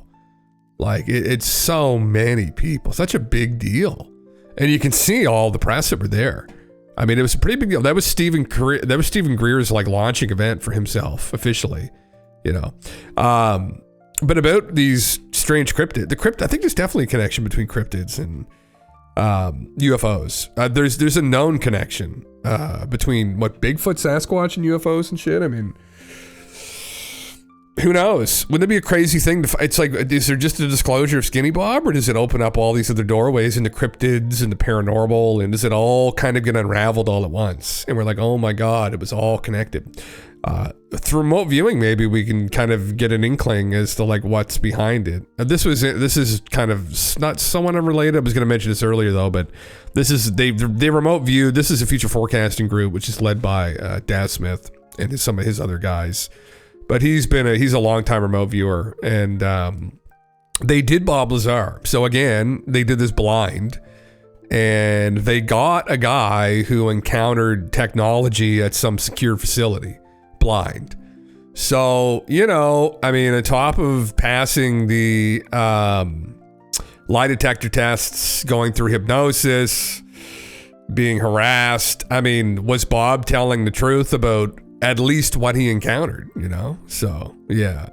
Last video, the same creatures like the last creature short you watch. Oh, yeah, I saw that, Grand. Yeah. Yeah, we'll get to here in a little bit, maybe. I'll pull it up. Yeah, I remember you shared that before. I actually saw a little bit of the other one. Bob Lazar might actually be telling the truth. Around September 2023, our team remote viewed Bob Lazar's story to see if his stories are actually real. You used to work at Area 51. Area S4. Okay. It's about 15 miles south of Area 51. I don't remember their exact wording, but they led me to believe it was a field propulsion system. Later, only did I find out that it was a back engineering program dealing with alien craft. It was actually the second time when I saw the craft, when I got to enter it and look over it, and I finally realized what was going on, that this is an alien craft. As usual, it was done under double-blind protocol, meaning our viewers were only given an arbitrary ID. But this is where it gets interesting. If the viewers didn't see anything about his story, they were to retrieve data on this, a statue from the Tasker's backyard. Well, they didn't. Scientific discovery. It's an artifact. They want to remove it and take it for examination, but they're having problems. People getting sick. Says to me, you realize what you're doing is dangerous. We got to keep this under wraps. How dare you? You guys are all next level remote viewers. I'm just amazed. Richard Dolan. I think that the missing piece to all visions of the human future is what you guys do. It's I find this kind of shit, again, I don't know these guys personally, but what they're doing is very interesting, because if you get a group of 5 guys, girls together, all double blind, so the person monitoring doing the session is also blind, right, to the tasking, and they all come back with a narrative blind about a guy who worked on some program in the government that had to do with recovery of alien bodies and crafts. Fuck. I mean, it's not going to prove it, obviously. It's not what we're trying to argue, but fuck, that's an interesting experiment. Let me just say. So was Bob telling the truth? I mean, did Bob fabricate that he got a degree in physics from MIT? Yeah. Seems pretty clear. It's definitely a probability. Does that mean that he wasn't involved in the program? No. Right? Things are complicated. People are complicated. Story could be complicated. So, anyway, intriguing. I go to all the schizo stuff immediately. They have a really good person making these little content bits. Yeah, they do. They desperately needed it, Will, because their YouTube channel, they would put out these previews for their sessions, and it was just, there was nothing. Like, there was nothing in it at all. I'm like, what the fuck would we even watch? Like, they're too scared to review, like, important parts out of it, but it's like, no. Yeah, you still, you get the TLDR. If you want the extended viewing, you pay for the membership, right? They're trying to bait people to just pay for the membership and not reveal anything, but it's like, guys, you're just gonna piss people off. Like, you have to give people the TLDR in the videos to what happened, and if they want the extended bits and pieces, and then they pay. Like, I'm glad they got someone doing better marketing for them. Yeah. Oh, thank you, Hendrix, right there. Fuck yeah, yeah. Yeah, I should sit down and go through it all again someday. I mean, I've gone through a lot of it, but there's those little bits and pieces that I haven't gone through. But yeah, fuck yeah. But yeah. I don't know what the fuck. I saw this because he had the Whitley Strieber gray alien there. I think this is just some fucking ramblings that's going on here. Anyway, that was very interesting. Why did I even pull that up? Anyway, I don't know why the fuck I pulled it up. Maybe go over this a little bit later.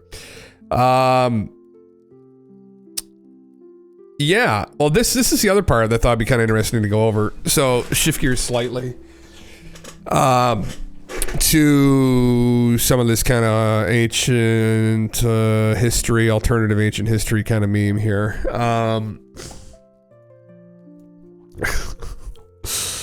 I couldn't resist pulling this up though. Speaking of which, because Alex has this whole fucking meme about like ancient history and shit, and like, our moon is in fact an artificial satellite. Oh man, it is not a real planet. It can literally leave our orbit that look underneath its own power. That look. According to the Andromedans, it was brought here from Ursa Minor. Man, I've never seen it do even. I'd never seen someone rock a dude like that before. Like, it's just like, talk about party in the back. Like, it's just, that's all there is. It's just a party in the back. Look. From a star system called Chauta. It's let me into that fucking party, bud.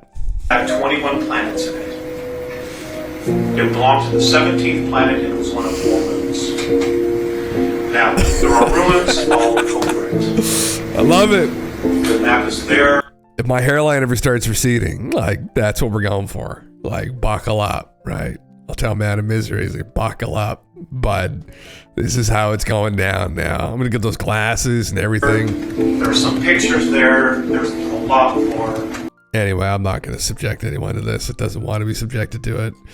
I'm not in the state of mind to enjoy this. Anyway, I just thought I'd pull it up. Completely unrelated. This was interesting. Actually, I think War Drinker had posted this a little while ago, if I recall correctly, but there was a exploration here not that long ago. These guys have been looking into this. But there's this like 9,000-year-old Stonehenge under Lake Michigan that's baffled scientists. There's no explanation. We just watched this video not that long ago, but October 28, 2024. Yeah, it's unlike any other archaeological discoveries. This emerged wonder provides few answers about who constructed it. Who could have been around at that time period doing such things back during, well, shortly after the end of the last ice age? Could have also been built during it, because I think 9,000 years, it's likely older than that from what I recall what they were talking about, where the meltwater would have been in full effect at that point. So 9,000 years may not even be correct. It might be more like 12,000. And who could have been around then, right? Well, there is a group of people that may have been, we may have found them, and then later on got erased due to claims of white supremacy, or however the fuck that equates to a whole different fucking race of human beings. Anyway, who knows what? We have no idea who built it, right? Just a mystery, right? But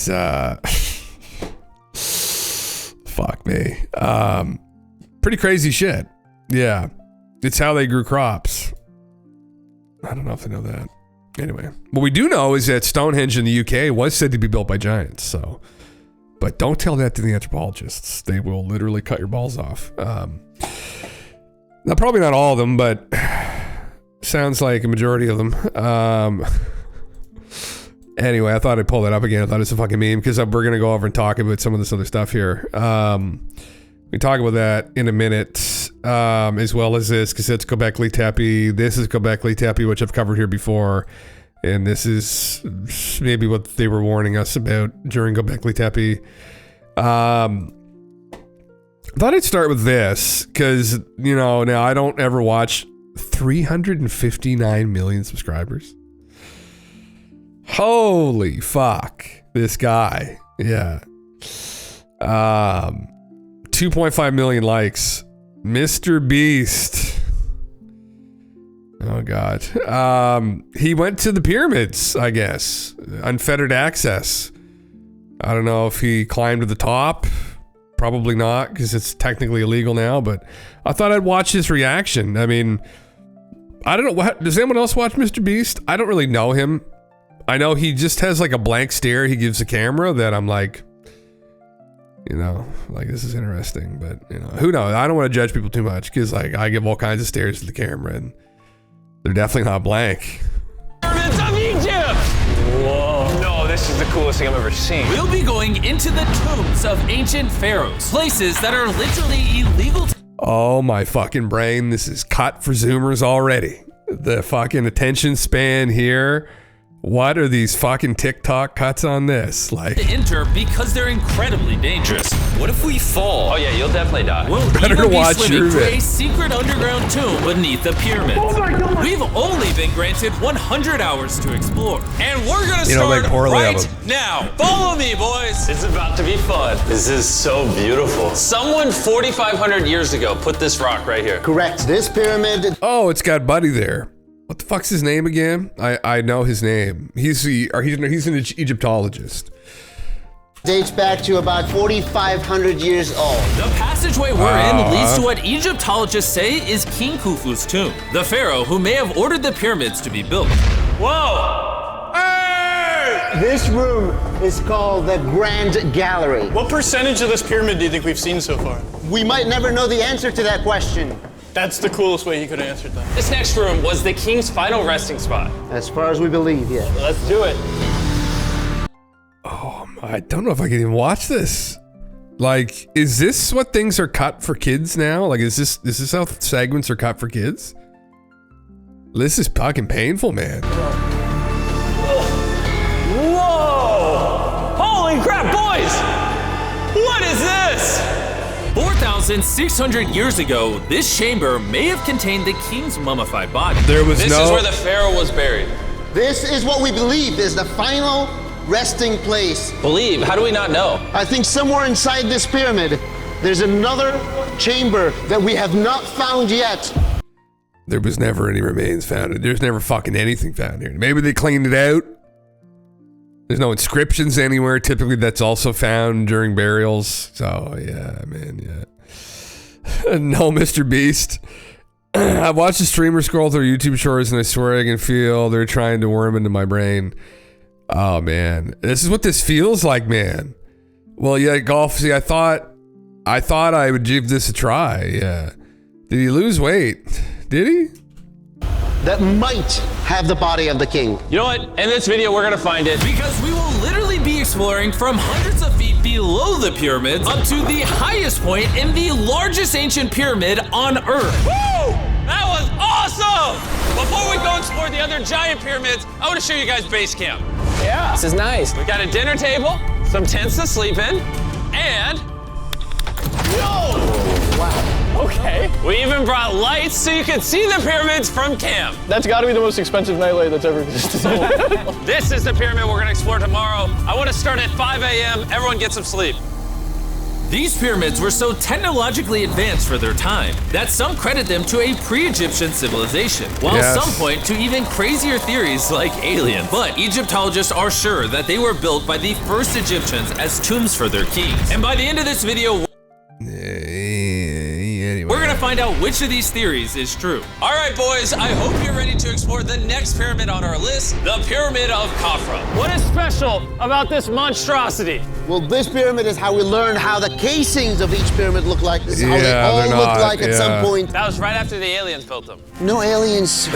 Rami led us nearly 100 feet below the Earth's No, your surface, brother. deep into Khafre's pyramid. This Don't is a say place it. where hardly anyone in the modern world has ever been. So to be honest, we had no idea what to expect going down here.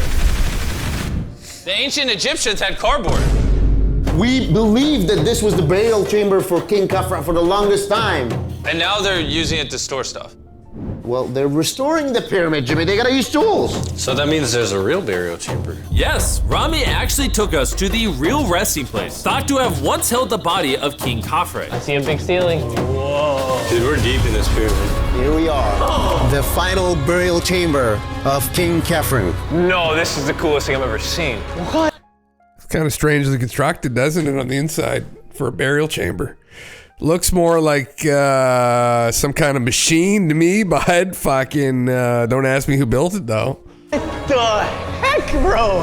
What is this? Wait, Look at the date. the graffiti right there is the guy who discovered this tomb. He claims he discovered this tomb, yes. This is where the pharaoh was buried. This is the final resting place for King Khafre. Is it disrespectful to lay in there? I wouldn't worry about the disrespect so much as the curse. What does the curse do to you? Do you want to try? No. All right, let's get out of here before we get cursed. Oh my gosh, that pyramid is insane. The king's tomb didn't really answer many of our questions. However, oh man, ugh, fucking Christ! I mean, I can barely watch this. the portal I'll to give the it another underworld minute or two. beneath the pyramids could have everything we were looking for. This is the tomb of God Osiris, where very few humans have ever been. What are we doing? As you can imagine, the god of the underworld's tomb is pretty deep underground. Oh, heck no. It really just goes all the way down there. Push him in. After you, Carl. Push Oh him my in. gosh. Oh, he's actually going in. Why is he walking down so nonchalant? This is the entrance, Carl. Yeah. To the god of the underworld. Yeah. This is a tall ladder. It's actually really deep. Like if you fall. Oh yeah, you'll definitely die. Yeah. This is getting pretty scary. I don't like this anymore. And if we weren't already scared enough, we then came across this. 3,000-year-old human. Oh my god. Why am I still holding this? Dude, is this a part of the skull? This is a skull, yeah. Oh my god. When we go down there, we will be so far underground that there's a chance we pass out due to a lack of oxygen. Correct. Chandler is heading to Osiris's resting place. All right. Here we go. Oh, I'm in the water. Beast games. Whoa. You can tell the air's pretty thin down here. Wait, what is this? Oh, this is a rock right here. Is this a rock or a lid? Right in the center of the room is the sarcophagus of God Osiris. Right here is supposedly the gateway to the underworld. Yeah. So try to get in. To the underworld? Well, yeah. Screw it. He's not putting his hand into This that water. sarcophagus is allegedly the portal to the underworld, and virtually no humans have ever been here before. How deep? Oh my god! Why am I here? Why am I a YouTuber? What do we? Look all the way to that right corner up there. That's a shaft that goes to nobody knows where. Carl, get up in there. I could go up there? Jimmy, don't let him. I'm so scared, bro. Carl, that's not smart. Dude, I'm literally in a tunnel in ancient Egypt that nobody's ever been before. No one is crazy enough. Can you explain to us what's happening? I'm in a turn in the cave, and it's getting thinner. Dude, I'm literally, actively kind of stuck in this thing. Carl, you're making history. I got like 1 inch of clearance, bro. Oh, this has gone from like really shitty to actually quite entertaining here. Oh man, I could not even fucking. It's been longer than the safe limit for oxygen. Let me get out. I'm ready. So before we literally all die and see the underworld for ourselves, there's no gracefully doing this, is there? We got out of there as quick as we could, because I wanted to live long enough to explore the never-before-seen shafts of the Great Pyramid of Giza, where literally less people in modern times have been than have gone to space.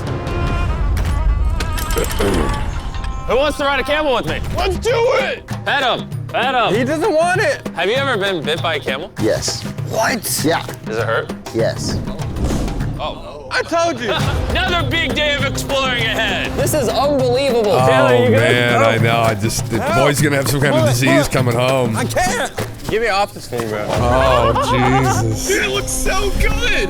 This is probably one of the coolest shots ever. Me just riding a camel by one of the Great Pyramids of Egypt. Bro, this is absolutely insane. And now the director of the entire Giza Plateau is joining us for the third pyramid on our list, the Pyramid of Menkaure. If you look at the bottom, you'll still see some of the granite from 4,600 years ago remaining. Here's an illustration of what they think it used to look like. Wow. But now this is all that remains, almost 5,000 years later. This is my friend Nolan. Can we send him to go scout up there? Yes. I got permission to do something normally illegal.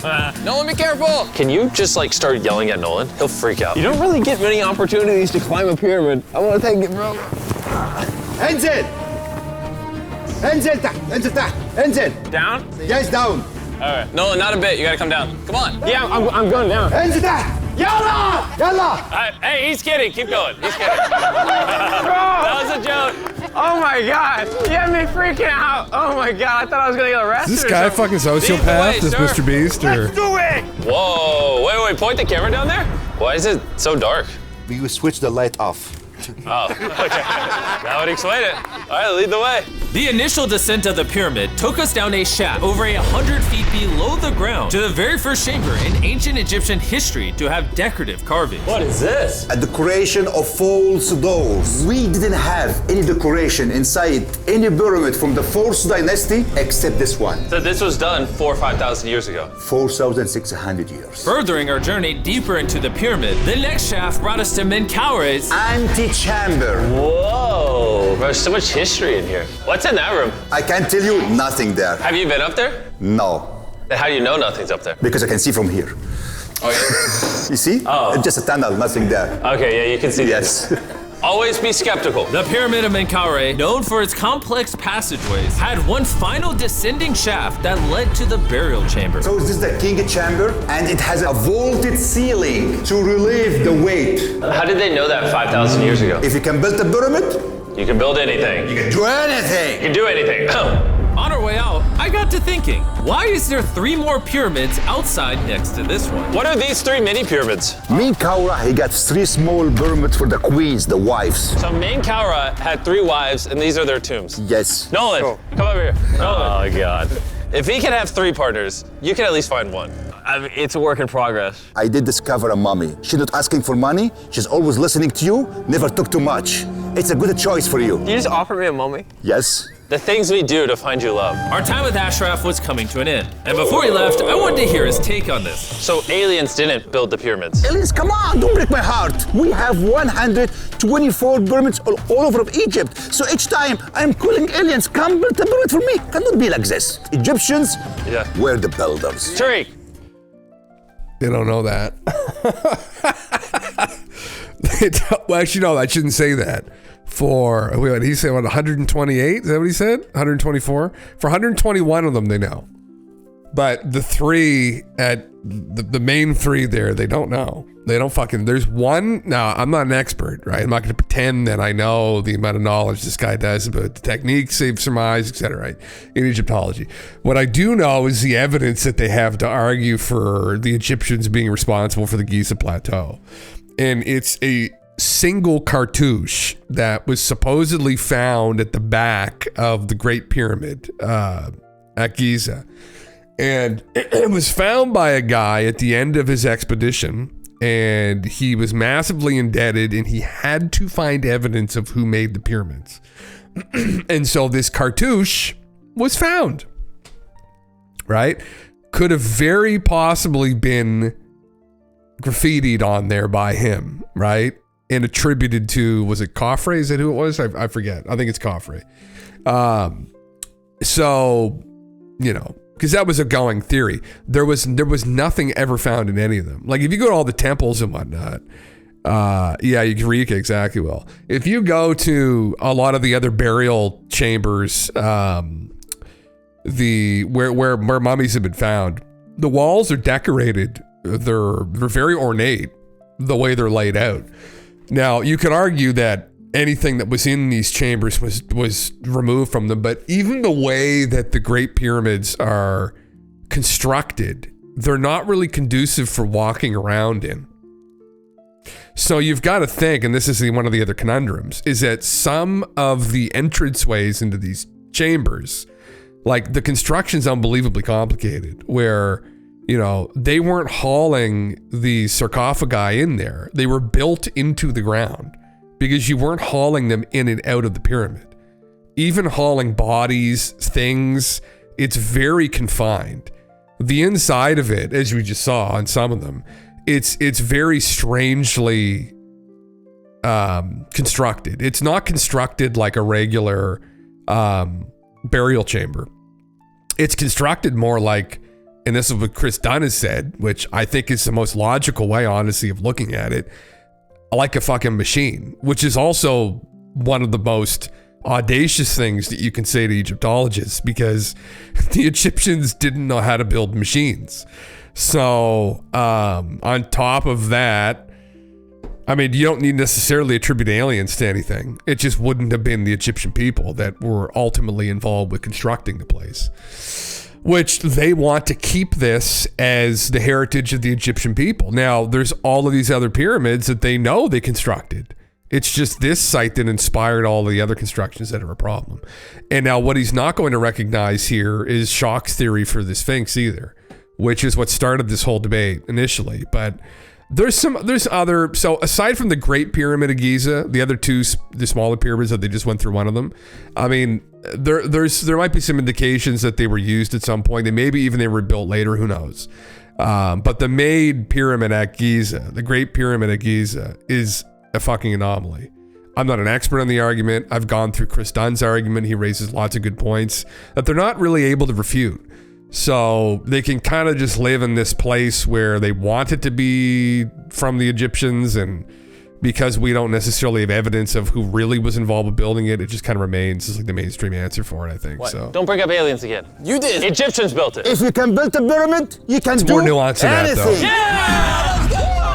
And by anything, I guess that also meant a massive, half-human, half-lion ask him how old it is. Which I'm sure is crawling with secrets. And now we're at the Sphinx with Dr. Zahe, the man who basically found everything here. For granted. I remind that there's a temple buried beneath the Sphinx, filled with gold, and I'm on a mission to find out. Who is right, Dr. Zahe or all the conspiracy theories on the internet? Okay, Jimmy. Yes, sir. Help me. Pull that up here in a second, bruv. Yes. I cannot believe I'm entering the Sphinx. I want to see if that temple's real. I'm not sure I'm gonna fit. You will. Whoa, this is cool. All right, let's see if there's any hidden gold. Zahe, I just see an empty hole. Then I need you to give a statement right now. Zahe, I need a statement. All right, Zahe, there was nothing inside the Sphinx. Jimmy, we are going to make history. And what better way to make history than by leaving a message for the future? How long do you think this paper will survive down here? Thousands of years. Really? We'll dig it now. With the letter, can I bury this gold swarm? Perfect. This is worth $10,000. Really? This is for the future. Yo. And I guess the internet conspiracy theories are right, because the Sphinx definitely has gold in it now, thanks to the rarest swarm in the entire world. Guys, I'm trusting you not to steal this gold. At this point, I was starting to wonder what the other boys were doing. Brother, that'll be gone tomorrow. Tell Zahe to dig up under that fucking right paw. So what the fuck are you doing? Dig up that right paw. Oh my God, I've seen him argue with Graham in the past. It was a fucking meme, yeah. Oh, it's a bulge in his pocket. You can see as he gets it out. Oh my heavens. Wasn't Zahe arrested for theft? I don't think Zahe Hawass was, no. History for granted. I've seen his stuff before. I've subscribed to him on here? I've seen his stuff before, yeah. Yeah, Revenge of the Bent Pyramids. Why the summit of the Great Pyramid is missing. Interesting. The emptiness of pyramid sarcophagi, the pyramid data no one can see. How sand built the Great Pyramid. One solution for the 4 channels of the Great Pyramid. Interesting. Carbon dated Egypt's oldest pyramids. Interesting. And analyzing the North Face corridor. What's this guy's opinion on it, Edge? Does he think that it's a construction from the Egyptians themselves 4,600 years ago? Yeah. Casing stone, pyramidion of the Great Pyramid. Yeah. Interesting. I've seen some of this before, actually, because I see that I've watched through some of it. Intriguing. History exploring the pyramids in ancient Egypt, new evidence written in stone. Egyptology will never be the same. Oh, I see. He thinks it's the Egyptians. Oh, does he? Okay, interesting. Who knows? Yeah. I mean, definitely Robert Schoch's theory is... Now, Robert Schoch's theory is unrelated to the actual pyramids. But that's for the Sphinx. But Schoch's evidence, physical evidence, is that the stone that makes up the bedrock, the limestone that makes up the Sphinx, as well as the encasing around the Sphinx, shows weathering that would have to be at least a couple thousand years older than what's currently dated, which would mean that the Egyptians had nothing to do with it. And I think he's placed it now at probably, I think it's 9000 BC is where Schoch's placed the Sphinx at. Now Robert Schoch's the geologist at Boston University, who John Anthony West was the guy who brought Schoch over to analyze it in the 90s. And it's compelling argument. I mean, it definitely upends a lot of their assumptions there. That's the problem.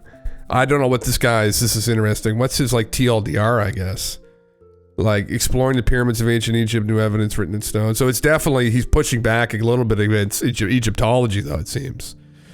Yeah, Egyptology will never be the same. What's his findings ultimately? What are his conclusions that he's found? How it was built? Okay, interesting. Yeah. Yeah, I don't know. Who knows? I mean, maybe they were involved with it. I mean, ultimately we don't know. But it was good to go into some interesting Great Pyramid places maybe that haven't been on video before. Well, yeah, we'll scroll through it, man. We'll go back to it. Yeah, definitely. Who? No, that's not what we're looking for.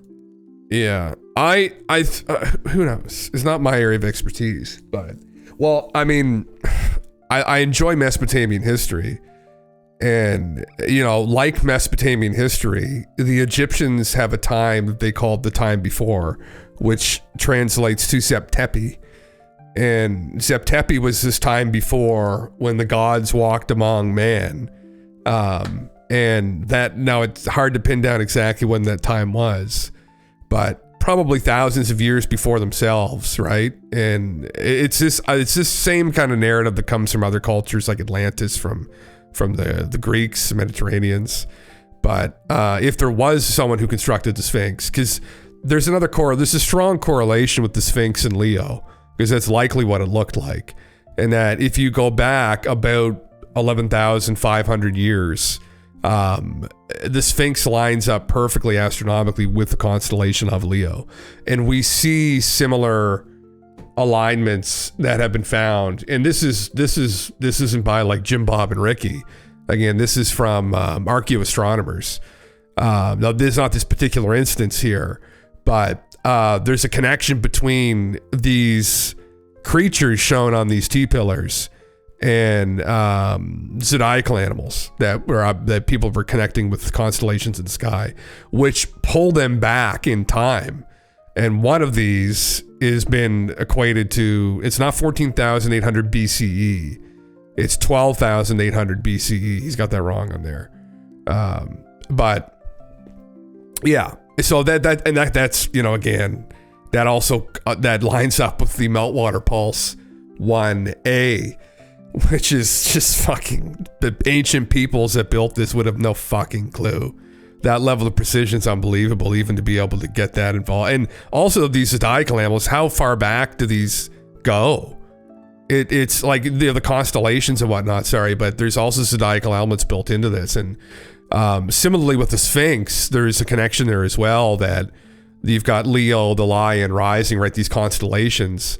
And then there's also, again, there's a zodiacal element to it, that they had some potential knowledge of the precession of the equinoxes, right? In this great cycle, which is a 26,000 year cycle. So, I mean, knowledge of that also implies some very advanced level of understanding. So when you combine that together with a site like Göbekli Tepe, with maybe the Giza Plateau, it gets very complicated. You begin to understand like why the narrative that, well, the Egyptians just built everything doesn't make sense, because the Egyptians didn't have knowledge to this degree.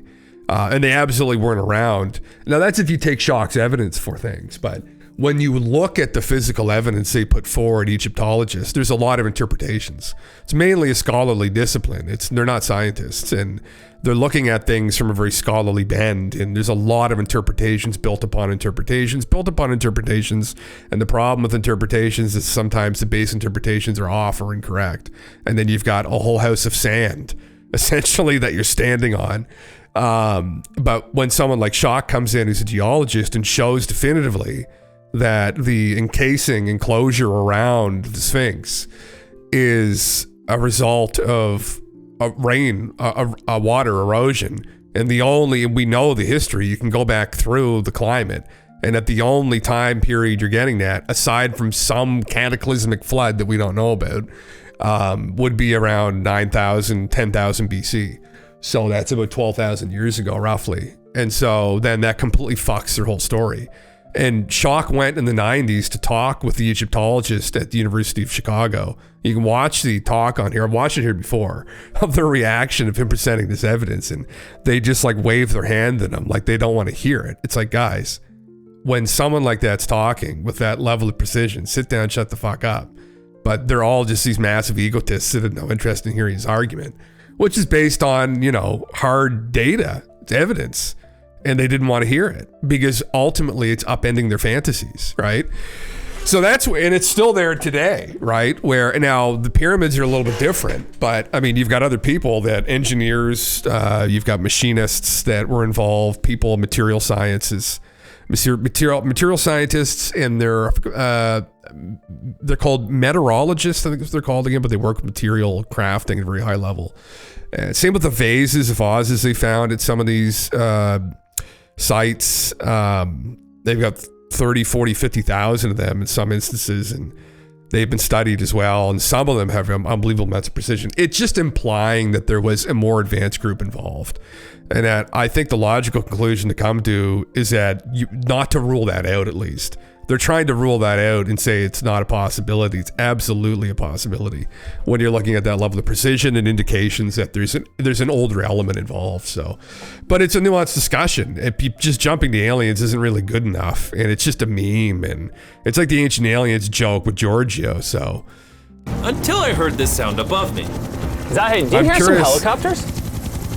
Oh my God, the amount of money he threw at these boys. I can't believe we're doing this! Somehow, the boys convinced the Egyptian military and government to let them fly around in helicopters while Zahe and I were exploring the Sphinx. This is an awful day.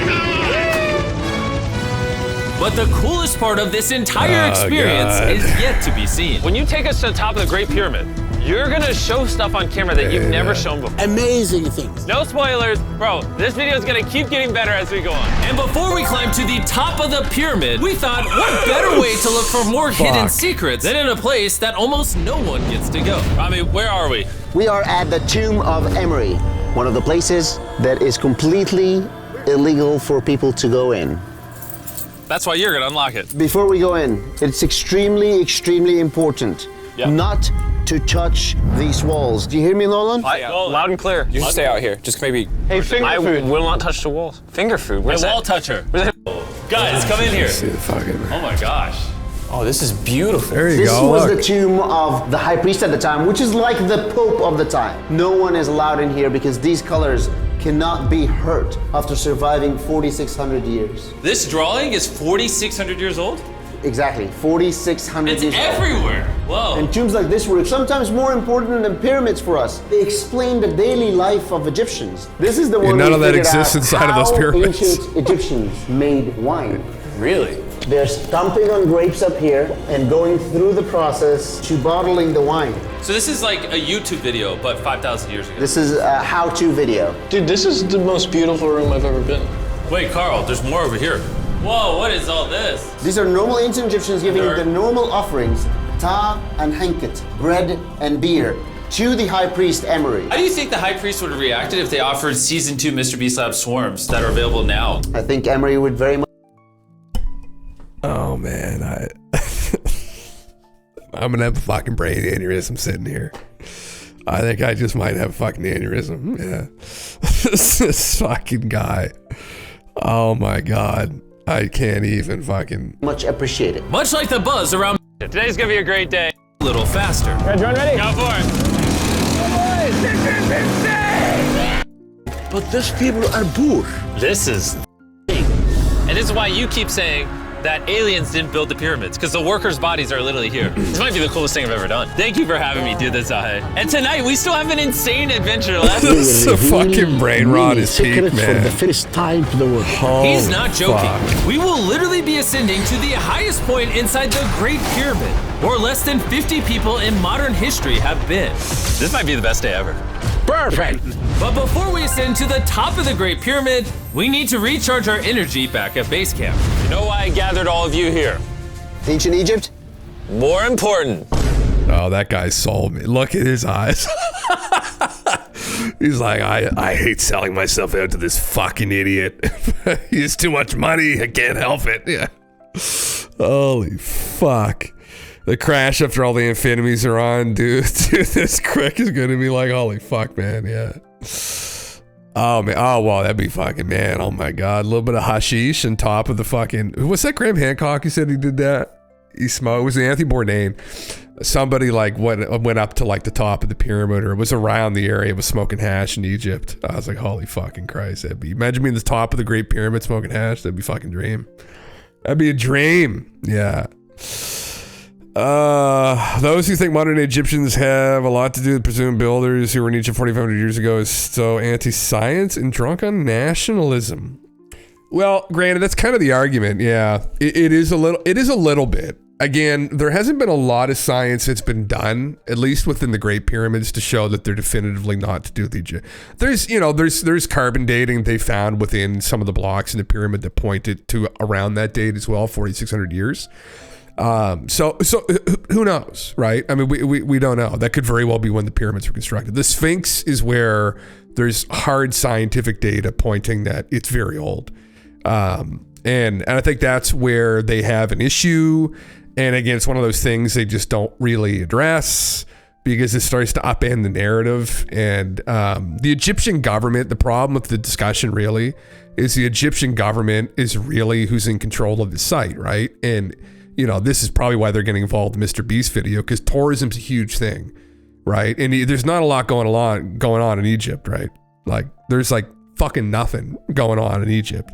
There's a lot of tourism, right? And that's a big thing. So I think it's politics where if someone were to just come in there and swing their dick out and just slap it down on the Sphinx and say, Anunnaki built it, boys, sorry, you know. They may hurt. They think it might hurt tourism. I mean, but there's a nationality aspect to it as well. Yeah, but they were still involved though. I mean, the people have been living there for a long fucking time, right? So whether they were the architects in the end or not, who knows? But they were absolutely the people were involved with it. It's still their identity. It's just getting to this deeper root of things in history as to like what the fuck actually happened here. Like what's the actual objective truths? Why is there so much cross-cultural contamination here? Like contamination might be the wrong word, but to some degree it is, where, you know, there's these themes and there seems to be one group that are tied, but that's white supremacy supposedly. We can't say that, right? Although it might not be the same race of people. That's unbelievably audacious. Like if I actually went into one of these fucking museums and said that, they probably would just cut my throat and throw my body into one of the sarcophagi. Like they just don't have time for this, and I don't have a lot of time for them if they're not going to think logically. And like that's anyway, they're not. Ultimately, saying those things is just ridiculous. So, in my opinion, yeah.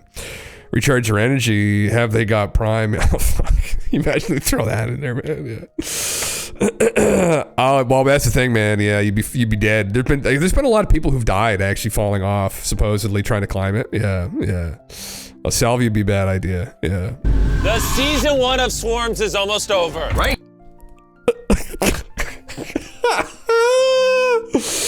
Oh my God, my soul just hurts for this guy having to put up. What is this fucking horse shit he's trying to sell kids now? This fucking sociopath. What is this shit? It's like, what is, it's kind of like Pokemon meets like Pogs meets. Here is every single swarm currently in existence. And this is That's the perfect size to choke on too, Mr. Beast. Someone didn't think that through, did they? the last time you'll ever see them. Are these It's not like the coolest Bones things on back the in the planet? day. Robbie, do you have Crazy kids? Bones. Yes. Do you think they'll like some of these? I think they will obsess over them for the rest of time. Grab whichever ones you're missing from your collection. Because once they're gone, they're I'd gone kick that forever. thing over so fucking You quick. can find swarms at Walmart, Good luck Target, trying to and find all of them Amazon in the sand, US, you fuck. and around the world in top Yeah. toy retailers. The last batch of season 1 swarms are flying off the You're showing shelves, so my make sure you commentary, get them thank you. before they're gone forever. Man, it's Did any of painful you as have a fuck, yeah. hyperchrome? We only made 1,000 of them. Wait, what is this? Oh, okay, well, Carl took it. And now, what you've all been waiting for, we're finally going to ascend to the top of the Great Pyramid. This is the part of the pyramid we're going to be climbing to. Wish us luck. And to make sure we explored this entire pyramid, our guide suggested that before we go to the highest doing it point, at we night? make a stop at the very lowest point, hundreds of feet deep below the pyramid. Why are we going down this 300-foot tunnel? Well, you asked for things that no one else does. Why did the pharaohs Crazy just build Bones, a nice man, there you staircase go. to the top? Because they Fuck wanted to yeah. protect their mummies and treasure. That's the whole point of a pyramid. Pyramids make me regret being 6'5". Yeah, dude, that was a stupid choice. I'll pull the upgrade design after this, yeah. I hate being tall. Please tell me we're halfway there. Nowhere close. And he wasn't lying. This tunnel kept going for hundreds of feet, but Yeah, after yeah. almost an hour struggling through these narrow passageways, My knees, ow. Jimmy, this feels like No, we're buried alive. thank we you. finally made it to the bottom. Whoa, I can stand. Rami, is it normal to be lightheaded? We just crawled down over 300 feet. I have bad knees that hurt. Whoa, this is pretty huge. When we first discovered this, we came into here, this massive chamber, and nothing was found. Why was it empty? That's another decoy. They went through all this effort just to create a decoy chamber. Correct, which makes you wonder, Is the chamber we found the real chamber? is it also a decoy? Which would imply that Khufu's body could still be in here, somewhere A in the decoy. pyramid, proving that the Okay. pyramids were built as tombs for the yeah, kings of Egypt. all right, But this yeah. decoy chamber also included the deepest point in all of the pyramids. Guys, I'm gonna be the person that's gone the deepest. I'm at the lowest point of the pyramid! And now that we've been to the lowest point of the pyramid, let's go to the top. From here at the bottommost point, See how that's all constructed? Now, why would you construct something in a, like the level of precision employed here is unfucking imaginable, right? Okay. Why would you construct the shafts to be so fucking narrow you have to crawl on your hands and feet for 300 feet?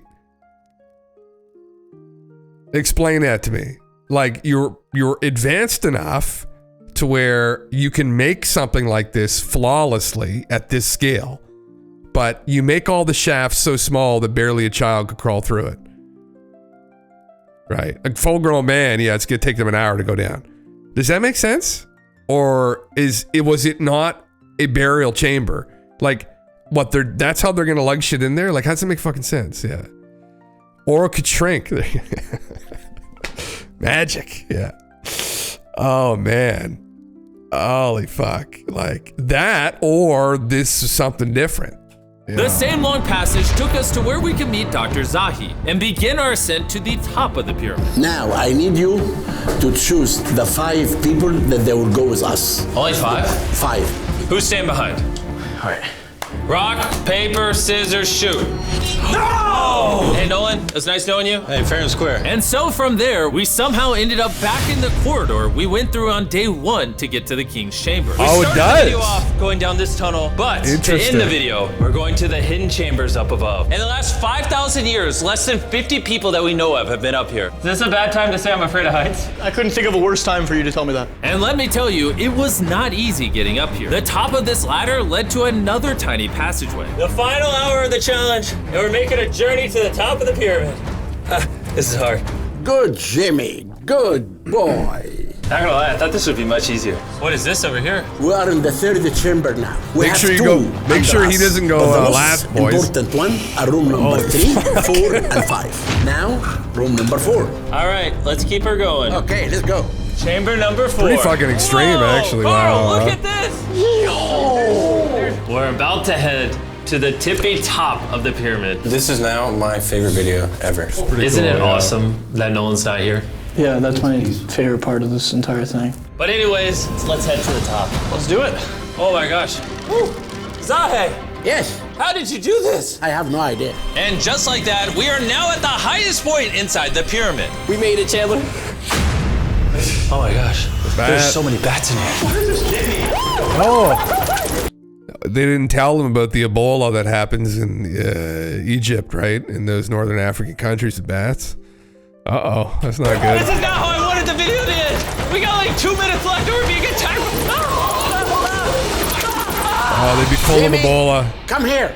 This is one of the names of the gangs who built the pyramids. Iber means team, Simsu means friends, Cartouche, Hofu. Kofu, yeah. This means the group Kofu. friends/gang of Hofu. And that was written 4,600 years ago. Exactly. Throughout this video, we have... That's the only indication within them. That's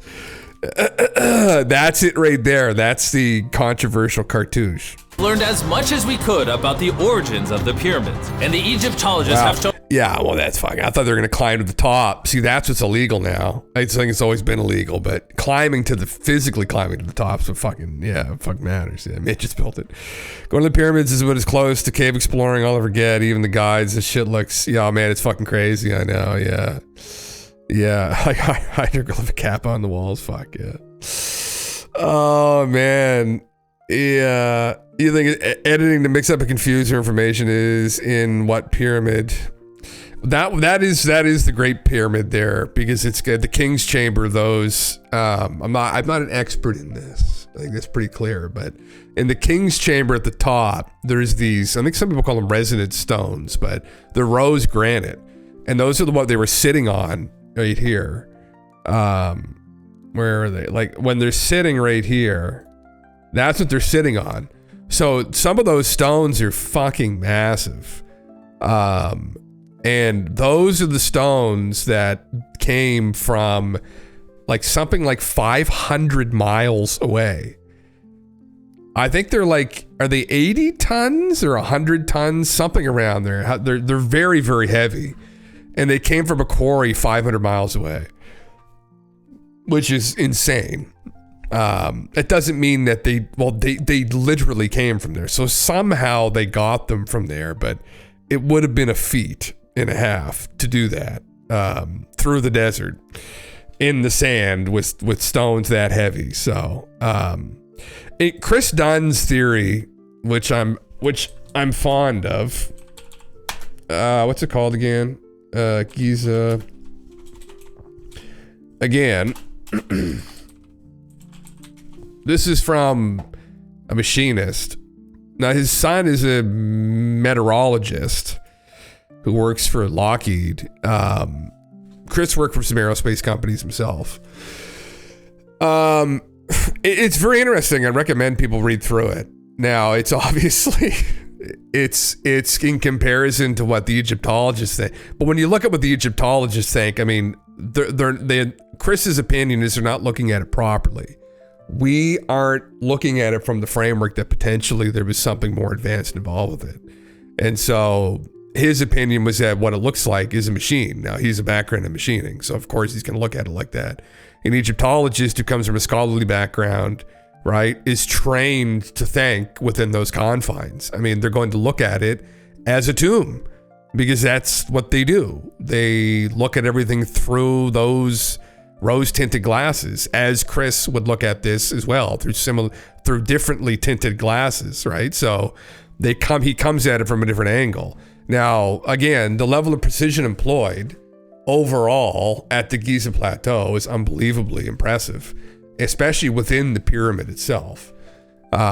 So is it enough to be a finely tuned machine? Chris thought it was. Thinks it is. He's still alive, I guess. But And he has a new book called The Tesla Connection, Acoustic Science and the Harvesting of Clean Energy. So anyway, it's out there, but I mean, there's some interesting evidence backing up his theory I've gone over before, and I don't get me to recall what fucking, is it hydrogen, not peroxide? There's 2 chemicals that have been found in the, there's these small little shaft chambers that lead into the king and queen's chamber. And one of his theories is that they actually used this chemical solution to help facilitate this energy generation. And they found both of these chemicals in both of the shafts. So, I mean, whatever that means for his theory, it's evidence to support it, I guess. Otherwise, why the fuck was it found in there? So that's his logic, right? So as examining, I mean, again, I'm not an expert in any of these conversations, but just going through the logic, and then Chris is the most far, well, he's actually, he's not the most far out, because he has a theory as to how it worked even. But I think Chris's logic's fairly sound. Now, obviously the problem is we're missing the thing working, right? So, and who built it? We've no idea, because it wouldn't have been the Egyptians if it was actually a functioning machine. I'm assuming it would have been the gods, whoever they were, and they were around during Septepi, which was a long time ago. So, yeah. Eureka cartouche, it definitely looked kind of graffiti. Hard to say, man. Yeah, that's the opinion of the Egyptologists. They think it's real. I mean, the opinion of people that want this to be built by people other than the Egyptians or don't buy that want to say that it's a forgery. I mean, it's nobody knows. That's the problem, right? Yeah. The constant reinforcement of where the king is buried, look at these hieroglyphics bouncing around between each pyramid is what I mean. Oh, yes. Yeah. It's, I mean, I'm just going to go over some of the anomalies because I have a basic understanding of this. The other anomaly is that there are no hieroglyphics found anywhere within any of the Great Pyramids. So, at the Giza Plateau, sorry. There is only one Great Pyramid, but the other 2 pyramids at the Giza Plateau do not have hieroglyphs in them. But specifically, the Great Pyramid has absolutely none, other than that cartouche that they found up on top of the King's Chamber. So, that's another anomaly where they're unlike a lot of the other burial chambers that you find around other sites through Egypt. They're very anomalous. So, yeah, that's another inconsistency. And so, like, it's complicated. You deal with people and these scholarly disciplines, and they're trying to fight for that narrative because it's what they believe. But is that what's objectively true? And like, that's why you're going to bring scientists in to actually study things empirically, to go through it. The other thing I would love for people to do is dig more into the mathematics of the construction. I mean, there's some pretty advanced geometry going on within these fucking constructions. Some trigonometry, I imagine. Like I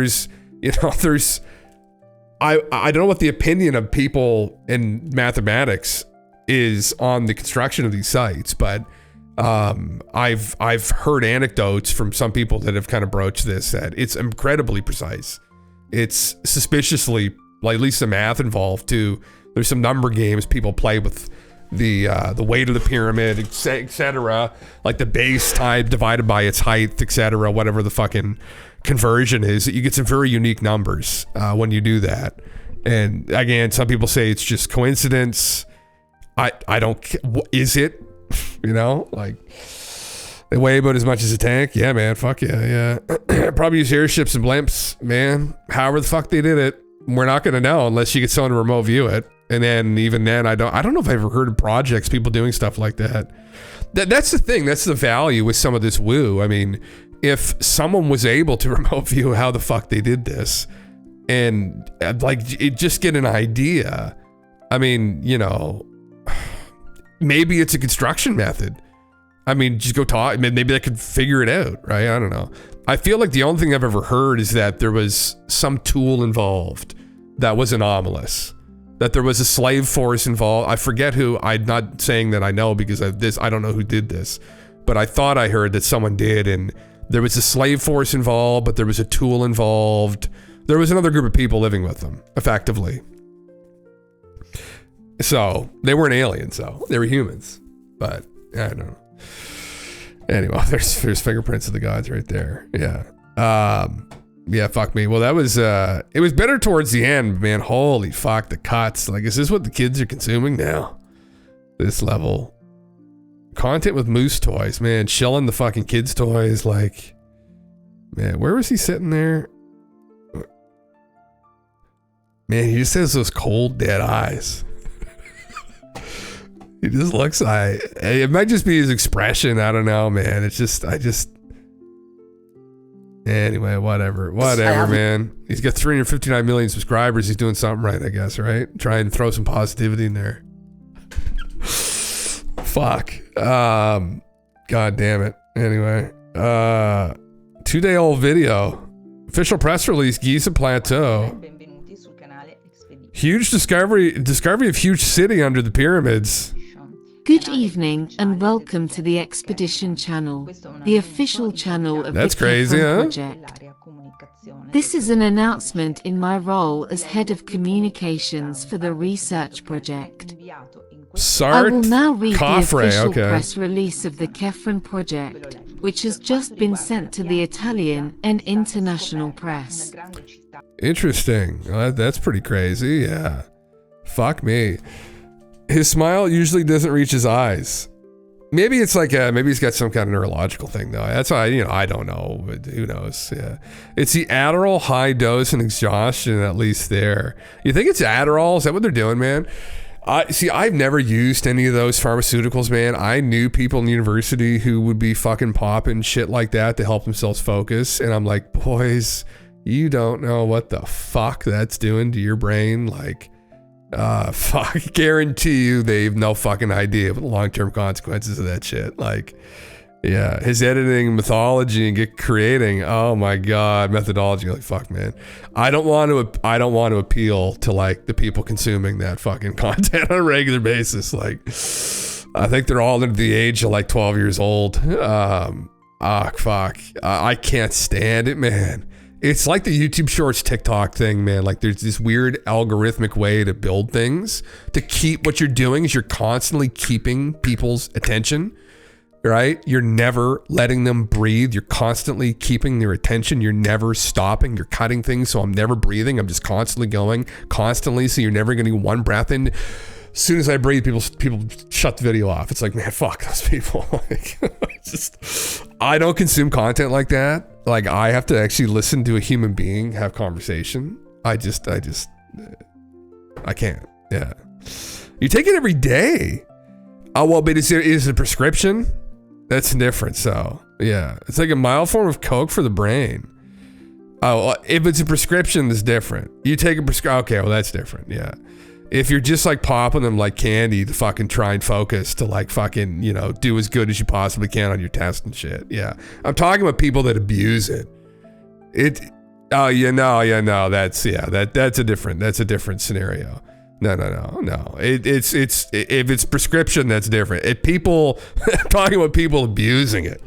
Because it's all the you guys have probably heard too, like the Silicon Valley type people too abuse the fuck out of that shit. Yeah.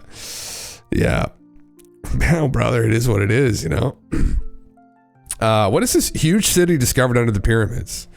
Huge city discovered under like we're talking huge and we mean like where, like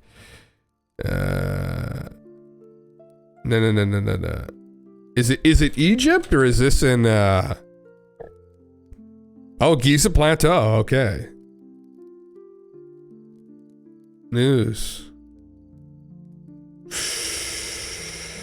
How pyramids were built. That's from 2024.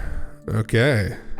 Here it is. Regarding the Giza Plateau, a vast underground city has been discovered beneath the pyramids.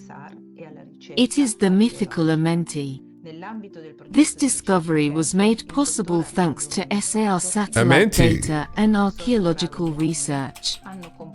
As part of the Kefren research project, Dr. Armando Mai, Professor Filippo Biondi, and Discovered. Professor Corrado Malanga have invited both Italian and international press to a special conference, held both in person and online, to reveal the results of an innovative and groundbreaking study that has redefined the boundaries of satellite data analysis and archaeological. Funny, I don't see anything here about that. That's interesting. Intriguing. I was going to say they found one under, it was a Mayan city that they just found recently. Amenti. Oh, I don't get anything on that. It's Halls of Amenti. Thoth stuff. Oh, is it actually? Listen to the video. Listen, it details a press release. It's a few days old. Is there a link to it though to read? During the press conference, for the first time ever, structures believed to correspond to the legendary halls of Amenti will be revealed. Using synthetic aperture radar (SAR) technology, combined with the new Doppler tomography methodology, the research team has made a series of unprecedented discoveries. Is this a fucking Billy Carson redemption arc here soon for the fucking Emerald Tablets? Maybe. Holy Located fuck, Bill. precisely beneath the Giza Plateau. This technological innovation involves converting photonic radar information into phononic signals, vibrational data within the acoustic band, thus enabling the exploration of deeply buried structures beneath the Earth's surface. Sorry to keep interrupting it. Do this under the Sphinx. Do this under the right paw. Why don't they do this for the chambers under the Sphinx? What, guys?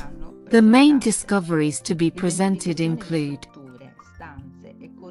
the identification of structures, rooms, and corridors within the Pyramid of Khafre, the discovery of an extensive network of vertical shafts, estimated to extend at least 1 kilometer deep beneath each Great Pyramid, which appear to serve as access points to this underground system. The existence of vast chambers beneath the Earth's surface, comparable in size to the pyramids themselves.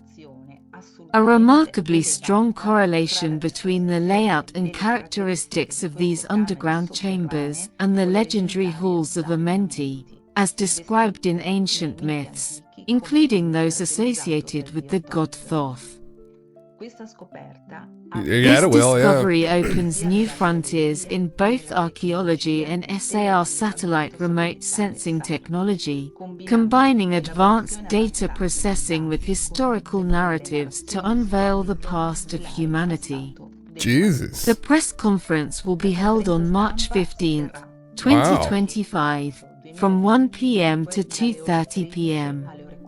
Whoa. In case of connection issues, the team will be available to provide assistance until 5 p.m. The spoken languages will be both Italian and English. Is this real? Scheduled speakers, Professor Corrado Malanga, researcher and head of the research project. Dr. Armando Mai, Egyptology expert. Professor Filippo Biondi, SAR Technology Specialist. Nicole Sicolo, Head of Communications for the Research Project.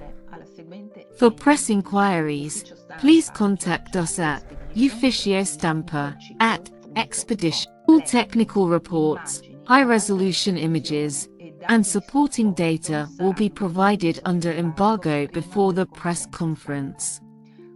Individual interviews with the... Sorry, does the radar go, I think that maybe the radar can penetrate a kilometer deep, maybe. The site isn't a kilometer deep, is it? I think the radar can penetrate up to a kilometer deep. That'd make more sense. The site being a kilometer deep is, fucking nuts. That would be... Research team can be arranged upon request. Please inform us in advance if you plan to attend the event in person or online, and also regarding any technical issues related to the connection. Attendance confirmations should be sent to Ufficio Stampa @Expedition Nicole Sicolo The Kefren project team will not release any interviews or official statements before the press conference, which... Shit, so we gotta wait till March 15th. The Kefren project is what they're called.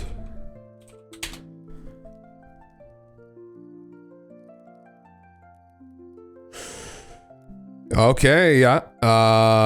They are. Let me, well, you know who can clarify this discrepancy for us? Kefren project team. Is it Armenti? Is that what it's called? Amente. Found 1 kilometer deep. Let's search for it, see what it says. Yeah.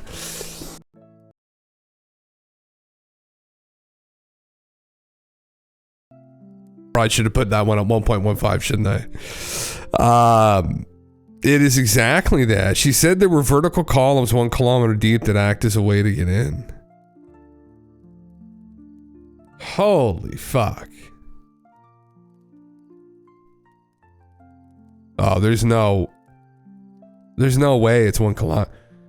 The scientists recently drilled a hole 1,268 meters deep into the Earth's mantle near Atlantis Massif in the North Atlantic. This endeavor aims to prove insights into Earth's formation. Okay, so hold on. That must be a typo or something. So, how many feet down is 1 kilometer? No, there's no way. 3,200 feet. Is there any archaeological site building that has been found this deep? No. Okay. Yeah, here we go. Okay. If it goes down 1 kilometer, which I think the radar, maybe they drilled a hole down that far. 1 kilometer deep is ridiculous. That's what I thought. So Darren Kuyu is the site where they have all those intricately dug tunnels, right? That's one of the deeper ones. That's 279 feet deep. So that's one of the deepest, if not the deepest, capable of housing 20,000 people. I mean, if it's 1 kilometer, we're in Ancient Aliens territory now. If we're 1 kilometer deep, that's non-human fucking level technology there. It must be some kind of mistranslation due to the radar. Even the radar, could a LiDAR penetrate into the ground 1 kilometer? I didn't even think that would be possible through rock. No, I didn't think that was possible. There's something weird about that. We'll have to wait and see what comes out about it, but that's a very strange claim, yeah. Yeah, LiDAR can't go into the ground. Ground penetrating radar goes max 130 feet. So that doesn't make any sense either. Yeah, none of this adds up. Yeah, that's fucking... that aside, this Amenti Thoth... oh fuck, I misspelled that. And the emerald tablets. Close enough. Yes, it's the underworld. Yeah, okay. Allegedly written by Thoth, detailing hidden knowledge, alchemy, enlightenment. Interesting. The most famous version is the Emerald Tablet of Hermes. Yeah. Of the Atlantean, another version, the Emerald Tablets of Thoth the Atlantean, that's back in the 1920s, so. Yeah, the halls of Amenti exist deep beneath the Great Pyramid. Mother of God. Well. Yeah. Anyway, I have no idea who she is. I have no idea what claims she's made in the past. What are her other videos? Okay. Well, we're not off to a good start here. We've got this Osho motherfucker. Giza, and she's got a Stargate. I think this might be some horse shit here. That's We got some Stargates going on. Yeah, I was going to say kilometer down. We're like, holy fuck, this is like... we got Mars, okay, NASA. Okay, all right, yeah, all right, there you go. Press conference release. She posted another one 3 days ago in just Italian, I think, yeah. I don't know, man. Yeah, I mean, fuck, I'm not going to go do that level of research right now, but we'll wait and see what happens. We'll wait and see what happens. A kilometer deep seems pretty fucking excessive. It seems very excessive. I don't know. She doesn't have his name anywhere. I don't see professor, doctor. I see names there, but yeah, I mean, I don't fucking know. Karada, that's her name, isn't it? Tsunami Trump.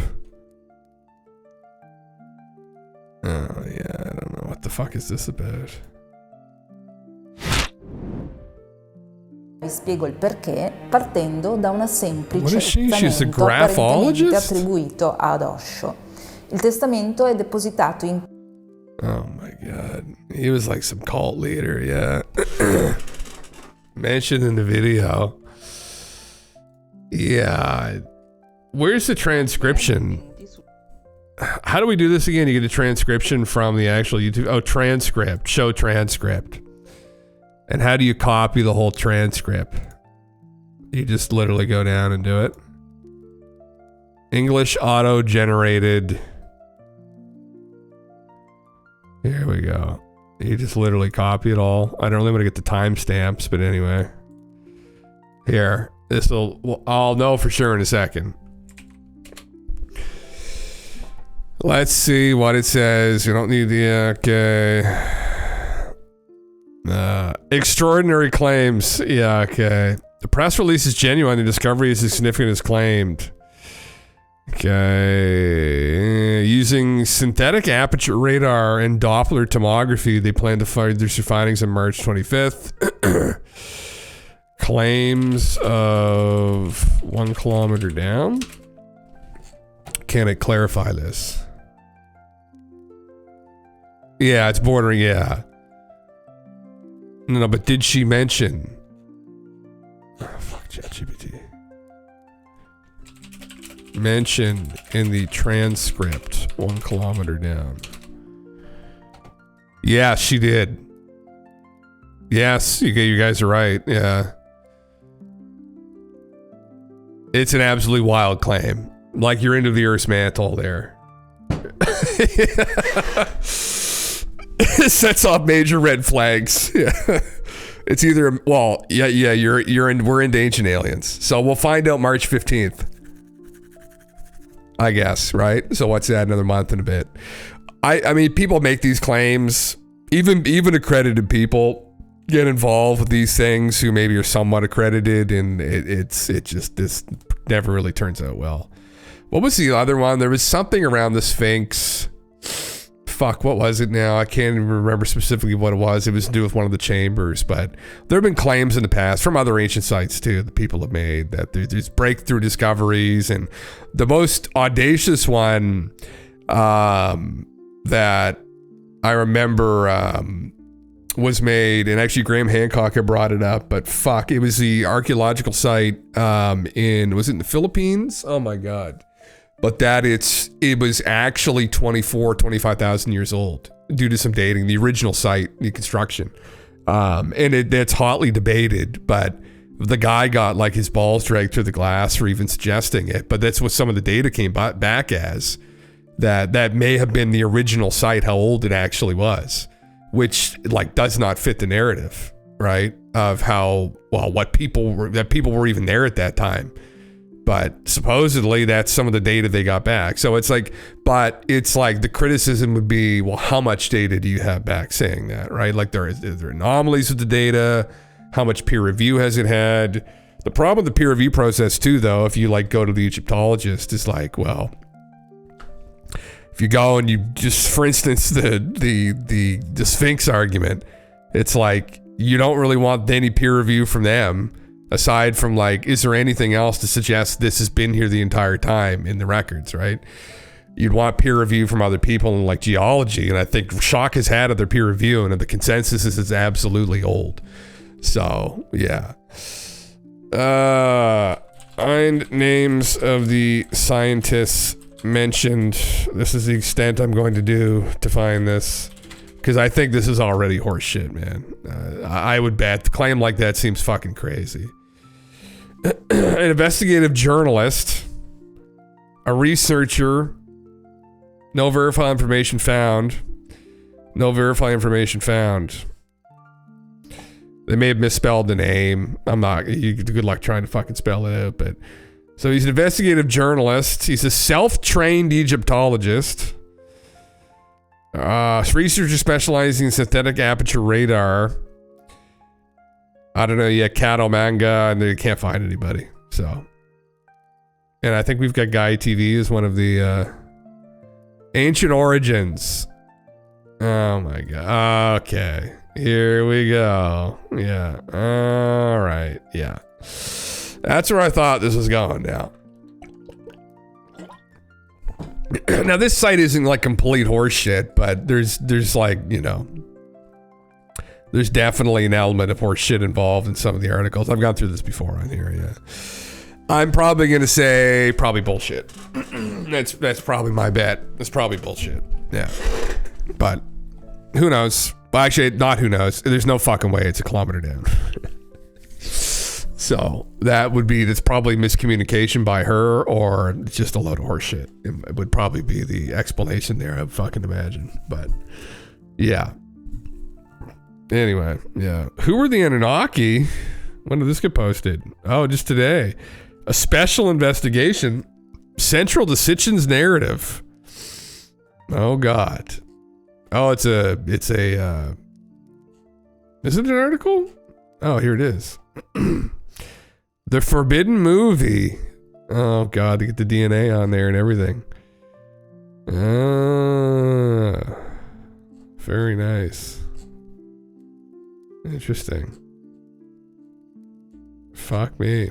Anyway, rabbit hole after rabbit hole with all this shit, you know. I was just going over this the other day with ChatGPT again. Which, listen, I mean, no one loves Sitchin's stories more than myself. It's so fun. But a lot of his stuff is just very audacious. It's very messy. It's very, very messy. He may be right. He may have hit the nail on the head, honestly, with his interpretation, just unintentionally. You know, because all of his other interpretations were just like very, very out there. You almost can't even really read his work because what he does is he translates the tablets himself and provides his own translations to you as if this is like consensus translation. And then when you go and read it, you're like, oh my God, they said that? And then you go back through and try and find that passage and you actually read the official translation and you're like, oh. Now there's some parallels that you can still draw where there is mention of like a celestial object that is like a crossing point. So you could say Nibiru, but it's not mentioned as like the abode of the gods or the comet planet or anything like that. So same with the gods. I mean, the stories are very interesting. The Enuma Elish is a creation story with like Marduk and Tiamat, and he takes that as being he takes that as being representative of planets in our solar system. Like Tiamat was the original Earth, and then Marduk is just Nibiru, where the gods are from. And anyway, it's just a huge fucking mess. The whole thing's a huge mess to begin with. So, you know, having Sitchin just stir the pot even further just makes things more difficult. But you know, it's one of those things, man. I wish that we could just like tap into like something and just like get the truth, the objective truth out of it without having to go through the fucking headache of all this interpretation. It's just fucking, it's a nightmare. And then you get into it and you're like, oh, this is a giant telephone game. You guys have no fucking idea if this is actually what's implied here. right? This could all be wrong. And they're like, yeah. I'm like, fuck. You know, it's like, oh, great. Okay. It's one of those things, right? It's these scholarly type disciplines, this work, it's based on interpretation upon interpretation. It's just a mess. I'm glad I'm not involved with actually doing this. I'm just asking questions about it. Good luck to the people. God bless them for fucking going through and trying to connect all these fucking dots. Talk about schizo dots, man. Holy fucking shit. Yeah. Just a headache. A headache that I think I'm done thinking about for now. But join me tomorrow night for more headaches. Less headaches. More stuff about the woo. There's a couple other things I was going to go over and didn't get to, but yeah. Anyway, listen, I think Galen TV is going to come by tomorrow night, maybe, since the football has ended. What? Who's winning? Who's winning, son? Who's winning? Thankfully, there hasn't been some kind of apocalypse. Wonderful. Worst Super Bowl in history. Trump walks out. Well, on that positive note, everybody, thank you for coming around this evening. Good talking with everybody. Lots of memes. Maybe one day we'll figure it out. Maybe one day I can grow the channel. I can actually have someone on from Egyptology, and then I'll surprise them with like Robert Chalk or something, or someone who's going to challenge them, and then I'll just sit back and see what happens. Let them fight, and I'll say, you know, who sounds more logical? Who's going to pay me more money? You know, that's the real fucking meme here. Yeah. I do have a schedule, Peach. Yeah. I'm on Sunday to Thursdays, 4 p.m. Eastern until about 9 p.m. No, 10 p.m. Eastern, 4 p.m. Eastern to 10 p.m. Eastern, roughly. So yeah, but yeah, we'll see everybody then. So, hey, listen, take care. Sleep tight.